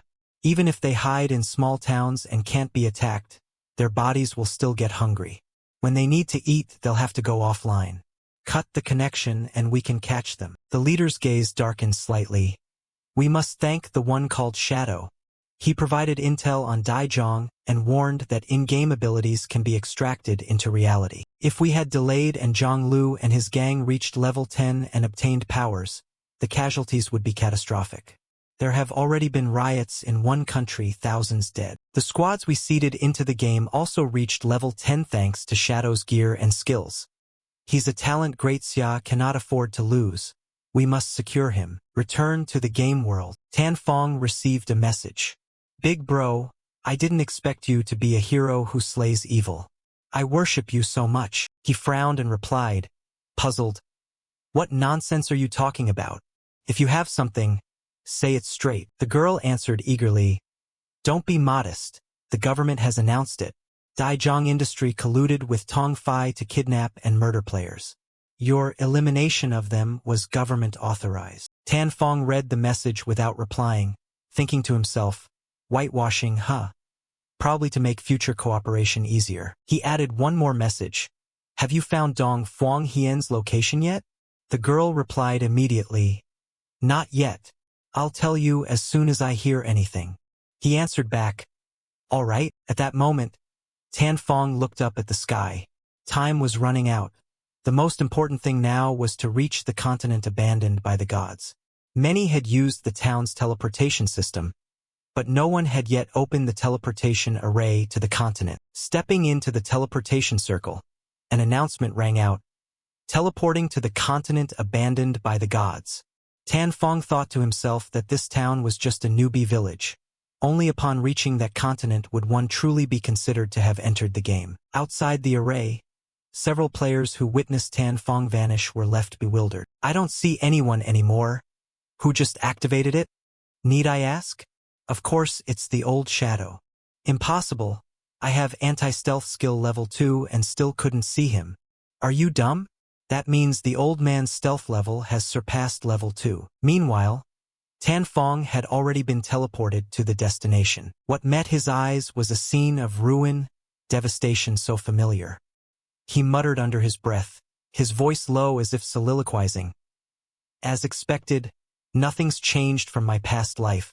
Zhonghai City is desolate, still rotting and dead like this. His gaze swept over piles of collapsed concrete and buildings reduced to rusted steel frames. Other players, from different cities, would be teleported to ruins corresponding to where they had lived in real life. A chilling coincidence between the virtual world and reality. The reason for this strange phenomenon remained an unsolved mystery. Suddenly, from behind, a pair of blazing red eyes locked onto his back, and the air grew briefly cold. A creature with a worm-like body, for eyes, and serrated razor-sharp teeth, suddenly lunged at incredible speed. But as it struck, Tan Fong had vanished. He used Phantom Shade to make the monster's attack hit empty air. He then counterattacked with Shield Phantom Slash, the cold black light tearing through the space. You have defeated a territory greedy, level 11, normal quality. Before he could catch his breath, 3 more crawled out from the rubble and lunged at once. Tần Phong Voltet 2, Naroi Evading. Then activated Grace of Release, along with Shield Phantom Slash again. The screams ended. Loot clattered onto the ground. He glanced over and coldly murmured, "There's no safe zone here like in the town. Monsters are everywhere. Enemies hide on all sides." Amid a battlefield reeking of metal and dust, his expression remained calm, as if accustomed to living in hell. If he could find cover within the ruins, he could establish a stronghold and dominate the area. Tan Fong quickly moved to the northwest. When he stopped, he looked at the dilapidated building before him and said in a low voice, "This was the headquarters of the Slaughter God Guild in my past life, in another area of the ruins, and Vu's team had just been teleported as well." Chuhek looked around, frowning. "Is this where the gods used to operate?" Vong Man grimaced. "It looks more like the ruins of a modern city." Chuhak was suddenly stunned and turned toward a ruined building. "Wait, isn't this Jongnam City?" Chu Tuet nodded in confirmation. "It is. Jongnam City Hall is still there." Chuek looked around again, puzzled. "Some say Big Brother Shadow was teleported here too, so why can't we see him?" Chu Tuet smiled faintly. "Don't look for him, Chu Hak. He has a stealth skill." At that moment the ground shook as 2 earthworm-like monsters, each as large as a drum, rose from the ground and charged at everyone. Vương mãnh sao tét, monster. "Watch out!" Chu Tuet reacted quickly and summoned Guardian Spirit. Her little bird flew up, perched on Vong Mana's head, and emitted a protective halo. The 2 monsters hesitated for a beat, then surged forward again. Thwack! The shield blocked the blow, but Vong Man was still knocked back, groaning in pain. Chu Tuet immediately healed him and warned, "Their attack power is stronger than the silver-white boss around the town. Don't underestimate them." A young man with a bow gritted his teeth and released a binding volley. The 2 monsters were instantly pinned to the ground by rings of energy. He laughed. "Gotcha. This time they're done for. I used everything to take them down." Nearby, Chu Hak chanted a spell, unleashing the skill prophetic Great Fireball. A fireball erupted from his staff, slamming down. The 2 monsters were burned to ash instantly. "You have defeated territory greeters. 2 defeated." Items dropped. The archer clapped and cheered. "Well fought, impressive." Vong Man turned and said, "Chu Tuet, send the owl up high to scout the surrounding area." Chu Tuet nodded, closed her eyes, and guided the bird upward. A moment later she opened her eyes, her expression darkening. "Monsters everywhere. The recent fight attracted their attention. They're heading toward us." Her voice dropped. "Also, there's no safe zone in sight." "What do we do, Captain?" The team fell silent. Vong Man widened his eyes. "No safe zone," the archer blurted out. "What kind of rotten place is this?" In a blink it turned into a survival game. Chuhek spoke up, a bit urgent. "Chu Tuet, can you locate the old man Shadow? He arrived before us, he can't be far. If we find him, we'll be safe." Chu Tuet closed her eyes and sent her mental sensing across the area. But after a few seconds she shook her head. "Can't find anyone." Suddenly her eyes lit up and she exclaimed in surprise. "Wait! There's a lot of light to the northwest, reflections from items dropped when monsters were killed." Chu Hak's eyes brightened. "Right? It's definitely from the old man. His inventory must be full, so he couldn't pick up all the loot." Chu Tuet nodded in agreement, but her face quickly grew serious. "Be careful. Many more monsters are appearing around that area." Sure enough, from all sides came a rustling like hundreds of claws scraping the ground. Twisted, malformed bodies burst from the cracks, eyes glowing like long-starved beasts, and Vu immediately ordered, "Fall back. The monsters over there were cleared by the old man's shadow. That area is safer."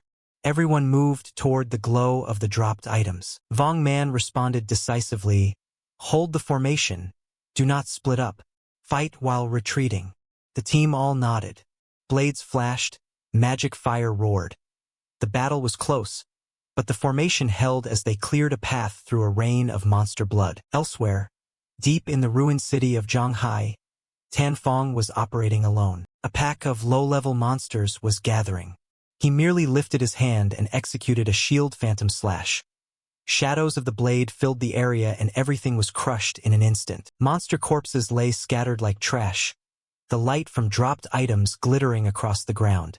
He murmured in a cold voice, "Even without activating the active effect of Grace of Release, the total damage of Shield Phantom Slash now reaches 20 to 30,000. These small monsters are just punching bags for me to train my hand." Tần Phong oan cờ lây su. After a while he stopped.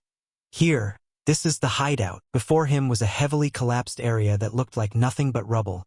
Yet beneath the debris lay a hidden enormous palace. Something that in his past life took a long time for anyone to discover. This was the largest stronghold in Zhanghai, the secret base of the Slaughter God Guild. The underground palace contained thousands of chambers and dozens of vast halls. It had once been a true underground city with systems, order, and death lurking within. Tan Fong began descending the spiral staircase, his voice cold as frost.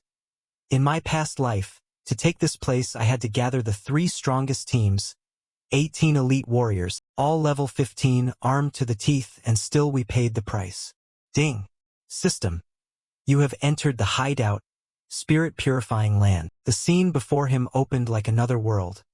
Ancient in style, dimly lit like ghostly flames. Ghostly spirits floated in the air, their hissing sounds sending shivers down the spine. Tan Fong's gaze was steady as a mountain, without the slightest tremor. "But now I alone am enough." The monsters detected the intruder, let out eerie, manic laughs, and charged. Tan Fong drew the plague blade and noted quickly, "An elemental soul of golden rank, level 12? Immediately he cast Moment of Darkness. An absolute nightfall blanketed the entire area. The monsters lost sight like headless snakes and stood frozen. In that darkness, Shield Phantom Slash was executed continuously, like an invisible death reaper wielding a sword in the night. Swoosh, swoosh, swoosh.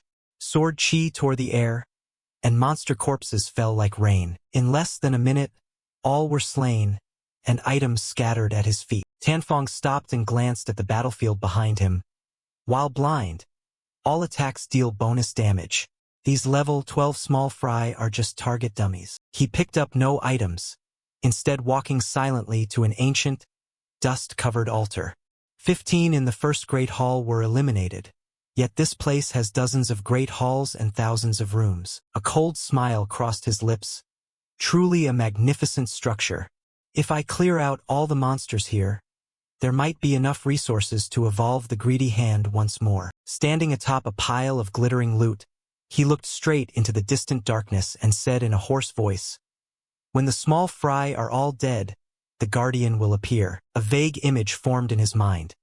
A monster entirely blue like electric charge, plated in black like an ancient cuirass, its eyes flashing like blade edges. Scene shift to a solemn space. Towering shelves of books surrounded the room, old dusty tomes shedding particles in the breeze. In the center, a teleportation array glowed. 2 figures materialized in its faint blue light. A dark-skinned man with curly hair and wary eyes, and a girl whose gaze brimmed with curiosity. The array flashed one last time and quietly extinguished. The 2 had been sent to the continent abandoned by the gods. The man frowned, looking around at the desolation. "Is this the continent abandoned by the gods?" The girl next to him knit her brow, a flicker of doubt in her eyes. "Strange. This place looks oddly familiar." Her gaze swept the ruins and suddenly froze. A shattered statue reached out from the blackened rubble, the Statue of Liberty. The girl murmured, "Impossible. Isn't this New York?" Cut to another group just arriving on the abandoned divine land. They stood among the wreckage, their eyes roaming in bewilderment. One cried out in astonishment, "This is the ruins of Xiong City, and over there is London," the dark-skinned man gasped. Could it be that people from different regions are teleported to the ruins of the cities they come from? Strange. Each person is sent to the corresponding ruins of their own city. Before the question could be answered, two tall dark shapes suddenly appeared behind them. They were local monsters, giant earthworm-like creatures, exuding a fetid, slimy stench. The dark-skinned man screamed in panic, "Danger, run!" But before they could retreat, the monster's gaping maws lunged forward. A pitiful scream rang out and ended in an instant. Cut to the ruins of Zhonghai. The ground is littered with abandoned items, a faint golden light spreading like stardust. Vong Man hid behind a rock crevice, peered out to check. No monsters in sight. We can rest for a bit. And Vu sat panting, cheeks flushed, eyes full of reverence. No wonder he's the old man's shadow. I thought we were strong, but in the end we still tremble under his shadow. Vong Man frowned. "Captain and watch your wording." And Vu laughed awkwardly. "Huh, what's wrong with that? I'm being honest." Chuhak intervened, his voice low. Luckily he cleared the area. Otherwise, with the number of monsters just now, we'd all have become their prey. She frowned. "By the way, I wonder, if we die here, where will we respawn?" Vong Man turned. "Captain In, the six of us still aren't ready to explore this wasteland. Wait until everyone reaches level 10. Then we can coordinate effectively." And Vu nodded without objection. Meanwhile, Tutuet was scouting the area. She bent over a monster corpse, frowning. This monster is fragmented unusually, as if Old Man's shadow vanished right here. She pointed to the loot-strewn ground, voice full of desire. "There are even yellow-grade items. I really want to pick them up." Vong Man frowned. "I've sent word to Shadow. I'm not sure if he still needs this pile of stuff." At the same time, inside the spirit-purifying land, Tan Fong had just finished another battle. A final sword stroke cut down a half-man, half-smoke monster, its body turning to ash. He looked around. Golden light from the dropped items fell like a heavy rain, lighting up the space. He murmured in a cold tone. "Finally cleared all the small fry. Over 40 great halls, 1,000 small rooms, totaling more than 400. His gaze landed on the status board. 4 bronze bosses, 2 silver-white bosses. Over 100,000 experience points. Evolution points are now 205, only 5 points short of evolving the greedy hand. At that moment, a message from Vong Man popped up. "Big bro, where are you? We see the loot dropped by the monsters you killed. You didn't pick it up. We'll collect it and return lifespan to you at market price." Tan Fong curled a lip. "The government squad's here already?" He replied, "Fine. I'll contact you later. There are some pieces of gear to negotiate." "Roger. We'll wait at ruined fort coordinates 89.554 to 66.666. He closed the chat window, and Tan Fong's eyes suddenly turned colder. Lightning suddenly flashed ahead, bolts crisscrossing like a web in the sky. A powerful aura approached, making the air heavy. He stepped up onto a stone, drew his sword from its sheath, and whispered, "The Guardian has appeared." A gigantic figure materialized amid the thunderstorm. Ding! The spirit-purifying arbiter, level 15, rank platinum. The symbol of spirit purifying was carved on its brow. Dark black armor covered its body like an ancient knight, lightning coiling around like a dragon. System: you have encountered the guardian of the spirit-purifying land. Defeat him and you will become the master of this land. Tan Fong moved slightly. His figure vanished into the warped air as Shield Phantom activated. With cold eyes, he silently watched the Arbiter amid the raging storm. Lightning danced around its massive form like silver dragons in the dark. Level 15, the highest level monster in the Ruin City. He thought, Arbiter is the top boss here. 750,000 HP, divided into 3 phases. Memories of his past life sliced across his mind like a blade. Arbiter's single-target lightning strikes once shredded warriors in golden armor. But this time, Tan Fong's eyes darkened. I don't need to block anymore. Just avoid getting hit. Immediately after, Shield Phantom Slash was triggered, his silhouette striking like thunder. Tan Fong charged at the boss, the blade tracing a razor line, but the hit dealt no damage at all. Unfazed, he continued to seize the opportunity, with a direct attack to the weak point. The boss's HP plummeted, dropping like a waterfall. Fan Sen roared in fury. A lightning spear formed in its hand, then like a storm, a barrage of lightning bolts was launched. Tan Fong didn't confront them head-on. He kept moving, dodging each space-rending bolt. If he got hit even once, he'd definitely die. A platinum boss, its skills all have damage-boosting effects. My dodge rate is 75%, but against Fan San it drops to just over 50% chance to hit. Still, 182 agility isn't to be underestimated. With a speed exceeding 40 meters per second, he could nimbly evade each lightning strike. In the previous life, the whole guild had to use 4 priest shields and pray for luck to get through. Tan Fong tightened his grip on the sword, a murderous gleam flashing in his eyes. But this time, I won't give you a chance. He burst forward at high speed and landed a critical slash on the boss, its health dropping to only 2/3. Neck cut, grace of release, shield phantom slash, plus toxic damage from the plague blade. Together they shredded 250,000 points of HP. The boss roared and entered phase 2. Its body blazed and became invincible. 3 giant lightning orbs appeared around it. Tan Fong coldly looked up at the pitch-black sky. In this phase, if the 3 orbs aren't destroyed, the boss will go berserk. In the previous life, the team was wiped out because of a 1-second lapse. He remembered clearly. After that battle, Tan Tu sobbed on voice chat, "I don't want to fight anymore." On the second run, she wasn't brought along, and the team cleared it in one go. Tan Fong narrowed his eyes, swung his arm, and launched an extremely toxic throwing knife that pierced the first orb, detonating it in an instant. The orb exploded, the boss howled, and its HP fell further. The rule was clear. Each orb destroyed inflicted massive damage to the boss. Without hesitation, he hurled throwing knives at the second and then the third orb in succession. Boom! All 3 lightning orbs detonated. Boss Fan Sen screamed in agony and shifted to phase 3. Its HP was now below 1/4. Its whole body blazed, lightning surging outward like a violent thunderstorm. The air thickened as arcs of electricity streamed from it, tearing space apart. Tan Fong knew well that in phase 3 it would spam skills nonstop.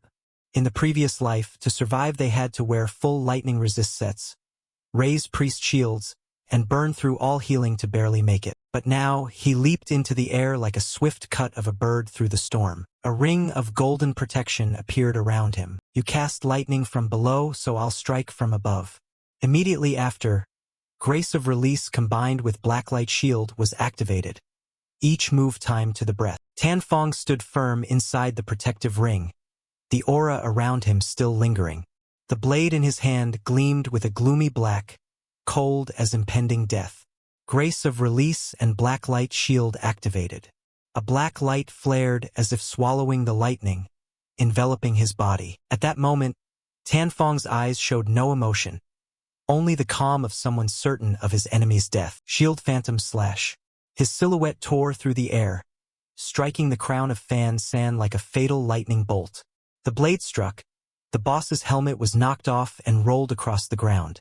Boom! The boss froze for a long, endless moment before collapsing. Ding! You have slain the spirit-purifying Arbiter Platinum Tier boss. Congratulations, you have leveled up to level 11. Your forethinking attributes have increased. You gain 10 free attribute points, 20 evolution points, and 1,520 days of tradable lifespan. Tan Fong curled his lip and murmured coldly, "Good." The system announced again. You are the first player in the world to defeat a Platinum Tier boss. Fame plus 10.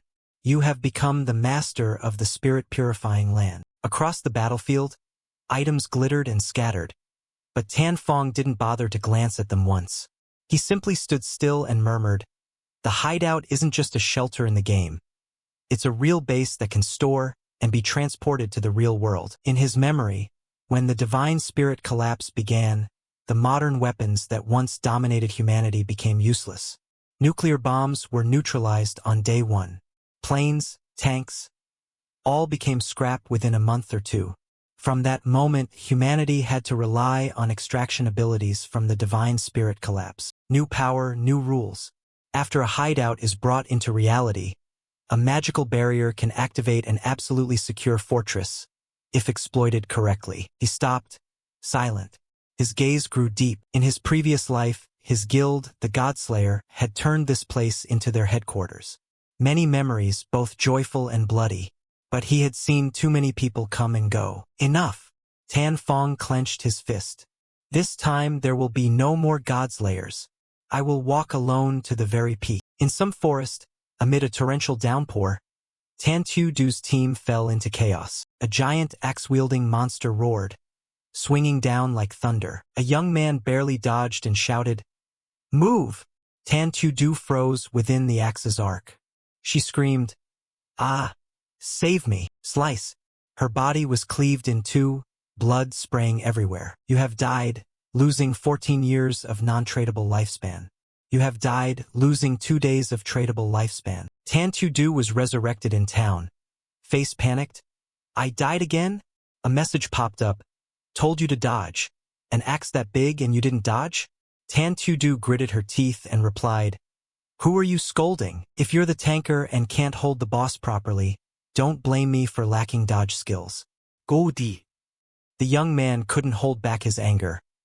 "With such a wide area attack, how could I tank it, you idiot?" Ding. Player Great Frenzy, level 8, left the party. At that moment, another girl in the team messaged, "Chudu, the tanker ran. The boss is hitting me. Help." Boom. The boss swung its axe. The other girl died on the spot and was also teleported back to town. She trembled as she looked at Tan Du. "Let's farm monsters first. There's not much lifespan left. I'm scared." Tan Du nodded, said nothing, her heart full of worry. At that moment, a world announcement rang out.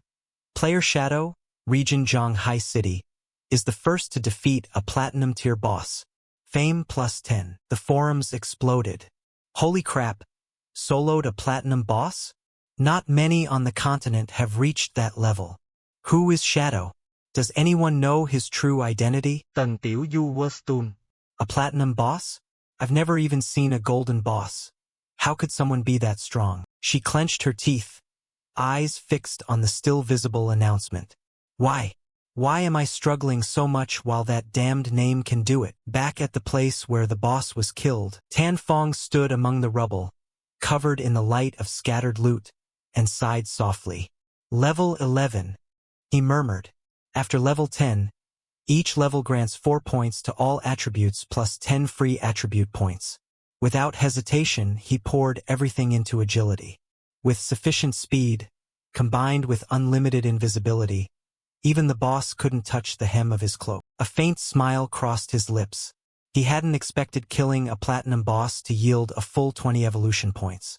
He opened the skill panel and paused at the Greedy Hand skill. Then evolve it right away. You have consumed 210 evolution points. Greedy Hand evolved from Epic to Legendary. Additional loot reward rate increased from 300% to 500%. Rarity upgrade chance for loot increased by 100%. Gained passive effect, 100 greedy space slots for item storage. Tan Fong's eyes brightened. He murmured coldly, "Very good. From 3 shares of loot to 5, plus an extra 100 inventory slots, now that's proper compensation." He activated the upgraded skill and began collecting loot. You received an additional 5 shares of loot. You gained 100 evolution points, leaving 115 points remaining. In his bag, he found 2 assassin set pieces and an assassin skill book. Levels not high enough. Store them in the hideout for now. Wasting no time, he summoned the devout follower. A ragged zombie materialized from the void. "Gather all the loot in the palace and pile it up for me." The follower growled once and moved quickly to obey. Tan Fong returned to the evolution panel. 115 points remained, enough to upgrade a slew of skills. Spent 42 evolution points. Shadow Step evolved 3 times to Epic. Invisibility duration increased from 30 SIXS to 60s.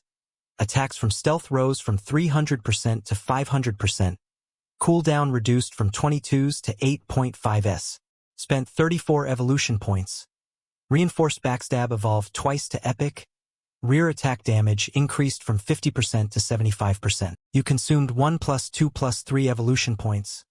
Moment of Darkness evolved from platinum to teal to diamond, then to epic. It now blinds all enemies within 60 m, up from 20 m. Duration is 16 seconds, up from 10. Duration may be shorter depending on the target spirit. Spent 33 evolution points. Blooming Curse evolved 3 times to legendary. It can be used on a player's corpse within 60 seconds after death. The corpse is absorbed and ceases to exist.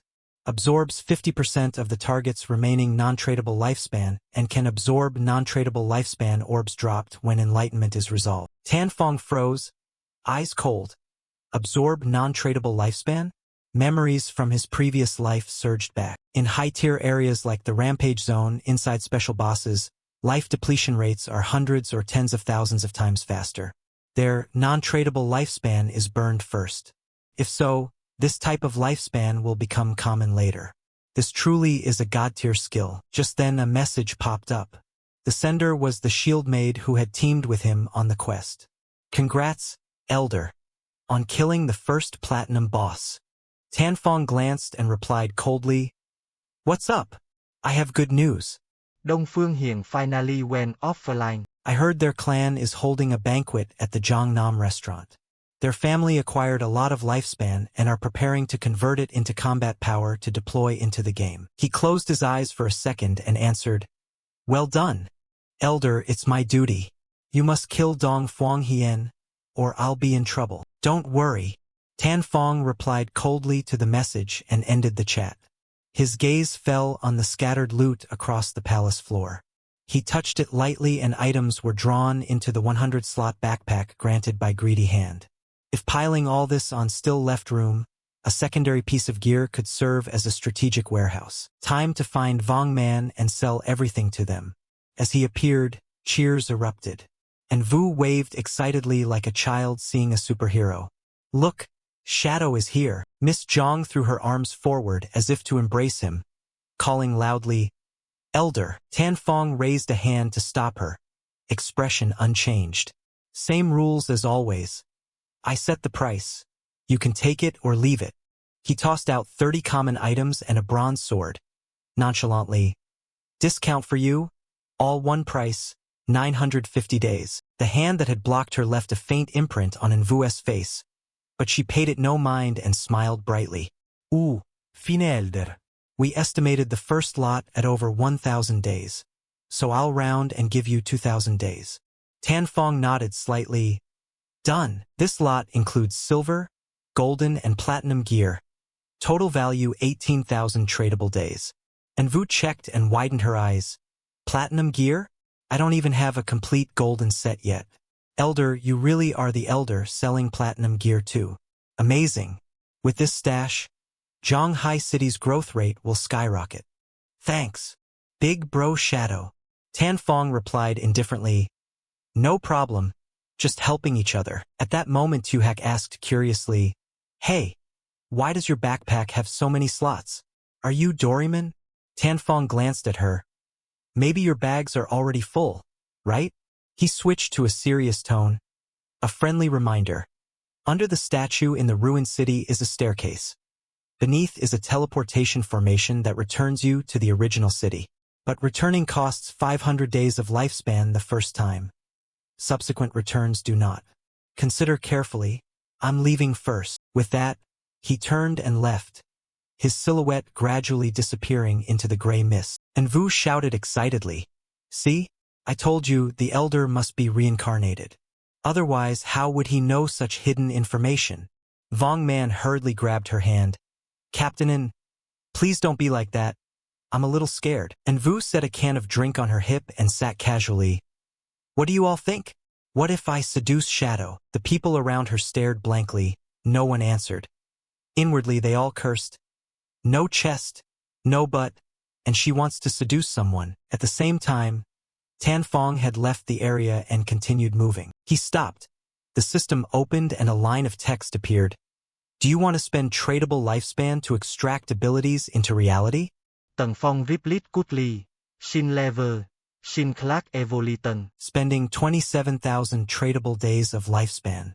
Level sync and class evolution complete. Tan Fong's gaze turned icy. Next was skill extraction. Last time he only extracted Shadow Step level 1. This time he decided to burn all resources. Spent 1,960 days, upgraded Shadow Step to level 10. Spent 900 days reinforced backstab. Spent 1,000 days extracted Greedy Hand. Spent 3,200 days extracted Shield Phantom Slash. Spent 536 days extracted Illusory Demon Shade. Spent 16,099 days extracted Blooming Curse. Spent 11,313 days extracted Dark Light Shield. Extraction sync complete. You have 7,480 days remaining. He said in a low voice. Continue. Spent 3,600 days extracted Golden Hidden Rope. Spent 3,394 days extracted Devout Follower Necklace. Golden. Tan Fong muttered. The Devout Follower Necklace not only reduces cooldowns, more importantly, it allows summoning Platinum tier followers. Now, in reality, I'm almost invincible. Looking at the stats, the last line showed 486 tradable days remaining. He exhaled lightly, his eyes darkened. His entire estate had been drained, but his power in reality was now nearly equal to in the game, only lacking lifespan for the next offline extraction. He must get more. Saying nothing further, he logged out of the game. Back in reality, Tan Fong's body was now covered in layers of thick dark qi, his cold eyes emitting a dim golden light. He curled a lip. Tian Tt knew this address. To be safe, he had to leave first. Extracting the spirit-purifying land would cost 1,300 years of lifespan, so for now he could only look for a temporary place to stay. His gaze swept the room one last time. Tan Fong raised his hand and activated the Greedy Hand skill. Instantly, space warped and all the furniture in the room seemed swallowed, disappearing into the void. The storage space of this skill is indeed overpowered. All my stuff fits neatly in my hand now. He stepped to the window, pulled out his phone, and scrolled through information. Dong Phuong Hien is at the Zhongnam restaurant, 15 kilometers away. At his current speed, less than 10 minutes. With that, he leapt down, his figure turning into a black streak slicing the air, melting into the night like a nightmare streaking across the city. At the Zhongnam restaurant, laughter and chatter rang throughout the luxurious hall. The Dong Phuong family members sat around the banquet table, faces full of excitement. Everyone now understands skills and lifespan from the game can affect the real world. This is a once-in-a-millennium opportunity. A senior shouted. This time our Hien did very well, initially building power inside the game. Dong Phuong Hien smiled modestly. Grandfather, it was my duty. The silver-haired old man nodded approvingly, leaning on his cane. Very good. The lifespan gained this time will be used entirely to equip skills and upgrade. The goal is to get the core members to level 10 as soon as possible. Seize this opportunity and the Dong Phuong family will surely become the hegemon of the region. Establish a 10,000-year lineage, an unending dynasty. Dong Phuong Hien sat there, his eyes flashing with a dark gleam. This old man is half in the coffin yet still dreams of immortality. Humph, wait until I catch Shadow, extract his secrets, and force him to dedicate his lifespan to me for life. Then the first to die will be you. The old man asked again, what about tracking down Shadow's identity? Don't worry, grandfather. I've arranged a very reliable woman to approach him. News will come quickly. Once we capture him alive, he'll be a tool of our family. Good. Now, raise your glasses to the glorious future of the Dong Phuong family. Long live the Dong Phuong family. Long live the Dong Phuong family. But amid the cheers, darkness descended. Tan Fong had just wiped out the guards and thought coldly, I didn't expect these aristocrats to be armed with guns. Dark Light Shield and Illusory Demon Shade can't fully evade bullets.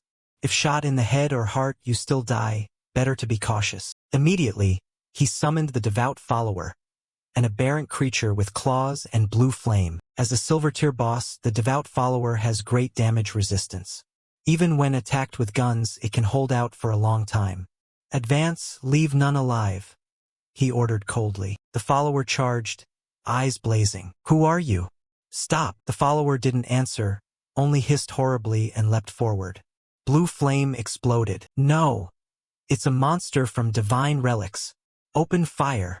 The guard screamed, fire! But every shot only seemed to enrage the beast. It attacked the crowd with blue flame. One man was torn open by claws, blood spraying everywhere. Đông Phương Hiền Vua sốc. Inside the chaos, the old man was seized by the devout follower, shouting, Hien, save me! Dong Phuong Hien turned and fled, panic in his heart. Damn it, if I log back into the game, reach level 10, and extract power, I'll return. Then no one will dare touch me. But after only a few steps, a figure as cold as ice blocked his path. Shadow. He Rekogin Tần Phong. Tan Phong said nothing, just a slight movement. His hand swung, and Dong Phuong Hien's head flew into the air. His eyes widened. Before he could comprehend what was happening, he fell onto the cold floor. Red spider lilies sprouted from his corpse, blooming scarlet across the area. Tan Phong stood motionless like a stone statue. The system displayed, absorbed 27,000 tradable days of lifespan. Absorbed an additional 485 years of non-tradable lifespan. He smiled, voice low and cold as winter frost. Indeed, a bountiful harvest. Under the gloomy, death-thickened air, the cursed flowers slowly unfurled. They drained every remnant, from lifespan to flesh of the unlucky, then dissolved into black mist that drifted into the air, as if no one had ever existed here. Not a drop of blood, not a scrap of bone remained. Tan Phong stood silently like a ghost. His eyes coldly surveyed the scene as he murmured, recording the result. Every time, blooming curse performs a great deed. It erases the corpse, cleans the traces, and sucks lifespan dry like wringing out a wet towel. Not a drop left. His non-tradable lifespan had now accumulated to 2,327 years, a figure far beyond ordinary limits. With this base, even entering the rampage zone, he no longer feared being oppressed or crushed. Suddenly someone outside shouted, "Call the police!" Gunshots and desperate screams came from the private room. Police squad rushed over immediately. The incident took place at the Dong Phuong family's private banquet, a power no one dares to touch. Reports said there had been a shootout with serious casualties. They smashed the door and stormed in, but the scene left everyone stunned. In the chaotic room there was not a single corpse, no survivors, not even a trace of blood. Only the smell of gunpowder and a deadly silence remained. Did anyone see anyone leave the restaurant? A cop called out. No one. Another answered hesitantly. How strange. Where did the Dong Phuong people go? All missing. A commander ground his teeth. Report it first. This is big. No one knew that Tan Phong had left the scene earlier, hiding with the shield phantom skill. No one knew that Tan Phong had slipped away earlier, cloaked by shield phantom. He slid out of the restaurant like a shadow, leaving no trace. In his eyes now there was only the next target, the Tien Corporation. However, Tien Corporation's headquarters had moved to North America since the game's arrival. In the city of Madu, only heiress TNT remained detained. He had to act before she left the country. He thought to himself, from Zhonghai to Madu is nearly 300 kilometers. Walking would take at least 2 to 3 hours, too slow, while every second now was worth more than gold. Checking into a hotel, Tan Phong sat on the bed, his gaze cold to the bone. I need to get a mount. Back in the game world, the system chimed mechanically. Welcome back to the game. Tan Phong began moving, calculating his route. There were still several silver and gold tier bosses in the western ruins. He could farm them. Just as he was considering this, a message popped up from Envu. Big brother? Big brother? Good news. He frowned, his expression wary. Seconds later, Envu explained. Tuhac just found an entrance to a tomb, but a gold tier resentful spirit was guarding it. We couldn't beat it and had to retreat. Tan Phong immediately asked, how did she find it? And Vu replied at her usual rapid pace. We were on our way back to the starting town and took a detour to avoid small monsters. Halfway through we found someone missing. After searching for a long time we found Tuhak had fallen into a pit, probably missed a step.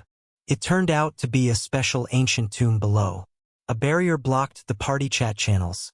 No communication possible. We followed the pit's rim in and immediately encountered a level 12 gold tier boss wielding a blade, slashing wildly. Luckily we escaped in time. We're safe in Shelltown now. If you want to go, I'll send the coordinates. Tần Phong smile. Cam Lai was exactly Cam Lai, able to fall into a tomb amid the ruins. But he had to admit, tombs, shrines, and cursed ruins are strange opportunities, appearing randomly beyond the outskirts. Finding one is fate. He replied, okay, send me the coordinates. And Vu sent a mischievous emoji with her message, hum. If there's anything big you don't use, remember to sell it to us. Tần Phong chúc cờ silenti. This and Vu was naturally sly. He replied curtly, fine. After a few minutes' travel, Tan Fong arrived at the given coordinates. In front of him was a dark, old well. He tilted his head and narrowed his eyes. This well is the entrance? He glanced down to the bottom, a strange smile playing on his lips. Such a huge well, and she still managed to miss it. That woman Tuhak is truly a talent. Without hesitation, he jumped down. You have entered the Tomb of Grudges. Remote connection block. Tan Fong landed safely and immediately grew alert. The air here was thick with energy. The damp smell of the past mixed with resentment, as if walking inside a dead creature. From the darkness ahead, a pair of eyes flared red. That gaze froze the spine of anyone who saw it. A growling voice echoed, bringing waves of bone-chilling killing intent. A tall man stepped out, his body wreathed in dense black chi. He held a blade, muscles bulging, each heavy step seeming to compress the space. A level 12 gold tier resentful spirit. Tan Fong narrowed his eyes. He hadn't encountered this boss in his past life, but its form clearly signaled a physical type. High damage, wide area attacks. No wonder Vu's group scattered. He recalled that despite selling them many gear pieces and skill books, their strength hadn't improved much. Vong Man was a divine shield warrior with about 5,000 HP, yet a single slash took off half his bar, truly aberrant. The boss suddenly leapt forward, swinging its blade straight down at Tan Fong's head. He did not panic. He merely tilted his body to dodge. If he'd taken the full blow, he'd surely have died. Immediately, he counterattacked with Grace of Release. Shield Phantom Slash. Dozens of slashes flashed like lightning, accompanied by razor-sharp killing intent. As the boss staggered back half a step, he unleashed Throat Cut. The blade gleamed coldly, piercing through defenses as thick as steel. The boss's body was torn open, blood spurting. Tan Fong assessed silently. Defense is high. Shield Phantom Slash dealt only 80% damage, but it was useless. After being hit by Grace of Release, the boss couldn't withstand Throat Cut. Just as he thought it was over, boom! The boss's severed arm suddenly swelled. Tan Fong flinched, a dangerous light flashing in his eyes. Not good. Bang! The arm exploded like a meat bomb. Shards of black cheese scattered, embedding in the stone floor and the air. Tan Fong was standing right at the epicenter. Without thinking, he sprang backward, twisting midair like a wraith to slip clear of death's edge. He lowered his gaze to the lingering smoke and dust after the blast, breathed sharply, and thought, I was complacent. If I hadn't activated Illusory Demon Shade in time, my body would likely be splattered on that cliff. He remembered a faint event from his past life memories. Once they'd killed a strange boss not in the database. A teammate eagerly rushed to loot it, but the boss self-destructed upon death and blew him up on the spot. Several other teams were wiped out by the boss's suicide explosion. Tan Fong narrowed his eyes. This usually happened only with platinum-tier bosses, yet in this tomb a gold-tier boss played the self-destruct game. His eyes scanned the ground. A few items glittered as if intentionally alluring. Without hesitation he reached out and activated Greedy Hand. Ting! You defeated a gold-tier resentful spirit, received 10 Kucha, 10 tradable days of lifespan, gained 20 evolution points, looted the platinum skill book Nightfall Endurance.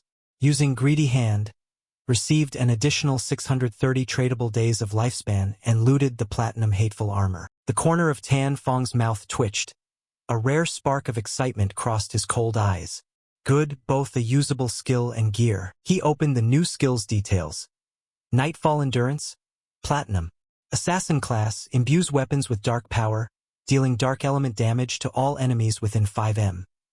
Adds 500 elemental damage, cooldown 10 seconds, cast time 5.7 seconds, requires level 11. Tan Fong nodded slightly, eyes showing surprise.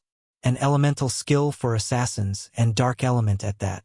His spirit is higher than his strength, so magical attacks will hit harder than physical. He checked his stats. Strength 9, Constitution 9, Agility 24, Spirit 15. After a moment's thought, he decided to upgrade the skill to the Shroud rank.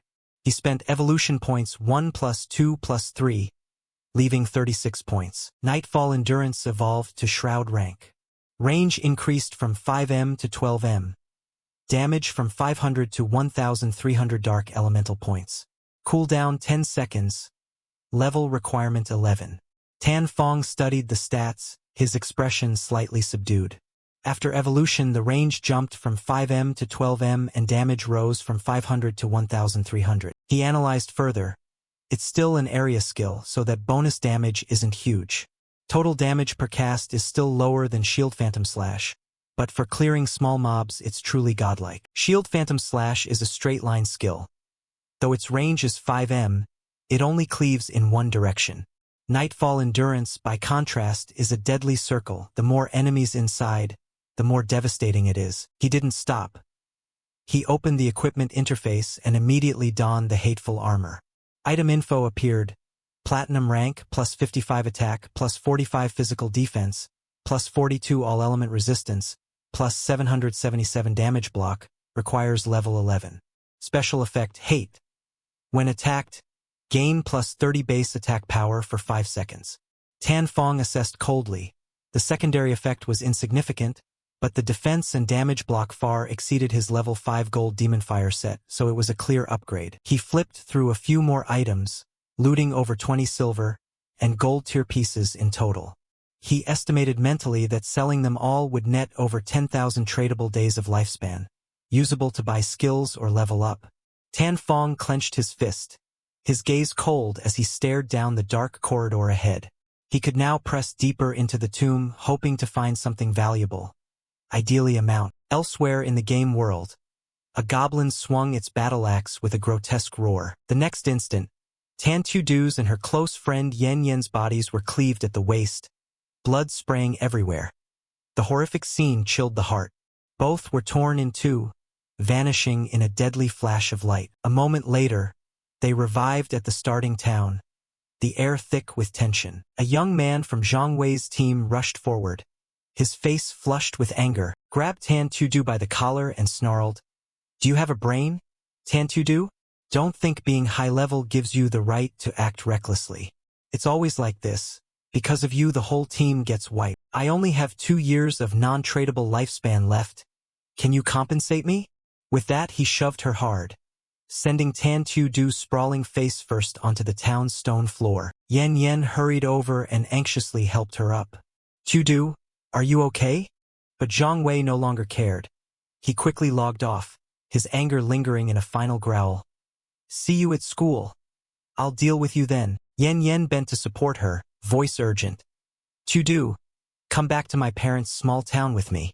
There's a community support group there for older people and those of us who aren't good at games. It's more peaceful." Tan Tudu still lay there, eyes glazed with resentment and bitterness. Her face was as cold as ice, teeth clenched, anger boiling within. "Zhang Wei, just wait. You dare raise your voice at me? A pack of leeches who used to fawn over me now bark like stray dogs. I refuse to believe none of them is strong enough to help me reclaim my peak." Tan Tudu stood up coldly, dusted off her skirt, then looked at Yen Yen with a frosty voice. "Go on yourself. I have other things to do." Without waiting for her friend to react, she logged out of the game. "Ah!" Yen Yen cried softly, watching the logout glow fade silently into the air. Back in the real world, in the quiet little room, Tan Tudu's expression hardened. Humiliated in the game, belittled by someone who once pursued her, trampled by those who had been weak before. All of it ignited her fury. She pulled out her phone, opened her contacts, and quickly texted, "Ham ham, can you help me level up?" The message was replied to in under 5 seconds. "Sure. 1 level for 1 night. Let's see how enjoyable the goddess is in bed." Tan Tu-do glared, hands clenched, lips trembling with anger. "You ugly bastard. Good for you, want my body? Get lost." She deleted the conversation and quickly moved to another name in her contacts. "Truong Nguai Hu, actually I've always liked you, but my brother Tan Fong used to stand in the way so I couldn't accept. Now I've cut ties with Tan Fong. I can finally be with you openly." This reply came slower but was sharp enough to chill her cold heart. "Idiot, do you want me to laugh myself to death? If you could cut off your own brother, who knows what you'd do to me later?" The message ended with a derisive laughing emoji. Tan Tu-do looked at the words, eyes empty. She was silent for a long time, then opened her friends list and messaged more. "Du Thieu, nobody's at my house. Will you come over and play? Also, can you help me level up? Oh, Tan Tu-do, I'm a platinum prodigy now. I've flown high.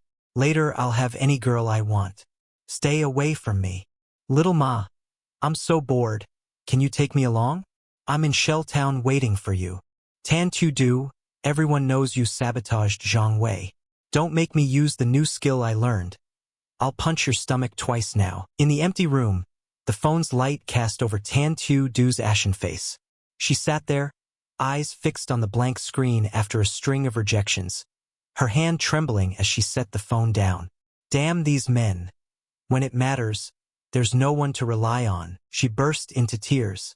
"My non-tradable lifespan is only 2.5 years left. What am I going to do?" Amid the panic and anger, a name suddenly popped into her head. "Tan Fong," she whispered, as if calling into the void. Right.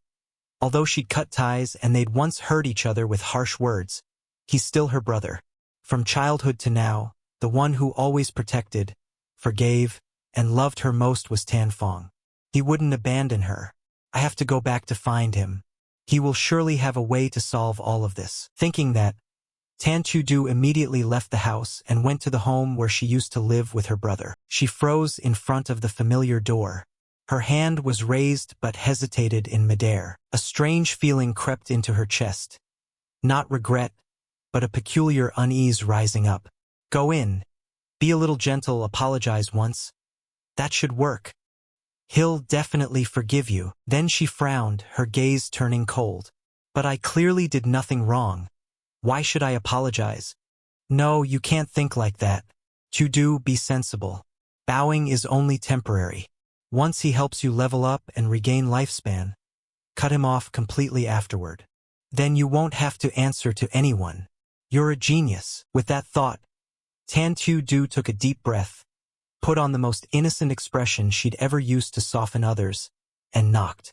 Tan Fong, open the door. Knock, knock, knock. Tan Fong, don't sleep. I'm back. Please open the door.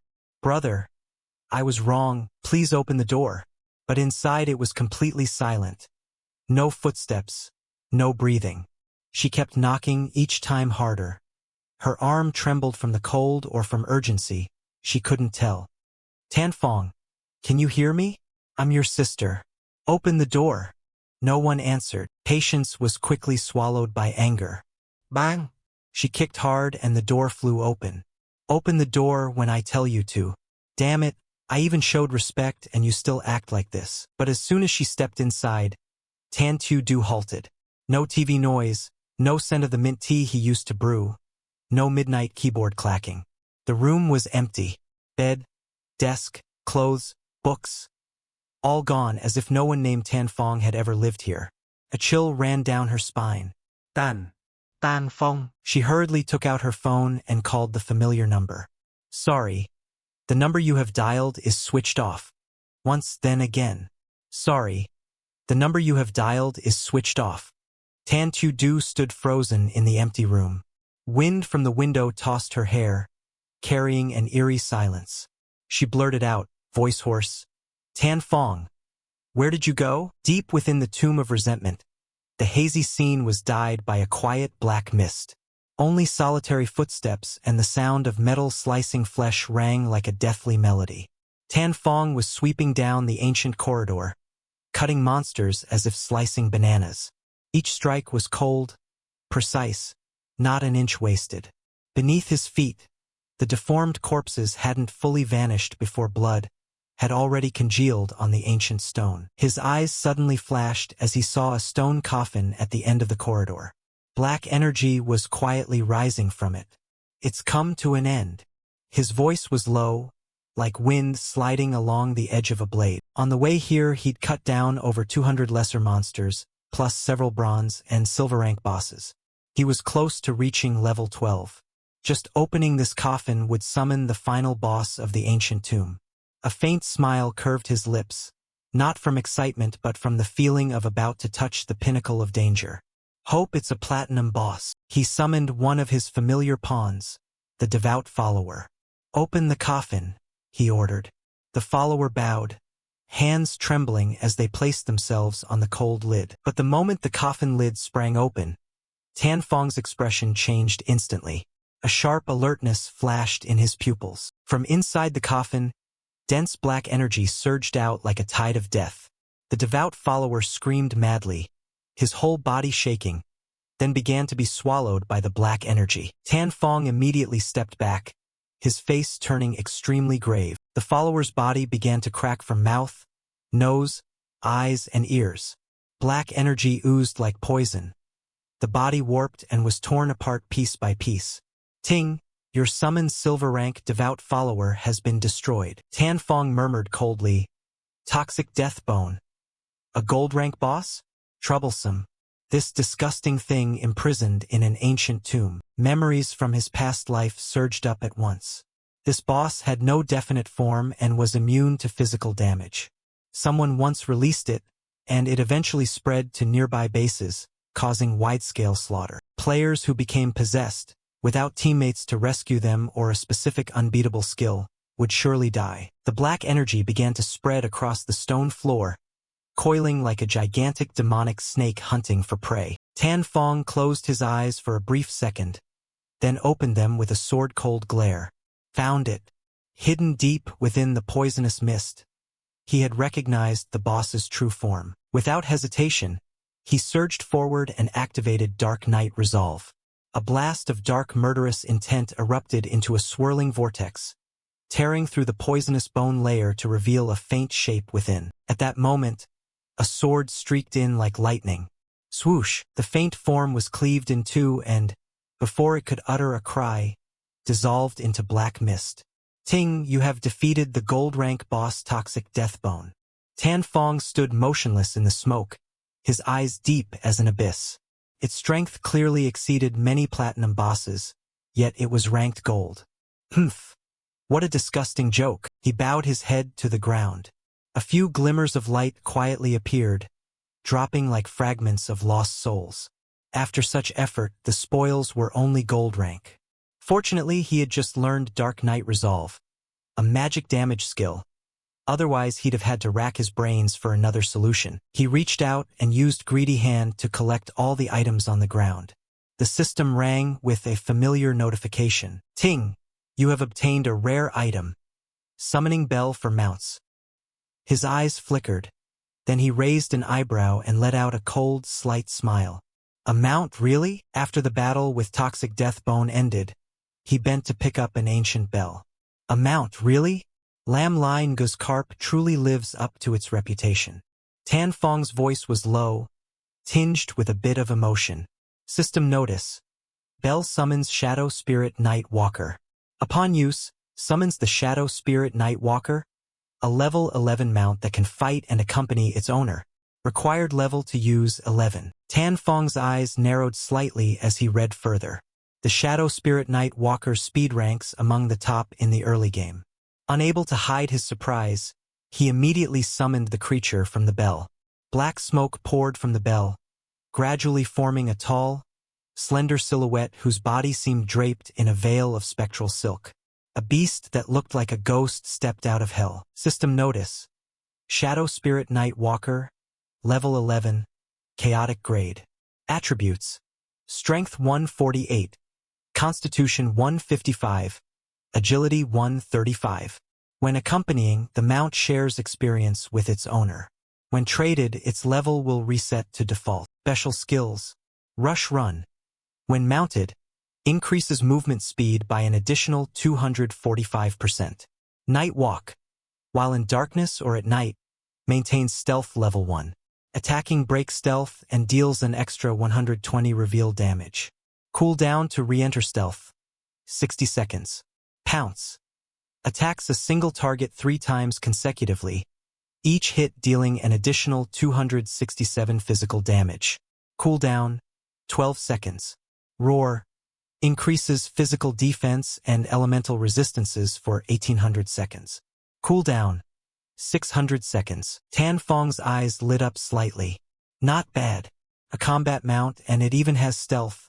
I really found one this time. In the ruins of the shattered city, he leapt onto the back of the Shadow Spirit Night Walker. In an instant, both he and the mount slipped into stealth, vanishing from ordinary sight. A whistling gust of wind screamed behind them as the beast dashed with demonic speed, whipping up a dense cloud of dust. Reach level 15.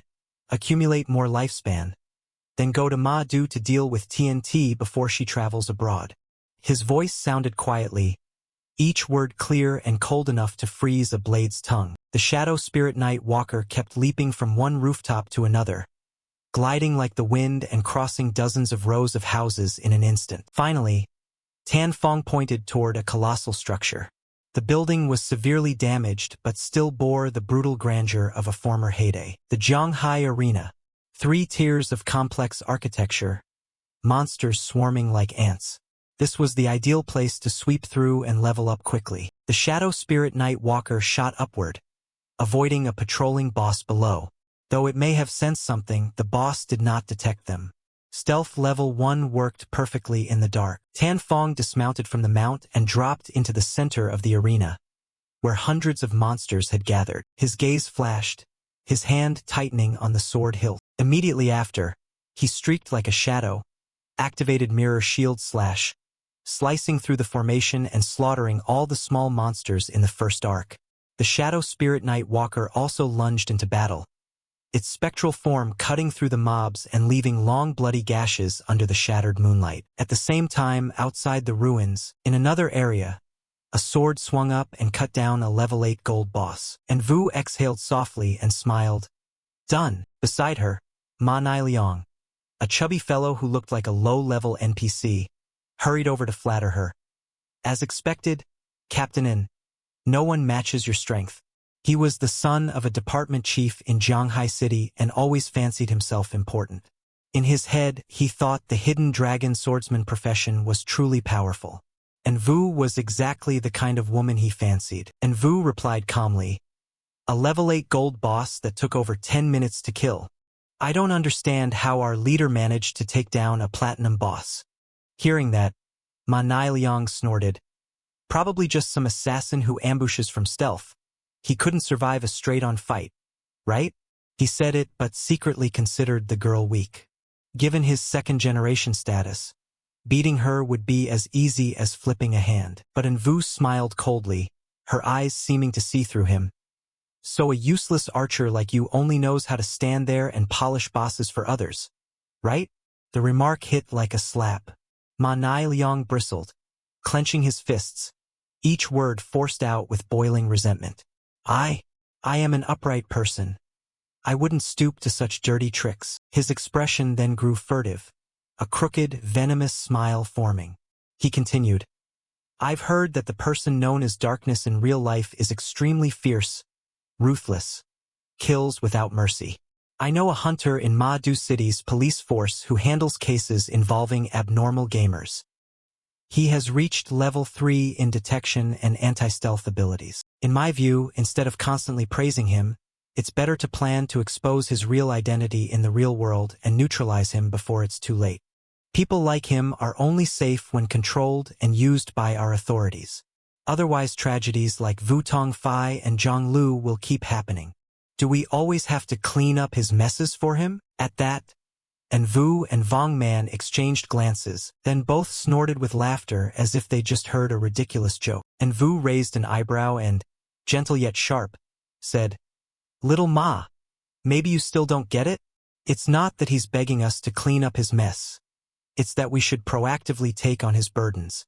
Only then can we maintain an allied stance and pave the way for long-term cooperation."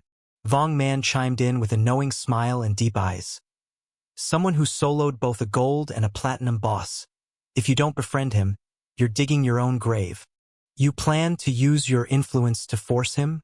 Are you out of your mind?" Another person spoke up. "Don't be ridiculous. He's from a powerful family."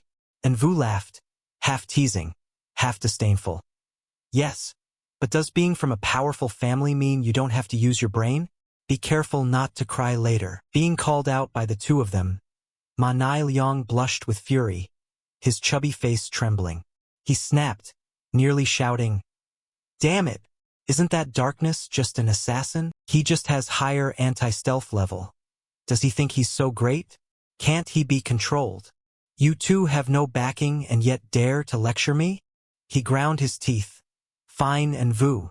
Just wait. I will expose Darkness's true face and make society despise him. And when I catch him, I'll force you to kneel and beg me for mercy." But Vong Man didn't bother answering. He turned to Vu. "Captain In, what did the boss drop just now?" And Vu pulled a shard of light from her bag and said calmly, "A gold piece of equipment for a priest, a silver piece of equipment, and a silver-level skill book. Come to think of it, just from a single casual move he gifted us a gold item. He's even dropped platinum before. I really don't understand. How many bosses has he actually defeated? Or is his talent just treasure-finding? And those items came from chests." Behind them, Ma Nai-liang continued to babble on without stopping. Vong Man fell silent for a moment, then spoke. "It may sound paranoid, but I'm still uneasy." And Vu turned. "What do you mean?" Vong Man lowered his voice. "You've heard about the incident at Zhongnam Hotel, right? The entire Dong Phuong clan vanished during their gathering there. If I said, well, suppose that was caused by Darkness, would we have to step up and clean up his mess?" The atmosphere sank for a moment. He continued, "We still don't know his true nature in real life. What if he really is a cold-blooded killer? Aren't we binding ourselves to a sharp blade then?" And Vu was silent briefly, then nodded slightly. "I know that case is getting special attention from the superiors. Everyone suspects a link to Darkness. But right now there's no evidence proving he's the culprit." She smiled faintly as she spoke, a flare of fire in her eyes. "Even if it turns out he caused that, I'd still choose to continue cooperating with him." Vong Man looked at her in surprise as she said slowly but with absolute certainty, "If the superiors refuse to clean up the aftermath, I'll handle everything for him myself." Her voice was steady, without a trace of hesitation. Vong Man asked softly, "Why do you trust him so much?" And Vu smiled, speaking casually, "Who wouldn't want to butter up Darkness?" Vong Man blurted in shock, "Huh." He thought he'd misheard, but before he could ask, someone from the team came running over, panting, "Captain In, up ahead we found an area that looks like an arena, but it's full of monster corpses. They're all dead, lying everywhere. I don't know which team was strong enough to clear the whole place like this." And Vu motioned with her hand, "Lead the way, let's go take a look." Vong Man could only shake his head. This girl was truly unpredictable. When the team entered the area, everyone was stunned by the sight. A battlefield strewn with monster corpses, the glow of countless dropped items sparkling everywhere. Vong Man couldn't help exclaiming, "Holy, are they really that strong?" Judging by the number of drops, it must have been hundreds of small monsters killed. He fell silent, eyes scanning around. Which team could possibly do this? And Vu didn't hesitate and stated immediately, "Definitely Darkness passed through here." She turned and warned seriously, "Everyone, carefully observe your surroundings. Best not to confront him unless necessary." Ma Nai-liang squinted from the side. "What's your basis for being so sure? What if it's some other team?" And Vu didn't bother arguing. She glanced at him. "Based on the leaderboard, Darkness is ranked first in the entire zone, and our official team is right behind. For something like this, if our team couldn't do it, it can only be him. Ma Nigliang curled his lip. So what? If I had stealth skill too, I could clear it. Just would take me a bit longer. And Vu said nothing and simply bowed her head to message. Big bro, are you still nearby? Clearing this many monsters must have dropped lots of gear and skill books we don't need. If possible, sell them to us, please. At that moment, Ma Nigliang suddenly stiffened, his face going pale. The air around him seemed to chill by several degrees. Behind him, a figure and a creature shrouded in black energy slowly took shape. Tan Fong, riding the shadow spirit Night Walker. Ma Nigliang screamed in terror, a high-pitched wail like a slaughtered pig, and Vu immediately recognized him. Her eyes lit up like headlights, unable to hide her excitement. Oh, big bro, is that a mount? It's gorgeous. Where did you get it? From the tomb whose coordinates you provided. Thanks a lot to Xiao Hek. Tan Fong said as he looked at Xiao Hek. Xiao Hek blushed bright red, chuckling sheepishly, his ears flushing. Tan Fong turned to the others and said coolly, Trade. Gather up the items on the ground. Same rules as before. And Vu nodded, eyes full of respect. I understand. If I'm not satisfied, I won't buy. But I know Big Bro's prices are always fair. Just as the exchange proceeded normally, someone glanced down and said to Ma Nigliang with a teasing, mocking tone, Hey, you peed your pants. Ma Nigliang ground his teeth, his heart snarling like a wounded beast. That damned darkness. You filthy bastard. How dare you make me lose face in front of so many people. Just wait. I'll make you pay 100-fold. Meanwhile, Tan Fong rode the Shadow Spirit Night Walker and silently departed. The system immediately updated the leaderboard. First, Darkness, level 13 second. Executor of Justice, level 10 third. Vong Man, level 10 fourth. Black Robe Lin Dali Z, level 10 status. Tradable lifespan remaining 245 years. Evolution points 255. Tamponker da Fantasmile. Having cleared the ruined arena this time, besides the pile of miscellaneous gear, the best find was this gold tier skill book. He opened the skill interface and read, Silent Veil Stealth, gold tier. Activate to hide in place. As long as you don't attack or move, the stealth state becomes permanent. Initiating an attack from this state deals an additional 300 anti-stealth damage. Cooldown 120 seconds. Requires level 13. Tan Fong pondered, a cold glint in his eyes. This skill not only greatly boosts anti-detection, but used in the real world combined with invincible login status, I would vanish completely from tracking systems, like being invisible in the real world. He didn't hesitate and began evolving the skill. Ting, you have consumed 11 evolution points. Silent Veil Stealth has evolved to Gravewalker tier. Anti-stealth damage increased from 300 to 800. Cooldown reduced from 120 to 60 seconds. Tan Fong muttered, Not done yet. There are several other skills that need upgrading. Ting, you have consumed 34 evolution points. Toxic Darts have evolved to Gravewalker tier.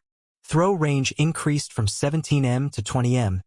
Hit damage from 240 to 400. The lethal poison effect per second increased from 80% to 100% of base damage. Duration 5 seconds. Non-stacking, not dependent on target weakness. Ting, you have consumed 200 evolution points. Grace of Liberation has evolved to Mythic tier.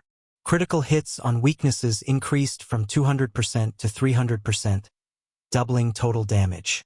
Active skill. The next strike will trigger a throat cut effect, dealing damage per second equal to 150% to 200% of that strike's base damage, lasting 3 seconds. Cooldown shortened from 25 seconds to 22.2 seconds, minimum 9.7 seconds. Tan Fong inhaled deeply, voice low. The Mythic tier skill was indeed overpowering. Now, except for some special demonic creatures, any monster encountered would be a weakness under his blade. He opened his equipment storage, his gaze stopping on a brand new item. Platinum Deceiver Pendant, Assassin Jewelry, Physical Attack plus 45, Strength plus 20, Constitution plus 20, requires level 13. Unique effect, Adds 1 rank to the stealth skill. Tanfong nodded at the stats, counting skill ranks and gear. He now had 4 ranks of stealth. No one at the current stage could detect him. He checked another item. Dark Veil Gold Thief, Assassin Equipment, Constitution +5, Spirit +5, Evasion +32%. Requires level 12. Tanfong pressed his lips, his gaze sharpening like a dagger hidden in the night. His evasion rate had already reached 83%. Suddenly a loud explosion rang out ahead, dust billowing everywhere making. Tanfong frowned and murmured, "What's going on?" From the thick black smoke, a gigantic head slowly emerged. Immediately after, a colossal monster bearing a pair of cold steel shackles rose up from beneath the earth. Tanfong's expression turned grave at once. He looked at the creature and said in a low voice, "Steel Maiden. Who's bold enough to summon something like this?" Memories of his previous life surged back. He still clearly remembered this monster once appearing in the ruins of Jianghai City. Over 1,000 players fought to bring it down, and the total deaths exceeded 4,000. A brutal boss, guardian of the sacred path, where the second greatest treasure of the ruins was buried. I had planned to deal with the pre-dead first and then lure it out, but now that it's been summoned, I'll just take over. Without hesitation, Tanfong ordered the Shadow Spirit Night Walker to accelerate, charging forward like a black gale. At the scene, hundreds of players surrounded the Steel Maiden, but it was like facing a living nightmare. An unlucky player was pinned to the ground by the boss's giant axe, blood gushing everywhere. His teammate trembled and cried out in panic, "Too strong, too terrifying." Each time the boss swung its axe, more bodies fell like harvested stalks. Tanfong coldly watched the scene and sneered, "Daring to attack the Steel Maiden now? That arrogance won't last." But then his expression snapped tight. He seemed to recall something and grew serious. "Wait, is it him?" Below, a man riding a white tiger, wielding a shield and a long spear, charged bravely at the boss. Without needing a close look, Tanfong recognized him as Tran Vodan, owner of the rare hidden class, Cathedral Knight. He was the one who had clashed with Tanfong for 9 years in their previous life, with no decisive victor. A true old rival, cunning, vicious, always slipping away with despicable tricks whenever cornered. It was his Cathedral Knight guild that had defeated the Steel Maiden in their past life. That's why players later passed around the saying, "In the West there's Godslayer, in the East there's the Cathedral." 2 powerful guilds split control of the ruins of Jianghai City. But beneath that glorious veneer, the Cathedral Knights were rotten. When recruiting members, they demanded life contracts, promising to protect members in exchange for a 50% life tax. Most members were effectively black slaves to a few bosses. Tanfong snorted coldly, "Perfect timing, Tran Vodan. This time you won't escape." Underground, the Steel Maiden swung her axe frantically, blood staining the earth red. Tanfong dismounted his steed and landed in the middle of the melee. The moment he touched down, his pupils flashed a blood-red gleam in the cold wind. Ám dạ hoàng nhẫn. A sea of crimson suddenly erupted, engulfing the entire area. All nearby players who hadn't reacted in time were cut to pieces in an instant. System notifications flooded in. "You have killed player 2 Fuang Fuang. You have killed player 2 Du Na. You have killed player the corrupt friend. You have killed player Lumagoya." From afar, Tran Vodan went pale witnessing the scene. His eyes widened, lips trembling. "W? Who did this? Could it be darkness? We have no grudge with you. Why kill our people?" Tanfong silently appeared behind Tran Vodan and said coldly, "Because I don't eat beef." He then executed Shield Shadow Slash, sliding through him like a phantom. Tran Vodan's body was instantly torn to pieces. From Tanfong's hands, deep red flowers fell like blood. The blossom of life skill began to take effect. Flowers sprouted on the corpses of the fallen players, each petal draining the remaining lifespan from them. Those players were expelled from the battlefield and resurrected somewhere else. Tran Vodan flushed with rage. "You damned darkness! What does your not eating beef have to do with us?" A pale player cried out in despair. "Big bro, my tradable lifespan is back to 0. Tran Vodan clenched his fists and roared, "It must be some damn skill of darkness." A trembling member asked, Guild leader, should we counterattack? But Tran Vo Dan spat at him. Counterattack my ass. Are you suicidal? Fall back. Go somewhere else to rebuild. Regain the lost lifespan. Unless you want to be wiped out again. In a hidden corner, Tan Tu Du's body trembled and tears welled up. Darkness? Why target me? I hardly have any lifespan left. At the same time, the system coldly announced, Thornblossom absorbed 4 days of tradable lifespan and 1 year of non-tradable lifespan from player Tan Tu Du. Tan Fong frowned slightly, thinking, Tan Tu Du was among those people? Why only absorb so little lifespan? It seems she truly had no way out. No wonder she joined the Cathedral Knights, resigning herself to being a black slave. She brought it on herself. Just then, the boss's giant scythe suddenly shot forward with crushing force. The strike shattered the ground, sending dust billowing everywhere. But Tan Fong had time to use Mirage Illusion to dash out of the damage zone, avoiding the lethal blow. The boss's first phase was still nothing to worry about. When it couldn't find its target, the boss looked confused and froze for a second. Then it began to spin, its 2 scythes sweeping into a spiraling shape, expanding the attack range. The rotation accelerating, its body gradually lifting into the air. Tan Fong watched coldly, calculation flashing in his eyes. It kept repeating the same chain swings of chains and blades. Whether it attacked a fixed point or swept an area, there was a pattern. Immediately, he cast Grace of Liberation. The next strike detonated with a throat cut effect, dealing massive burst damage. Then he unleashed Pestilence Blade, the toxin spreading across the boss's body. The boss took continuous damage. Its health plummeted uncontrollably. After only a few moves, its health bar had dropped below 50%. The boss roared in fury, its eyes blazing red as it stared straight at Tan Fong. He silently deduced that it had become a guardian because its second phase was extremely dangerous. When its health reached half, the demon sealed inside it would awaken. All damage dealt to the boss would be reflected back to the attacker. He squinted, thinking further. There were rumors the demon's belly contained a teleportation gate. Victims swallowed by it would be sent to an unknown place, said to be the bottom of a volcano, but in the previous life no one survived to confirm it. Above the ruined buildings, a group of players chatted excitedly. One murmured in horror, "This darkness guy is brutal. Using just one skill forced the boss into phase 2. Another still doubted. Are you sure he did it? The first immediately confirmed, pointing at the arena. Definitely him. I've been tracking this platinum boss the whole time. It was summoned by the Cathedral Knights. But less than a minute later, darkness suddenly appeared and slaughtered them all. He used a single move that drained half its health. Below, the boss screamed and wildly lashed its blade, the ground shattering under its brutal swings. On the upper levels, whispers continued to blow like cold winds across the cracked concrete. Now Tan Fong watched the boss in silence, his gaze as cold as frost. He quietly calculated. The Steel Maiden's phase 2 was powerful but had a fatal weakness. When it initiated an attack, the reflection effect would be disabled briefly. In other words, if he struck exactly as it was attacking, he could avoid the reflected damage. He squinted, analyzing further. But skills like Shield Shadow Slash, Throat Cut, Pestilence Blade, or Toxic Darts all dealt consecutive hits. Using them would cause the reflection to kill him.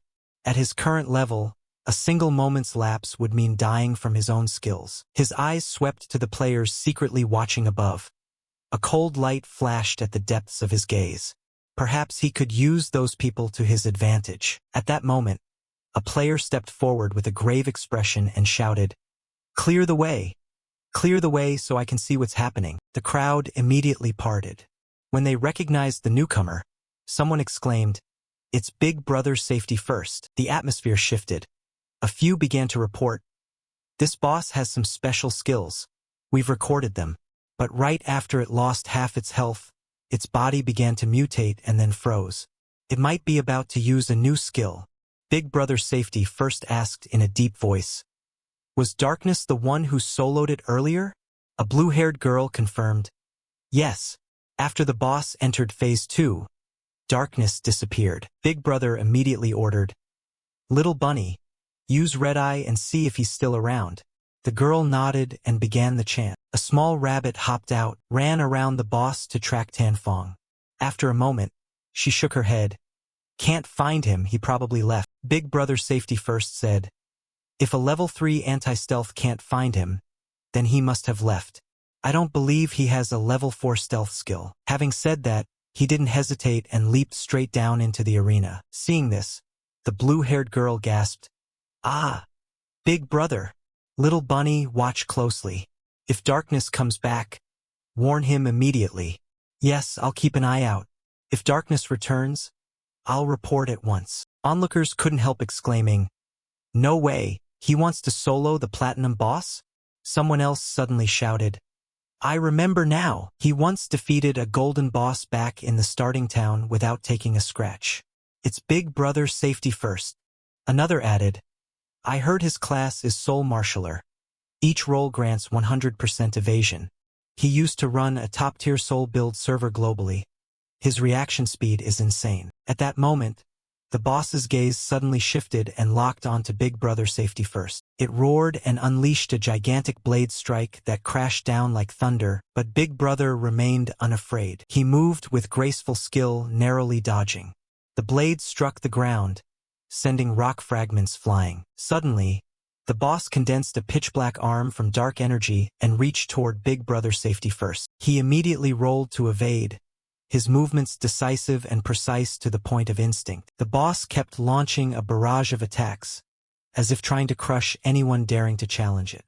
Big Brother continued to roll across the ground, evading each strike by a hair. Amid the chaos, he shouted with exhilaration, as if enjoying a life-or-death dance. Ahoo! Ahoo! Ahoo! From above, his junior brothers cheered nonstop. Our boss is the best. Those rolls are peak mastery. One strike, no regrets, so cool. Some other players began to notice something odd. This guy's amazing. Every dodge is flawless. But did you guys see? The boss's health seems to drop each time he rolls past. One squinted and said, strange. There are many slashing marks flashing on the boss. Could the Soul Marshaller be that perverse? The blue-haired girl, who always watched Big Brother, smiled proudly. Perfect evasion is just basic technique. Big Brother's greatest strength is his counterattack. As long as each roll successfully triggers the evasion effect, the following strike will ignore 50% of the enemy's defense. Big Brother Safety First concentrated all his power into the sword. Energy instantly gathered around him, pouring into his body like a waterfall. The air seemed to vibrate with each of his breaths. One of his juniors whispered hesitantly, is the skill effect that strong?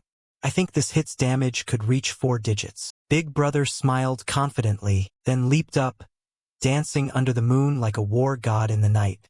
The blade in his hand pierced through life and death gaps, a threefold strike like a meteor streaking across the sky. Sword energy hurled like a storm, leaving countless brilliant slashes on the boss's body. The boss's extended arms began to fall off. His blood flickered violently, but Big Brother didn't stop. He unleashed his ultimate, a strike charging all his power.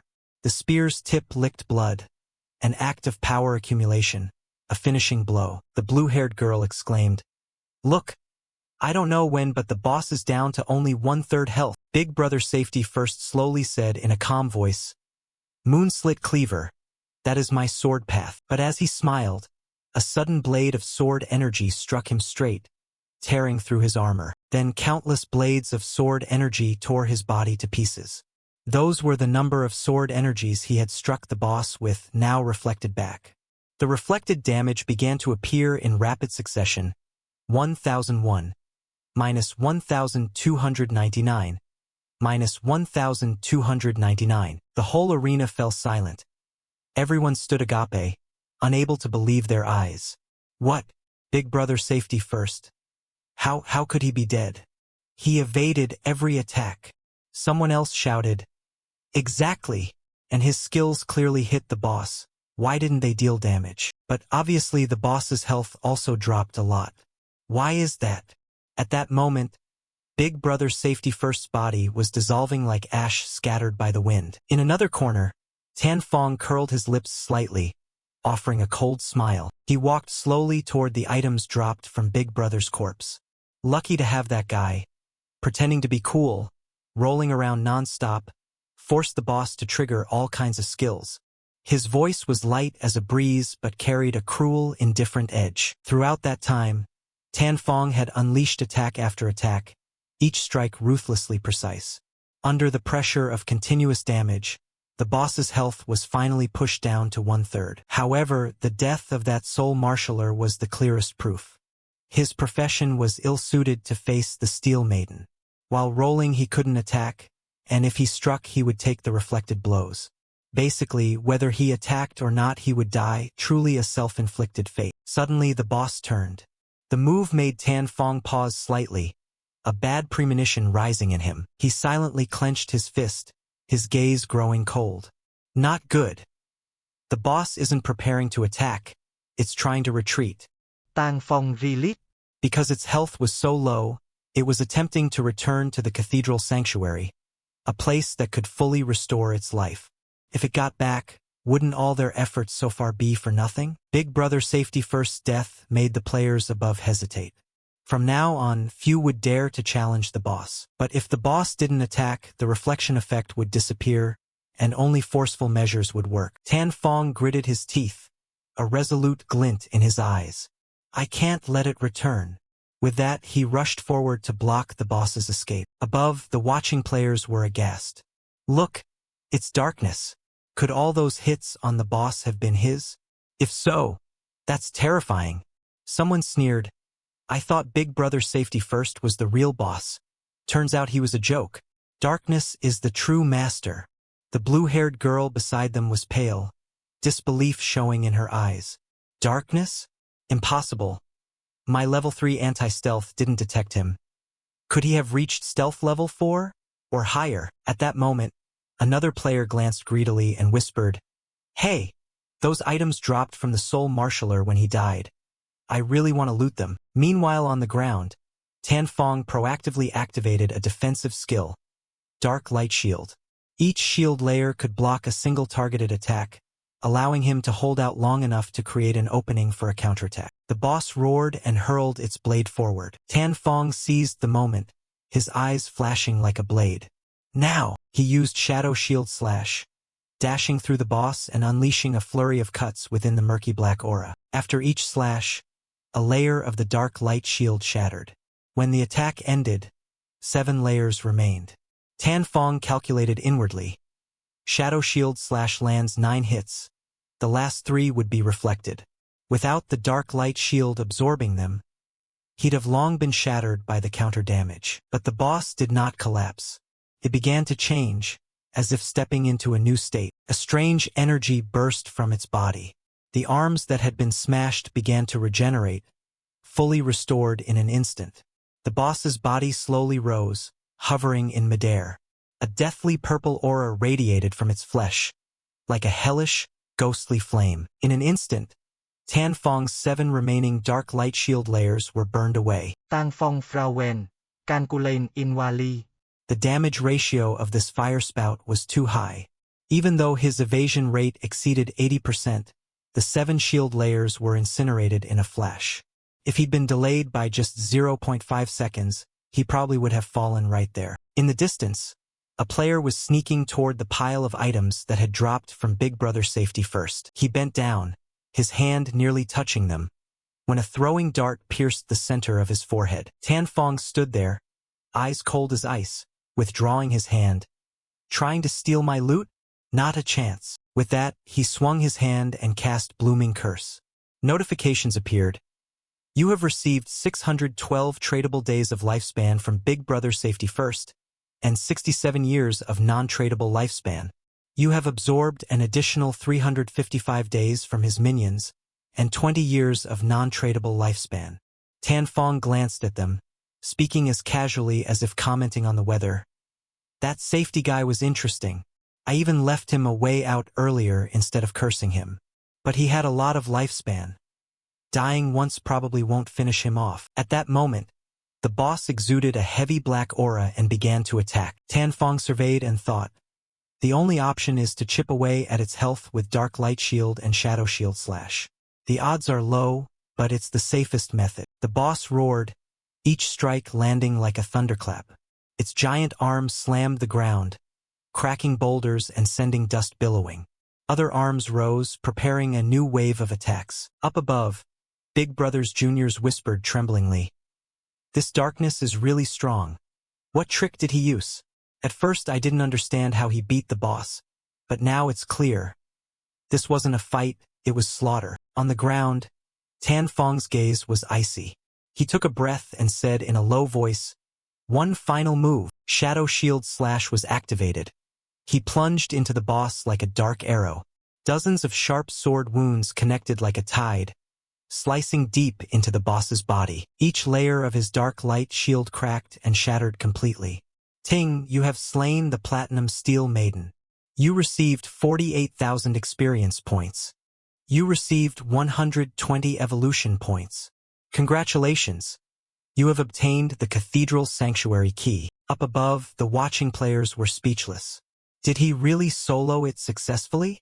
This is Darkness, the top-ranked player. Wasting no time, Tan Fong used the mythic skill Greedy Hand. A beam of light shot from his palm, sucking the boss's drops into his bag. Ting! Obtained. Black gemmed boneskin armor, Phi Tui. Assassin set equipment. Physical defense plus 95. All element resistance plus 120. Damage resistance plus 77. Vitality plus 77. Requires level 13.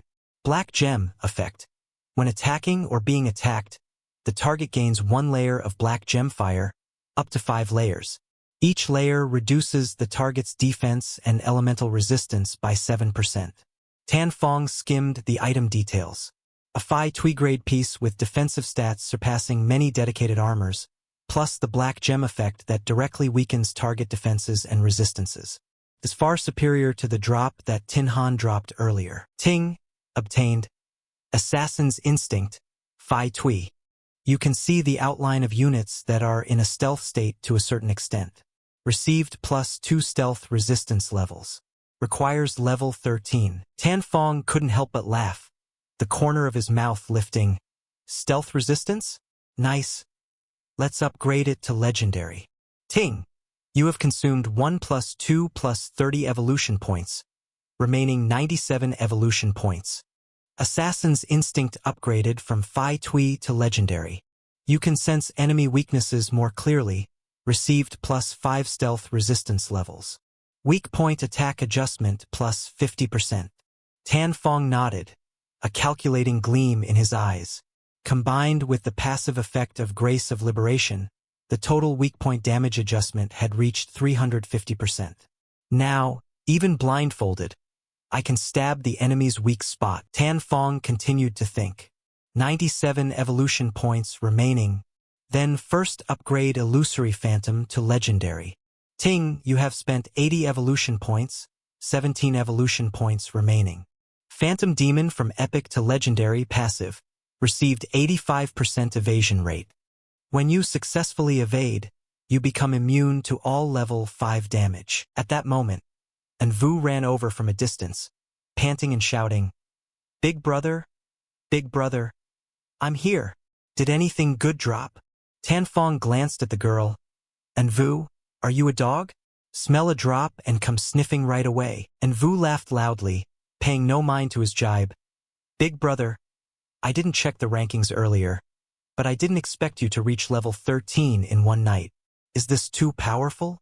Vong Man added. "We grinded all night and only reached half of level 11.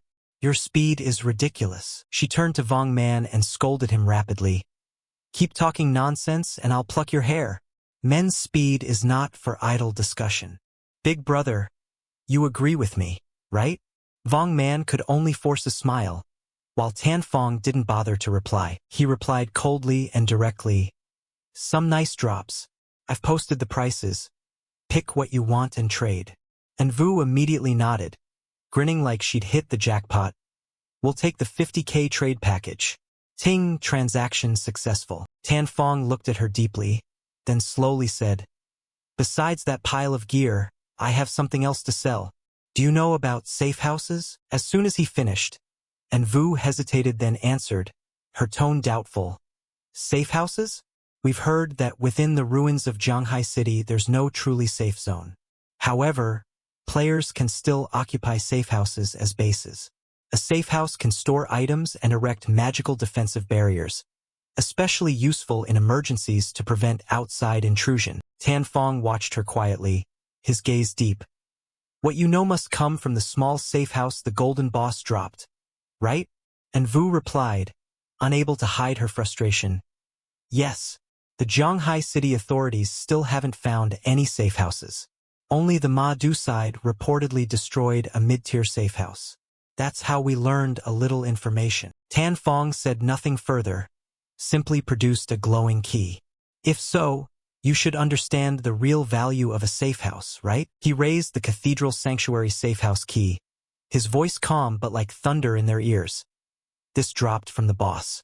The safe house covers up to 800 mu. Go back and discuss the price you can offer, and I'll consider whether to sell it to you. And Vu and Vong Man instantly gaped, completely stunned. 800 mu. In Vu's mind there was only one thought. The larger the safe house, the stronger the barrier, the sturdier the infrastructure, the higher the survival chances. If it's really 800 mu, it could provide private rooms for all key members of Jianghai's authorities. And Vu hesitated a moment, then mustered the courage to ask, "May I ask, how much do you intend to sell this safe house for?" Tan Fong didn't answer immediately. He quietly pocketed the key, his voice decisive. "First go back and negotiate. Give me the price you can accept, and I'll consider your offer first." In Tan Fong's mind, vague memories of a past life surfaced. In that life, this key was once sold for 2,000 years of lifespan.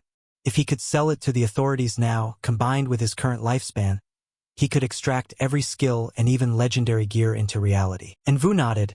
"All right, I'll arrange people to return and report immediately. But there's one more matter. I need to ask for your help." Tan Phong replied, "Speak." And Vu didn't beat around the bush. "We just received word that 7 golden tier bosses have gathered in the Twilight Moon town. Many people have already died. We're willing to offer 10 years of lifespan in exchange for you killing them." Tan Fong tilted his head slightly, his tone skeptical. 7 golden tier bosses? Even if they cooperate, with the authorities' strength they should be handled in little time. If you came to me, you must have run into some special trouble. And Vu nodded repeatedly, her face irritated. "Big brother, you really are prophetic. We were going to take them out one by one when, suddenly, a boss that had been killed revived right before our eyes. Not only that, the attributes of all 7 surged, and they wiped our team out in less than 3 minutes." Tan Fong pondered, a flash in his eyes. The roaming bosses can resurrect. Could it be remnants from that cursed stone steel? Could it be the ancient god stone steel? If it truly involves the ancient stone steel, whether in a previous life or now, this is absolutely not to be missed. "Ting, transaction successful. You have received 10 years of lifespan." Tan Fong said coldly, "Send the coordinates. I'll be there immediately." And Vu clenched her fist, determined. "Do your best, big brother." Tan Fong thought inwardly, a slight curl at his lips. This girl really knows how to do business. 7 golden tier bosses, drops alone would be worth at least 45 years of lifespan, plus an extra 15 years as a special bonus. She sure knows how to maintain relations. Tan Fong mounted the Nether Spirit Nightwalker and sped along the road. Ahead, a gigantic statue came into view. Hearing shouts, he looked down and saw a scene. Tan Tu-Du was being rushed and beaten mercilessly by a group of female players. One girl, using the right-hand rule, slapped Tan Tu-Du squarely across the face, then shouted, "A demon who just joined the guild and already trying to seduce the guild leader?" Tan Tu-Du's face was swollen like a pig's head. She clutched her cheek and cried, "Sob, sob. I didn't." The girl grew angrier. "You think I'm blind? I warn you. Stay away from the guild leader or I'll tear you apart." Then she and her friends took turns slapping, hitting, and punching Tan Tu-Du, loudly insulting her. "Bitch! Whore!" Tan Fong just stood silently watching, thinking. It seems after joining the Cathedral Knights, Tan Tu-Du quickly got involved in some palace intrigue nonsense. In the previous life, I always stepped in to clean up these trivial matters for her. He gave a faint smile. Ha ha. Now take your time experiencing the real world. With that, he quietly entered the secret doorway at the statue's base. Outside, Tantudu begged, Sob sob. Stop hitting me. It hurts, I'm going to die. But the players continued assaulting and berating her. Beat this little sprite to death. How many men have you seduced? Tan Fong stepped inside, his gaze settling on the cold stone floor. He thought, beneath the giant statue at the center of the Zhanghai city ruins, there really is a secret room that alone can return players to the original town. In the previous life, almost no one knew this. But what concerned Tan Fong more was, teleportation is not free. The first time is fine, but the second costs 1,000 days of lifespan, the third doubles. Thus, each teleport brings you one step closer to death. He looked up, a cold smile playing on his lips. Over time, the original town would gradually develop into a higher-tier area. Small monsters would evolve into bosses. Hidden treasures would appear one by one, like the ancient god's stone altar, an item not to be missed. Immediately after, a notification appeared. Ting, do you want to teleport to the godforsaken land Twilight Moon Town? Tan Fong frowned slightly. Twilight Moon Town. Isn't this an area that only appears in later stages? Why didn't I ever hear this name in my previous life? He confirmed the teleport without much hesitation. Cost 500 days of lifespan. Teleporting now. A dim light flashed. When Tan Fong opened his eyes again, before him was a strange but bustling street. Surprisingly, most people present were elderly. Old men and women with trembling hands and slow steps, eyes weary as if they had lived through several game lives. Tan Fong walked slowly through the crowd, his gaze sweeping lightly, a hint of puzzlement. He didn't expect this place to be so lively, but why were most of them old? At that moment, a young man was escorting an old woman over. He panted, finally back to a safe zone. My heart nearly stopped. Grandma, per our agreement we helped you reach level 3. During the process we also gave you 72 days of lifespan. Now you just need to trade it back. The old woman snapped, waving her hand and shouting, What? You still want money? Aren't you a charity organization? You helped me level up and now you demand more. The young man patiently explained, Ma'am, we aren't asking for money. When we form a party, all lifespan drops from killing monsters are divided for you. You get that share. Now just return the portion you were given, that's all, we made it clear from the start. But the old woman immediately turned hostile, her tone slippery as if she knew nothing. I don't know any of those damned agreements. You kids are fighting over days of life with an old woman like me? How shameless. The two young men tried to stay calm. Ma'am, how could we form a party if you don't share?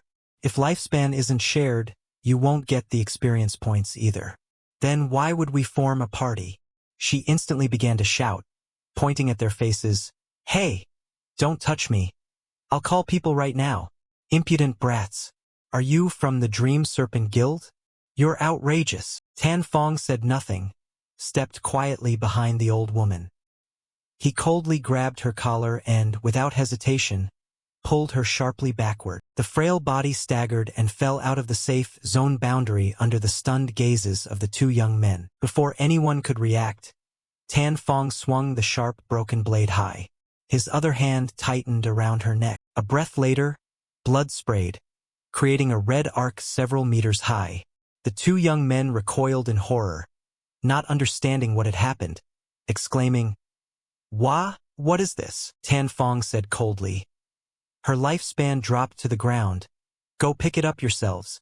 The two young men, stunned at first, then snapped back to reality and ran over, gratefully bowing and thanking him repeatedly.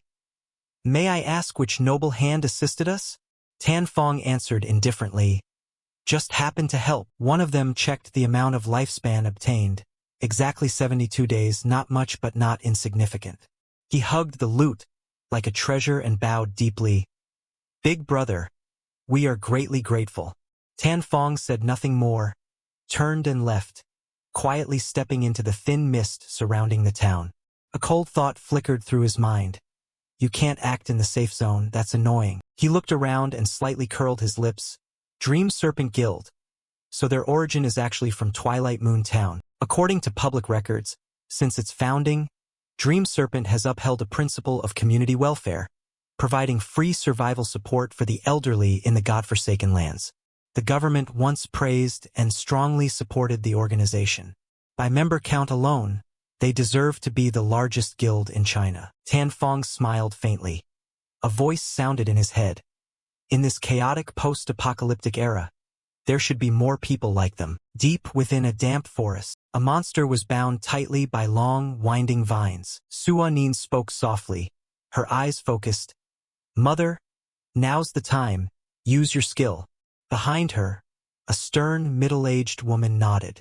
From the staff in her hand, arcs of electricity flickered, then suddenly struck down, hitting the monster writhing in pain. At the same time, 3 Suanins with swords leapt forward. He shouted, swinging his blade hard at the beast's body, cleaving it in two so it fell without a final roar. Success! Suanin jumped up, eyes sparkling. Mom, Dad, you two are amazing. Her mother smiled kindly but remained stern. With persistent learning and coordination, defeating small monsters isn't that far-fetched. After a rest, the group continued forward. While walking, the father asked, "By the way, Suanin, your friend is Xiaodu, right? I heard she joined the Cathedral Knights Guild." He paused, voice lowering. "I heard that guild taxes members heavily. Sometimes the lifespan you earn isn't even enough to pay the fees." Suanin replied softly, "That's right. I once advised Xiaodu to join our Dream Sand River Guild. I told her clearly that it's a public service guild. There are many people like us here. Not very skilled but willing to help each other, and there are patient mentors." But she refused. The mother clicked her tongue, a note of regret in her voice. "That's true. She's reached a high level now, so agents from the Cathedral Knights took her." The father interjected, his tone heavier. "Even if they help her level up, they ultimately treat her like a tool. I've heard their membership contracts last 3 years. Once signed, it's practically slavery." He paused a moment then continued, "If you don't have the guts, just calmly kill small monsters. Gradually accumulate lifespan and experience. Like our family. When we meet a boss we retreat and call for help. Isn't that safe and effective?" Suanin bowed her head and murmured, "But Xiaodu, she's not ordinary. She has a hidden vocation. In terms of strength, she truly far surpasses us." At that moment, a sudden rain of arrows came from nowhere. The shafts pierced the air, aimed straight at them. One arrow struck the 3 of them in the head, hitting the critical weak point. Damage numbers popped up in succession. 429, 429, 429. Suanin jolted, her heart pounding. Before she could understand, she saw her father collapse, his body pinned like a porcupine. She burst into tears, trembling as she screamed, "Father!" Her mother cried out anxiously, "Honey!" A group emerged from behind the trees. The leader laughed loudly, gloating, "See? One move and the 3 are cleared out. Dream Sand River? A trash organization, full of weak, useless people who still want to play hero." He stepped closer, eyes flashing contempt, and threatened, "You two, hand over all the lifespan you have now." Suanin panicked, clutching her staff. "The government has outlawed killing people outside the wildlands. Aren't you afraid of being hunted?" The man burst into arrogant laughter. "The government my ass. You think they dare touch me? Do you know who my father is?" He sneered. "Shut up.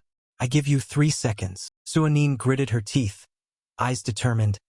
"Mother, I'll hold them off. Quickly call for reinforcements through the guild channel." Her mother nodded immediately, hands trembling as she opened the comm interface. The man frowned then laughed in contempt. "You dare resist? Kill the old, capture the young.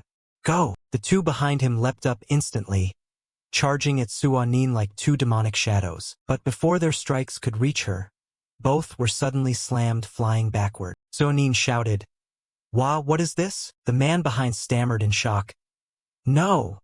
This can't be." But before he finished, his head was gone. Immediately after, Tan Fong appeared silently, holding the severed head. He stood there cold and sharp as the blade that had just been swung. Behind him, the nether spirit Nightwalker let out a snarl. The remaining man, with the last of his awareness, managed to gasp. Shadow. The whole group had been wiped out and were instantly returned to town by the system. The leader screamed in anger and panic. Damn it! Why did I lose so much lifespan? All the lifespan we traded just vanished. Same here. Could it be because we were in a killing state? Even in rampage mode, your lifespan shouldn't be drained completely like that, he panted, eyes full of horror. If this continues, I'll really die. We have to hurry. Kill a few small monsters to get some lifespan back. With that, they rushed out of the respawn area, their steps chaotic and minds in disarray. But they hadn't gone far when the leader abruptly froze. A flash of golden light appeared, and a massive greatsword of light descended, piercing straight through all three of them. A voice rang out, "Black dragon. Still a dragon. Roast chicken tastes like burnt rice. Wild oxen can fly." One of the men blurted in alarm, "No, I can't move." Another looked up and asked, "Who are you?" No one answered. The one who had struck merely stepped forward, opened the book in his hands, and spoke clearly. "These three have been killing players everywhere. We finally caught you. We are government hunters. You are required to provide true information and submit to lawful arrest." The man beside him added, "If you dare resist, we will immediately drain all remaining lifespan." Back where Tan Fong stood, the curse bloom flowers were in full bloom on the bodies of the men. The scent of blood mixed with the floral fragrance, creating an eerie atmosphere. Suanin bowed her head and said sincerely, "Thank you, Great Darkness. If not for you, my mother and I would have been slaughtered." Tan Fong stood there silently watching her. A feeling stirred in him, a thought flashing by. Surprisingly, the Suanin isn't bad. Kind-hearted and braver than most. She's worlds apart from Xiao Du. How did the two of them become close friends? Still, it's fine. Now they each go their own way. He gave no reply and vanished like a ghost, leaving no sound except the breeze. Suanin glanced around and only saw a glowing item pouch lying quietly on the ground. Her mother asked in surprise, "Huh? Where did that person go?" Suanin bent down to pick up the pouch. "Is this the lifespan the three dropped?" Her mother frowned, voice low. "Why did he disappear so suddenly?" Suoyen stood motionless, eyes dazed. A strange feeling lingered in her heart. Who would have thought the world-ranked leader, nicknamed the Darkness, could be such a good person? Not far away, deep in the forest, a group was following the trail, looking alert and hurried. One complained, "Didn't Captain N say Darkness would arrive here in a few minutes? It's been almost half an hour." Another snapped back, "What the hell is he doing? Tell me. Do you think he can kill those bosses?" One sneered, "I bet he can't. Those bosses revive, you know. Heh. Infinite respawn bosses. Does he really dare gamble with that?"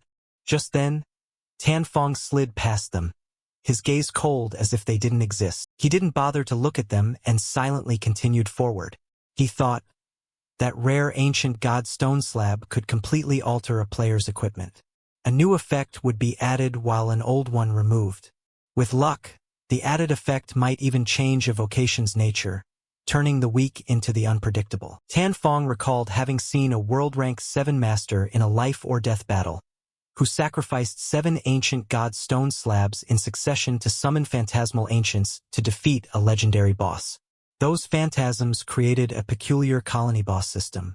Each boss had unique traits and powers far beyond common understanding. There were invisible bosses, and cloaked bosses so powerful that passing players were killed for no apparent reason. There were also those that were only a facade.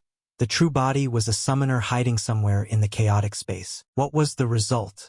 An infinite respawn cycle where defeated bosses returned stronger, faster, and crazier. The government confirmed that as long as one remained alive, they all would respawn with a berserk state. So what if you kill them all at once? Could that break their respawn mechanism? It's worth trying. That thought sparked, and Tan Fong wasted no time.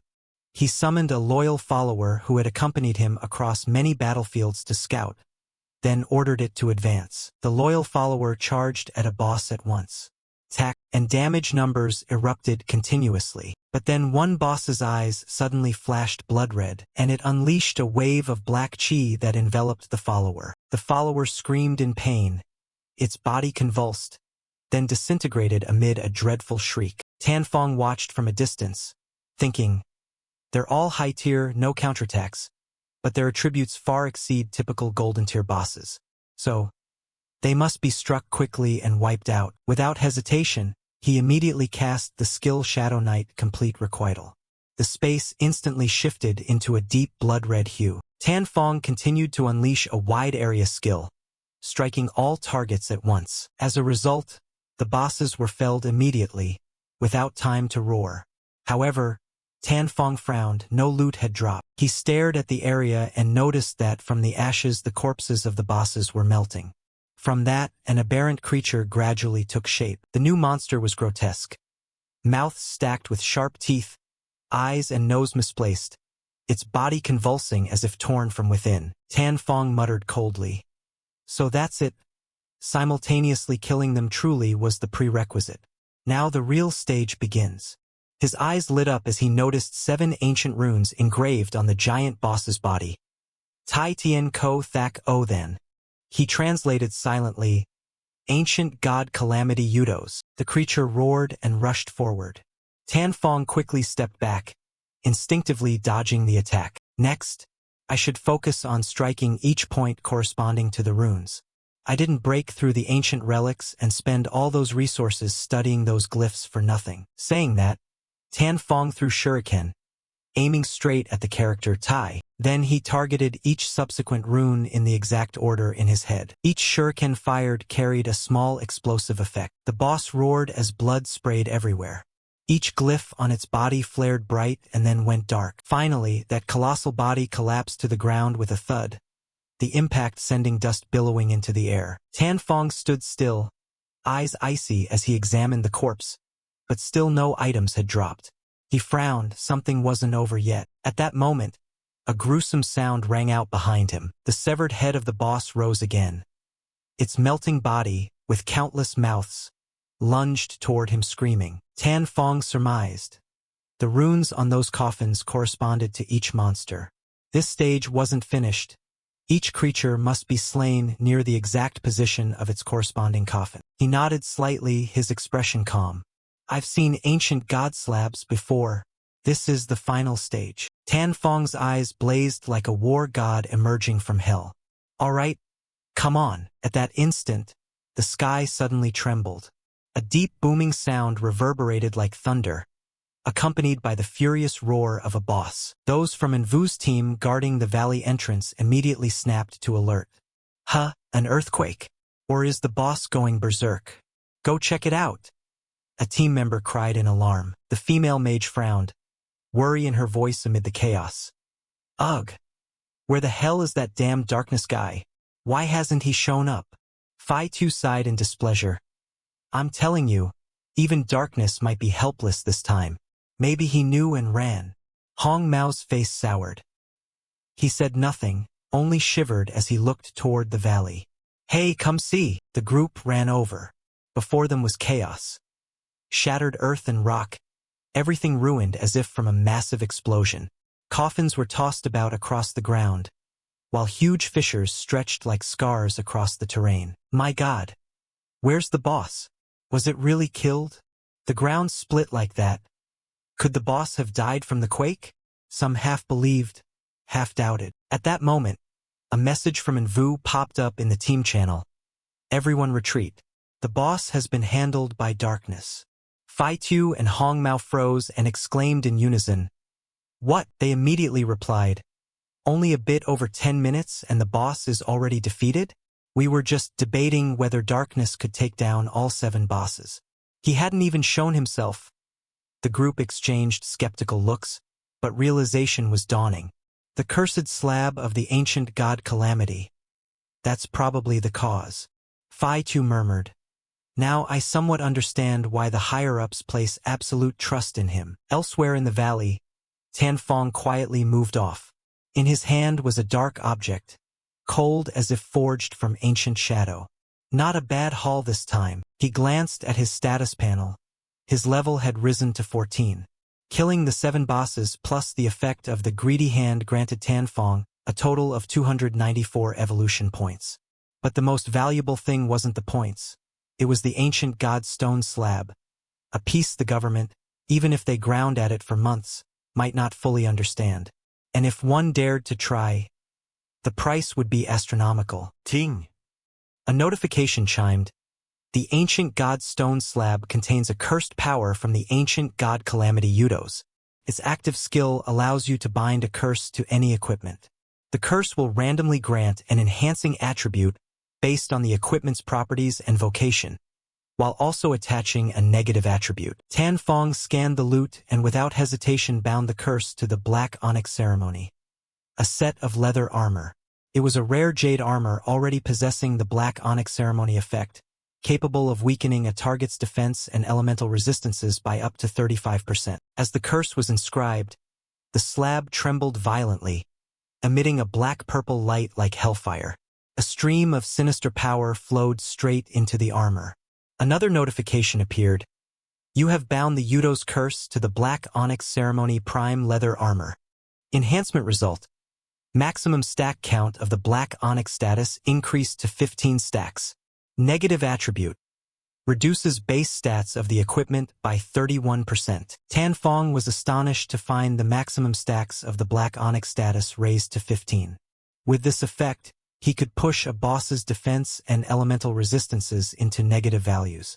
No wonder the enhancement from an ancient god slab was extraordinary. Compared to that, the attached negative attribute was hardly worth worrying about. Next came skill evolution. Tanfong chose to evolve the skill Shadow Image Cleave to legendary rank. Ting. System notification. You consumed 210 evolution points. 115 points remain. Legendary Shadow Image Cleave.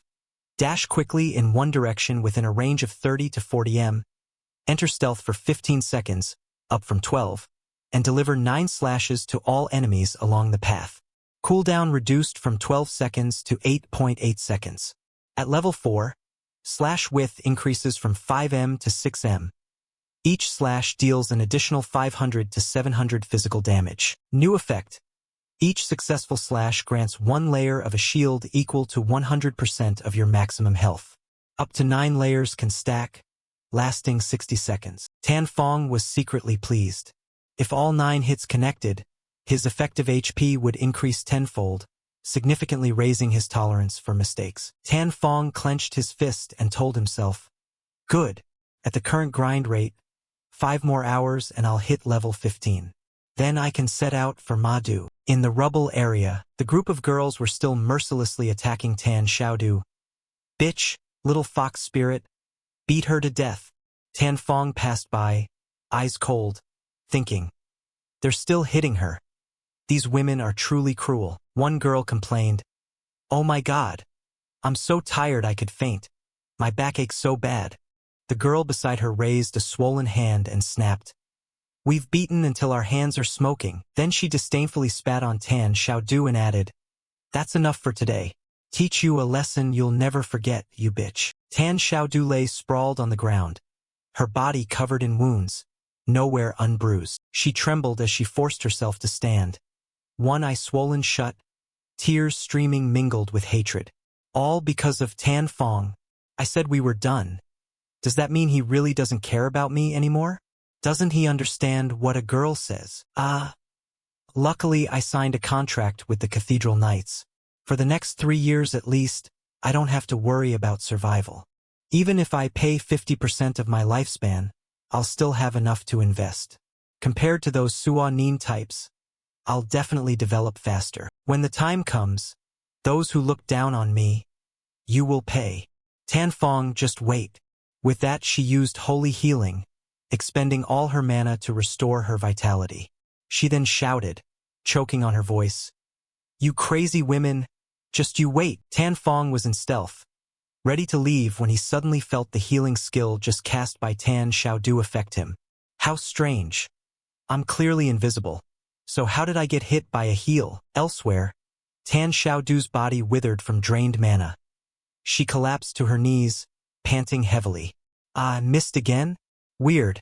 I was sure I set the coordinates correctly. Scene shift to the ruined district of Ma-Du City. A team was besieging and attacking a giant boss. A roar shook the sky as a young man with a shield rushed up to block the boss's thunderous strike.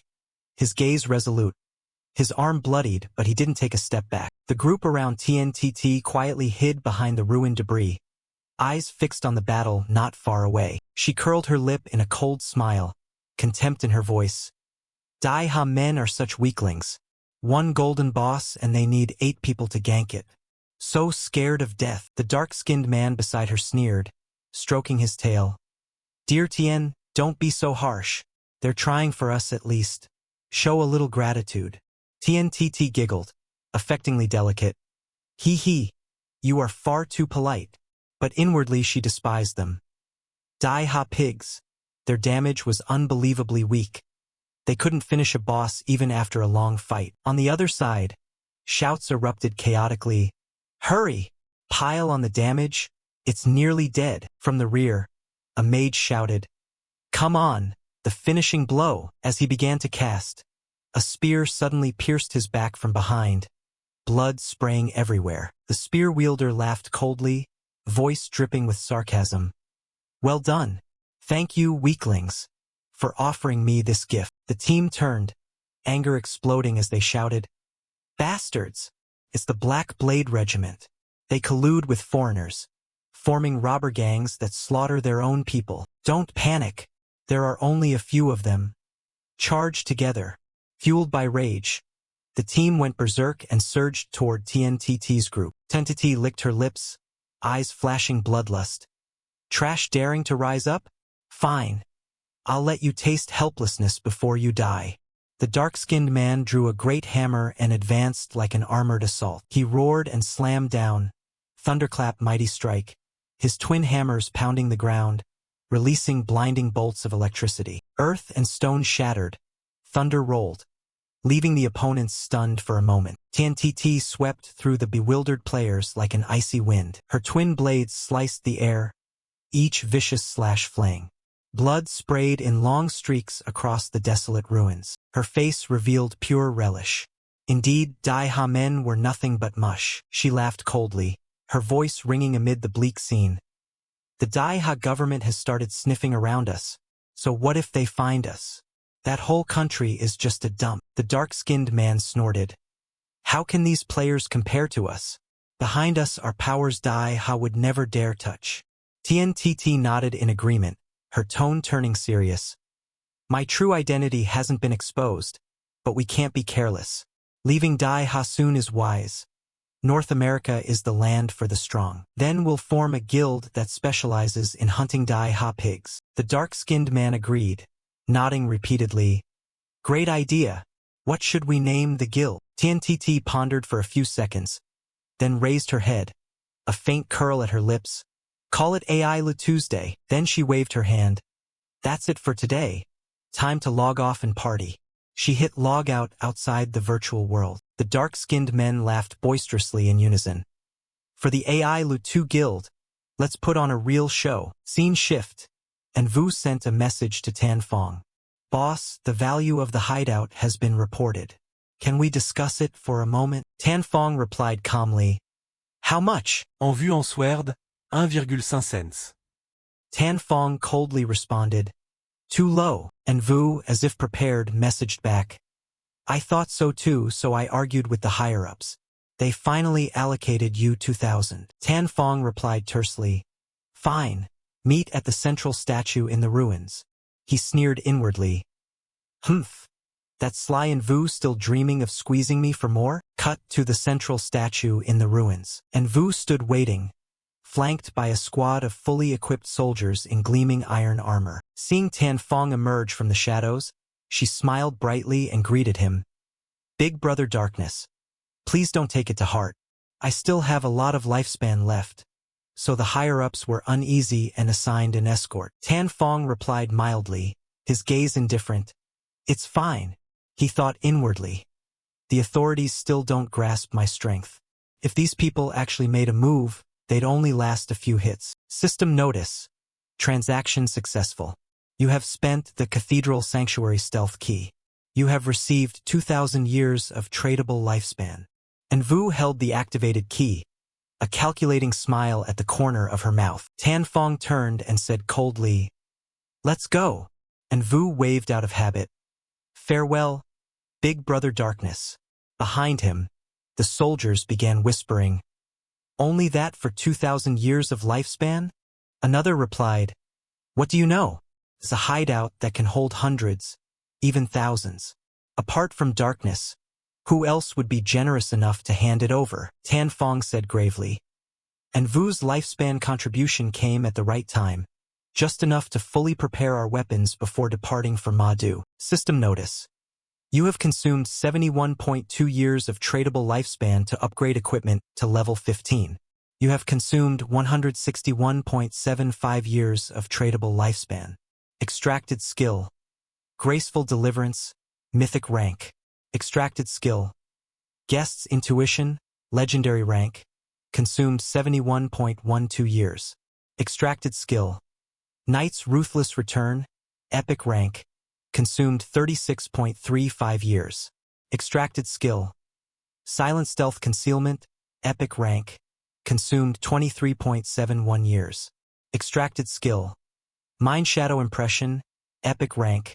Consumed 34.65 years. Extracted Mount Item Spirit Vine. Consumed 113.89 years. Tan Fong muttered, his gaze deepening. The gear extraction isn't finished, but my level and skills are now almost fully synchronized with my in-game avatar. Ting. Final notification appeared. Your hunger level has reached 90%. Tan Fong felt his stomach growl and decided to log out to deal with his hunger first. Back at the hotel Tan Fong rented in the real world, his body was still enveloped in cold black aura. His ice-cold eyes quietly scanned the surroundings. He was trapped inside a gloomy iron cage. Outside, two thugs stood watching.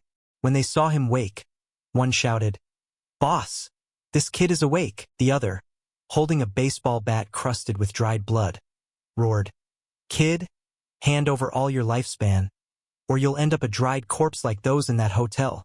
A third, brandishing a sharp knife, laughed maniacally, "Ha ha! The end of the world is wonderful. Kill whoever we want." Seeing Tan Fong remain silent, his gaze still icy, he barked, "What are you staring at? Stand there. What are you doing?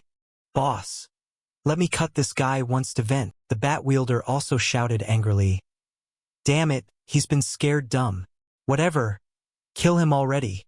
The fat man beside them clapped excitedly. "Fine, great." But before they could move, a burst of icy blood aura suddenly erupted, cutting off all their actions. Tan Fong unleashed the move Nightfall's relentless return. In an instant, the entire hotel was sliced cleanly in two. The building trembled violently and then collapsed like a rotting block of stone. From the rubble, Tan Fong walked out calmly, holding a steaming bowl of instant noodles. As he ate, he muttered, "More extracted power manifests in reality, so the body needs more energy. With my current strength, these cheap snacks are no longer enough." A cold light flashed in his eyes. After dealing with TNTT and her hateful guild AI Lu Tu, I must seize the Divine Tree Codex. Saying that, he leapt onto the back of the Spirit Knight Rider and left the ruins. TNTT is indeed cunning and deceitful, even more unpredictable than Song Fi. Wait, didn't I once accept a bounty to hunt Tan Fong Zi? That could be useful bait, lure her out. He sneered coldly. Humph, hunger won't get you far. Better to head to Madu first and grab something to tide me over along the way. Scene shift to Mado. TNTT was languidly leaning into two tall, dark-skinned men. She panted, her face glowing as if revitalized. "Baby, you guys are seriously amazing." Her legs trembled so she couldn't stand, clutching the two broad-shouldered men. She whispered in a honeyed voice, "Fought with all my heart, sweetly falling asleep, entering the game with you. This feeling is truly wonderful." The dark-skinned man on the left chuckled. "Dear Tien, your skill is truly unmatched." Tan Thi burst into laughter. "Ha ha ha. You are so hot." Just then, a bell rang. She received a message. "Miss Tien, Darkness just sent word. He says Tan Fong is dead. He'll meet in Madu reality, hand over Tan Fong's head to you, then collect the remaining payment. TNTT frowned, thinking, meet darkness in real life? That's risky. She replied coolly but cautiously, no need to meet. Tell him to send a photo. The subordinate answered, he says he doesn't use a phone, afraid of government surveillance. TNTT smiled meaningfully, thinking, oh, so darkness is also an enemy of the authorities? Lately they've been hunting us more aggressively. If we can pull darkness into the AI Lu2 guild, the Dai Ha pigs will no longer be a threat.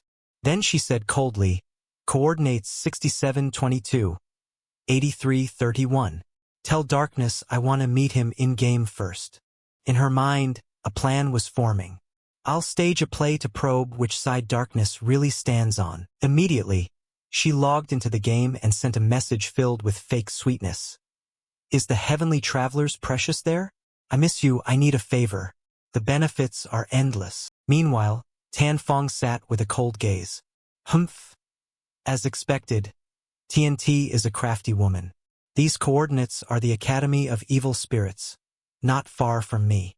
Tan Fong was currently using the silent stealth concealment skill. Standing still would keep him permanently hidden. Without hesitation, he logged into the game to observe what TNT was planning. At Ma-Du Ruins, the Academy of Evil Spirits, Tan Fong, hidden, stood high above and silently watched the scene below. A voice rang out clearly across the tense space. Black Blade, our authorities have located you. I advise you to give up resistance and surrender immediately, or we will be forced to use force. TNTT placed a hand on her chest, exuding confidence and arrogance. Heavenly Traveler, go back and tell the single men of Dai Ha to remember this. We are no longer the Black Blade Regiment. We are now the AI Lu2 Guild. And ai le tu specializes in hunting diamen. Having spoken, she casually tore off her top, flaunting her provocative figure. Those in front blushed, blood gushing from noses, unable to hide their excitement. One man tried to continue the performance, his face flushed. Black Blade, damn it, the Dai Ha government will surely punish you. They're shameless, brazen as the sky.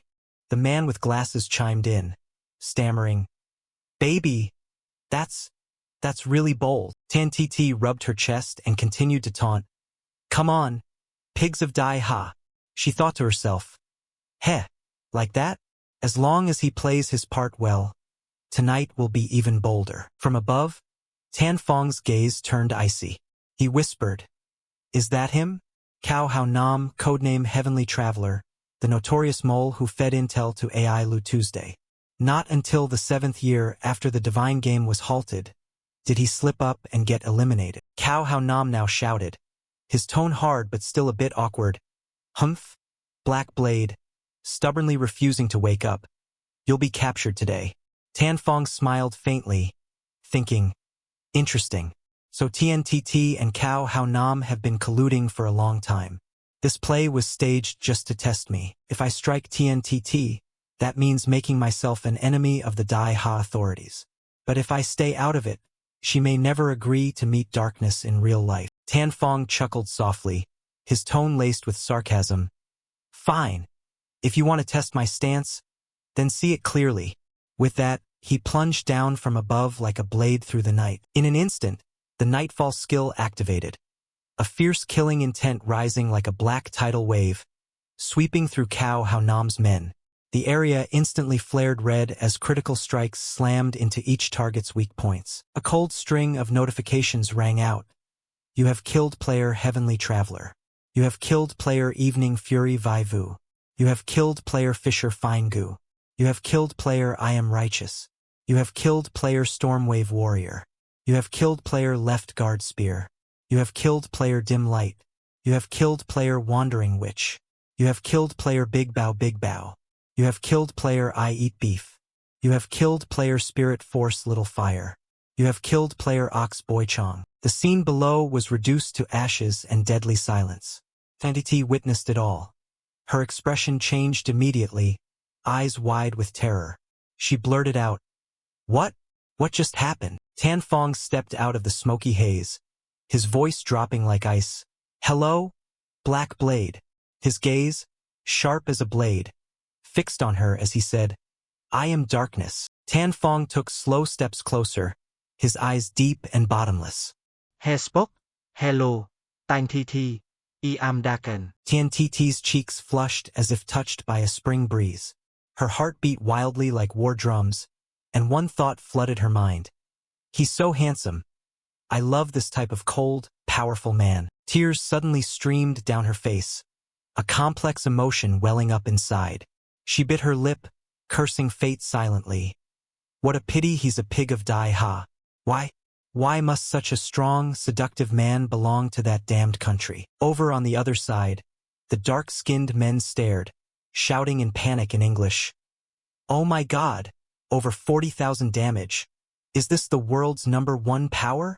Another immediately applauded frantically and blurted, Hi! How are you? Good to see you, bro. Before he could say more, the two heads suddenly fell like ripe coconuts. Damage 39,155. Attacked weak point. Damage 38,144. Hit weak point. Damage 39,123. Tan Fong casually brushed his hand, his voice icy as if crushing two ants. I don't understand what you're saying, but I'm pretty sure you're insulting me. TNTT turned pale, hurriedly stepping back half a pace, trembling as she stammered. No, they weren't insulting you. They were just saying hello. Tan Fong tilted his head and gave her a razor-sharp glance. Oh, then apologies, to avoid misunderstandings. From now on it's best to speak only Dai Ha here. Begin the transaction. Suddenly remembering something, he added very tactfully. Ah yes. First put your clothes back on. Tian TT froze, her eyes fixed on Tan Fong as she hesitantly asked, Where's Tan Fong's head? She inwardly gasped. This weirdo really is exactly my type. Tan Fong replied indifferently. The head is with me, but it can't be brought into the game. If you want to see it, I can show you in the real world. Tian TT immediately nodded, her eyes gleaming like she'd been given a diamond ring. It's fine.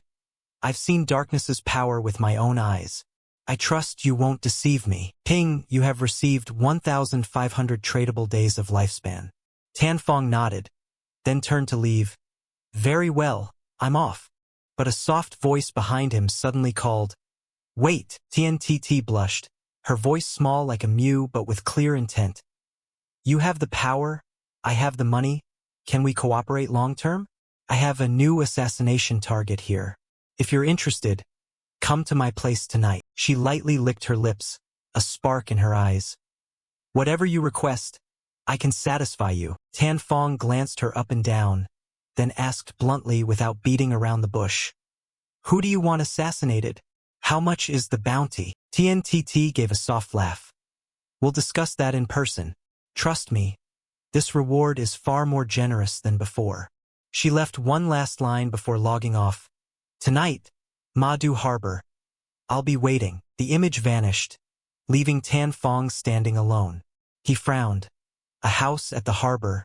Could it be her yacht? At the central statue in the city, Cao Hao Nam's men rose one after another. He gritted his teeth, his eyes blazing with anger.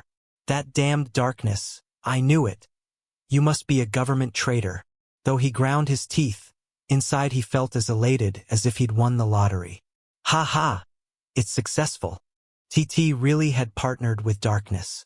With that connection, this reward would surely be his. Without hesitation, he spun around and ordered the girl beside him. Those idiots in Zhonghai City who worship darkness every day. Round them up and make them explain themselves. Lam Ta Noyet, take everyone to collect their lifespan first. There might be major action later. Lam Ta Noyet nodded in clear agreement. Her in-game name was Light Night Rain, Evening Fury Vai Vu. Inside she was in turmoil. Is darkness really colluding with AI bitch? If so, even if it costs me my life, I must find a way to eliminate him. Yet she involuntarily clenched her fists, overwhelmed by helplessness. Why is the distance between him and her so vast? Before even seeing his shadow, she was already dead. Outside in the real world, The luxurious yacht at Ma-Du Harbor shone like a giant jewel. A figure cloaked in black quietly stepped onto the boat, his steps calm, his presence blending into the night. He approached the guards and coldly said, "I am Darkness. I'm here to see AI bitch." The guards all respectfully bowed. "So it's Lord Darkness. The young lady has been waiting for you. Please come in." Another hurriedly spoke into a radio. "Darkness has arrived. Prepare to cast off." The yacht shuddered slightly, then left the pier, drifting into the night away from the harbor. Inside the luxurious salon, TNTT wore a blood-red dress, exuding deadly allure. She smiled brightly, raised a glass of red wine, and gently said, "Big Brother Darkness, at last we meet in the real world." Her eyes lit with delight, her tone appraising like evaluating a premium item. "I didn't expect you to be so mysterious in person." Tan Fong didn't waste words and asked coldly and directly, "Tell me, who do you want dead?" Entity leaned in slightly, close to his ear, the scent from her hair intoxicating. "Oh? Why so cold and uninterested? Such a rare, beautiful scene, and you are so handsome. Don't talk about coldness. Come on, let's toast to this spring night." Tan Fong said nothing, took the glass, and drained it in one go. TNTT laughed loudly, a fox-like laugh satisfied at getting what she wanted. "Ha ha! Yes, exactly like that." She then gently pushed him onto the sofa and, in a teasing tone, asked, "So, Darkness, how do you feel?" Tan Fong frowned and asked coldly, "Feel what?" TNTT exhaled softly, smiling as if revealing a huge secret. "I slipped a drug into that glass. It's a family recipe of the Tian household that I made myself. Anyone who drinks it will obediently follow me." She licked her lips, laughing as if she held the whole game in her hands. "Ha ha! Even Darkness is just a man in the end. How about that? Strong, huh?" TNTT's mouth curved slightly, eyes full of excitement like a collector who'd found a treasure. She leaned in, her voice seductive. "Don't rush, relax, enjoy a little more. When the time is right, I'll personally lift your hood to see the true face of Darkness." She winked mischievously. "I'm sure you'll be very interesting. I like keeping this mystery a while longer." Then she began to act, attempting to take control of the situation with the confidence of someone sure to win. Yet when the last layer of the opponent's defenses was removed, she suddenly froze. "Oh my, Dai Ha actually has people like this. No wonder he's the legendary Darkness." Before she could react further, her expression changed completely. In that instant, a burst of light exploded from Tan Fong's body, illuminating the entire room like a lightning strike. TNTT was thrown back by the shockwave, screaming in panic, "Fire, what is that?" Moments later, Tan Fong stepped out of the halo of light, his gaze ice-cold. He approached and calmly grabbed the necklace at her throat. "A guardian crystal necklace? I didn't expect you to have one. It just saved your life." TNTT's eyes widened, her voice trembling.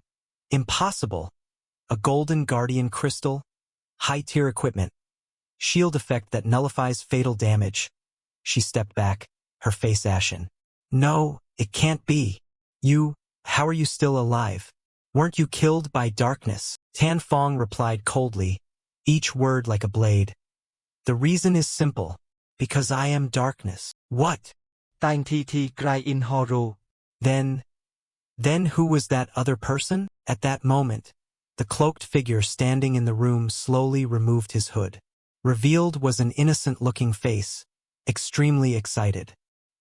He raised his hand and shouted with glee, "Ahoo! Ahoo! I'm cosplaying Darkness.